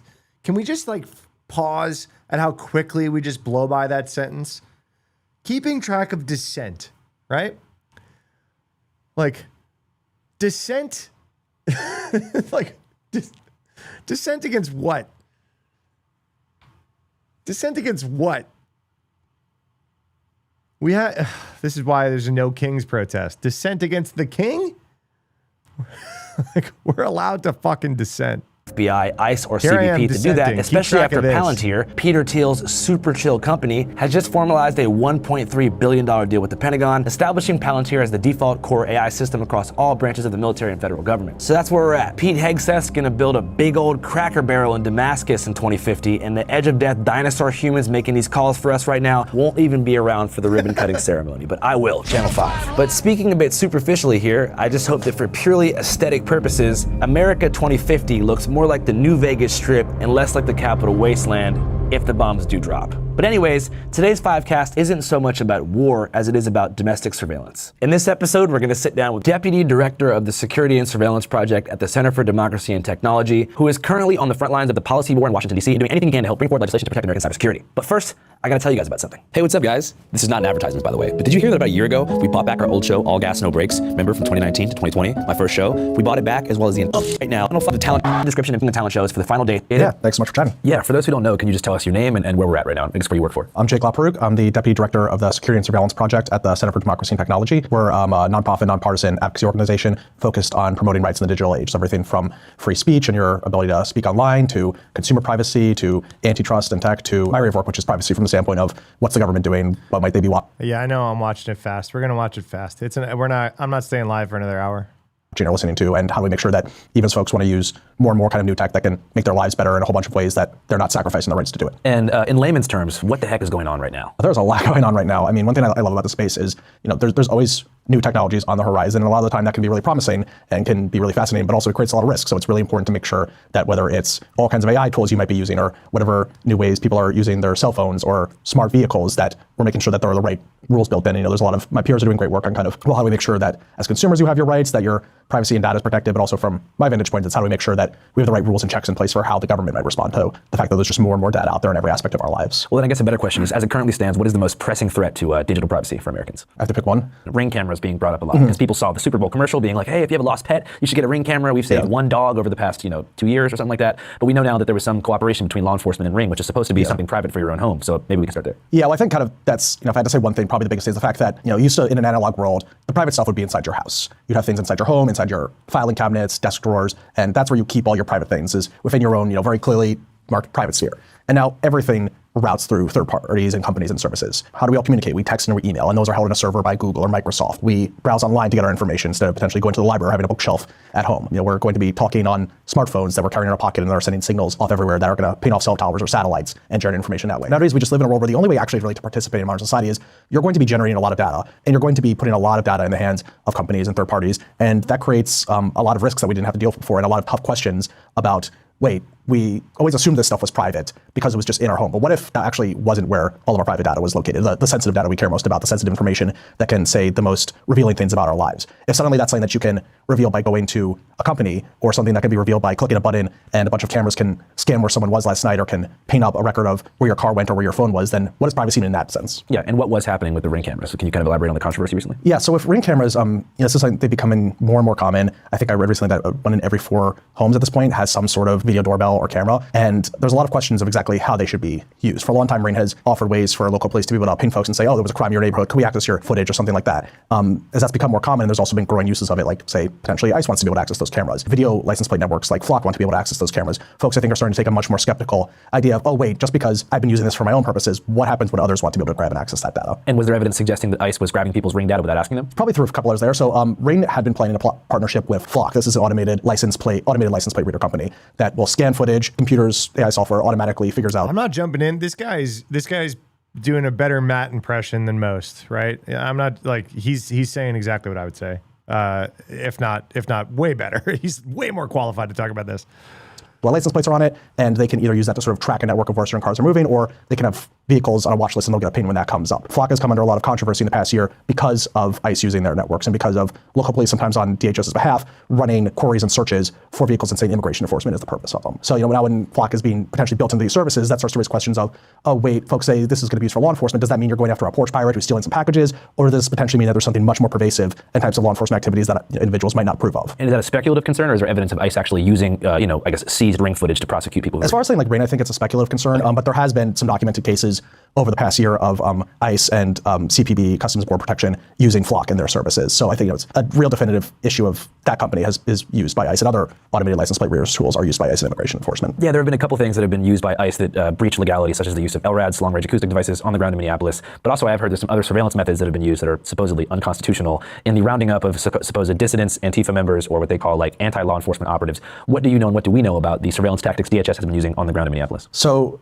ICE, Customs Border Protection, DHS as a whole have a incredibly vast arsenal of tools for surveillance and investigations. And we have seen some of those documented in use in Minneapolis, including against protesters and dissidents. Some it's more speculative how they might be used. And there's also a lot of big questions, unfortunately, that are coming up, and we don't have really info into about these threats of, oh, we're building watch lists of protests. We're building lists of people who engage with DHS officers, where I think kind of the ambiguity is part of the point, potentially, to chill out speech. But as far as the things that we do know, probably the most pervasive and powerful tool DHS, ICE, CPB possess is their wallet. It's the ability to buy data from data brokers. And this is a huge pervasive problem for surveillance at all levels, from local policing to immigration enforcement to intelligence agencies, the NSA, CIA, FBI. It is a common tactic now, instead of going to court and saying, here's my evidence, here's how I know someone did something wrong, give me a warrant or a subpoena or other whatever legal documents I need to go to a company and demand that data. Instead of going to a court, they'll go to a data broker and they'll say, I don't want to go through that process. I'm going to pay you. You're going to hand over a big data set for me and I'm going to collect it all and use it that way. This is something DHS has done for immigration enforcement for a long time. And that's everything from location data to web activity data, purchase records, to utility bills, which can reveal just something as basic as last known address for an immigrant, that individual that ICE might be looking for. When you take that power and all the data that's within it and potentially turn it towards more general internal policing, or in this case, potentially policing and tracking of dissidents, protesters, observers, it starts to get very worrisome in terms of what that could entail. There's been some great reporting recently on just the location privacy side of this. Your cell phones, they can be used to track where you go. There's actually a pretty long standing at this point, clear case on this. The Supreme Court said 7-8 years ago that if you're going to track someone with your phone, you need a warrant to do that. Just as invasive as if you're wiretapping someone's phone conversations or going in to search their house, in terms of how revealing that is. So they said you need a warrant if you're going to track someone's phone. But now there's so many ways that you get this data. I don't know why. The third emergency alert that I've gotten today on my phone and watch. That's what that buzzing just was, if you heard that. The third, like an Amber Alert style emergency thing, all tests. Test. 3 times in the last 4 hours. Data data brokers will pile up that information from various apps, various services, and then they'll sell it to a whole bunch of people, including selling it to law enforcement. So now instead of going and getting that warrant, like the Supreme Court says you need, they can just buy it from a data broker. Yeah, and so a big thing here would be the digital trail that all. This is my big thing, right? Is like, you used to need a warrant for all this, right? Location information, all this kind of stuff, man. It's like, now you can just grab it extra judiciously by sending a check.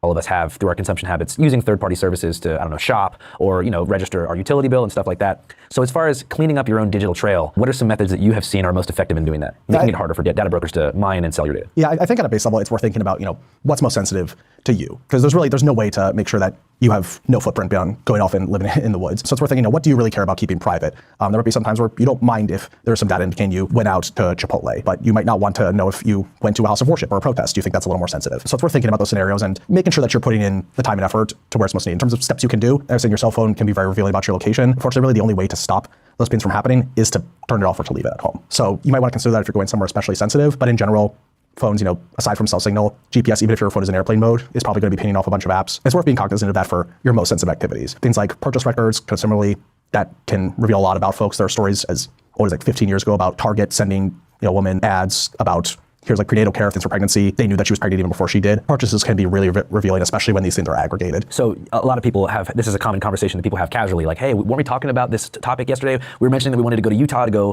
camping and rock climbing, and that was just a conversation we had in our living room with an earshot of the Alexa system on our phones, and the next day their whole homepage of their Instagram and their whole Amazon wish list or whatever, all ads that are being targeted to them are all about that thing that they privately discussed in their home. Is that a coincidence or wishful thinking, or is that a coincidence, or are the devices listening to us?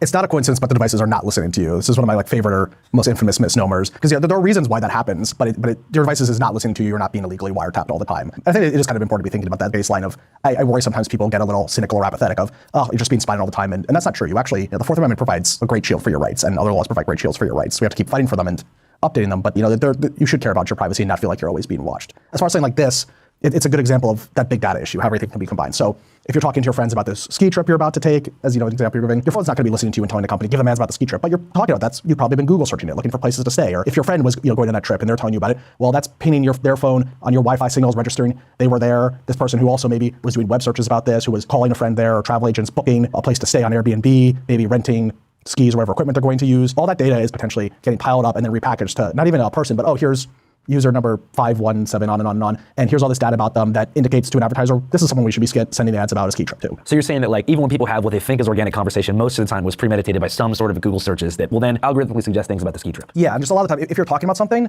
like that, you're probably also doing a lot of other things you're not even thinking about in the background, and those are the things that are probably getting... I don't know. I hear that from a lot of experts. We've all been there, right? Where we get something on our feed that we know that we just talked about, right?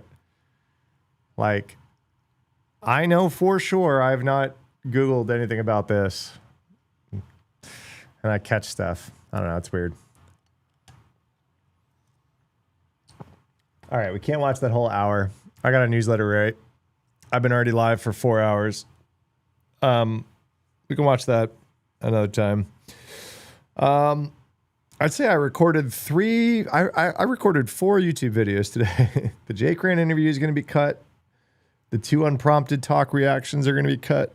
And then the what the fuck happened to the internet is going to be cut. I'd say I caught up. All right.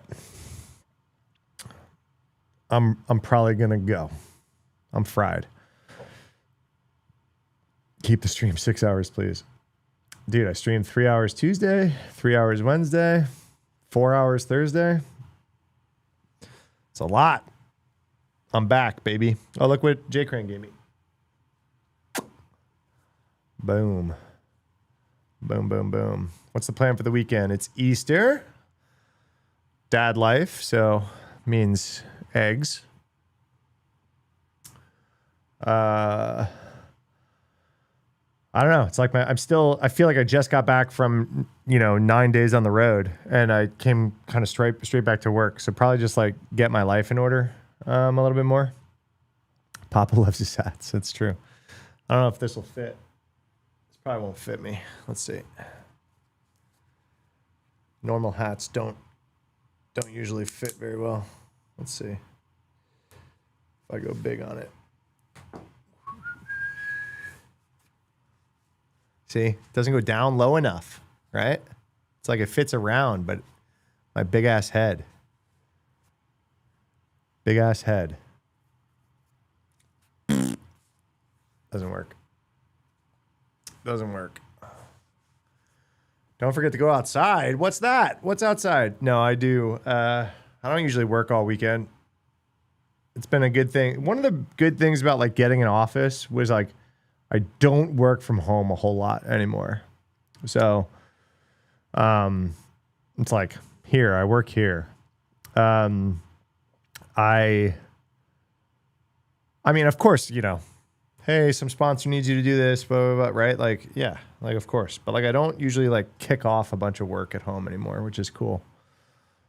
I recently moved, and I still don't have a lot of furniture, so probably go get some furniture. Deep cranium syndrome, yeah.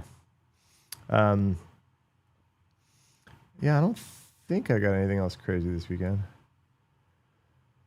Yeah, I don't think so. Just hanging out, catching up, life organizing.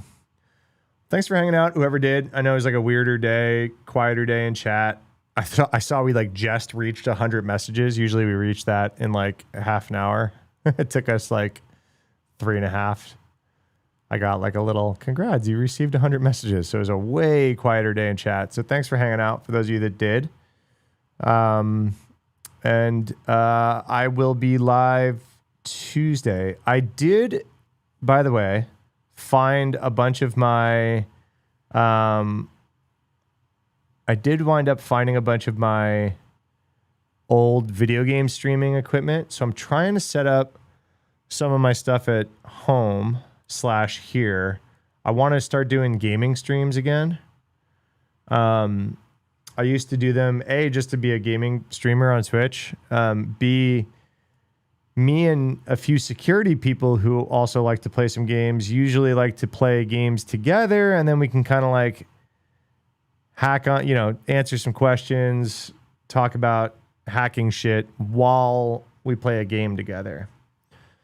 So I want to start that up again soon. So make sure you're subscribed, because maybe that's a good this weekend thing is playing some games or something.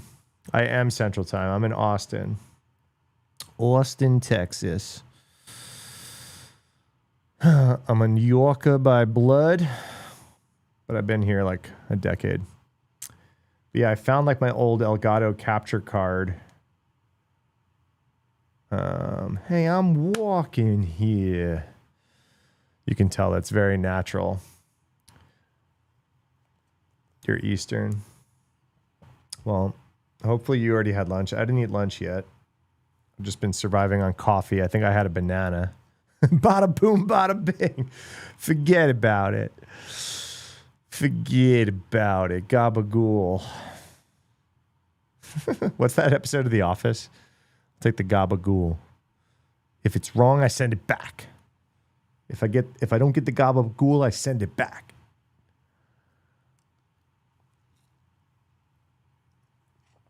All right. We have officially lost the script. We're off the rails. All right, everyone go watch John Hammond. He's live. I think he's still live. Go hang out with John.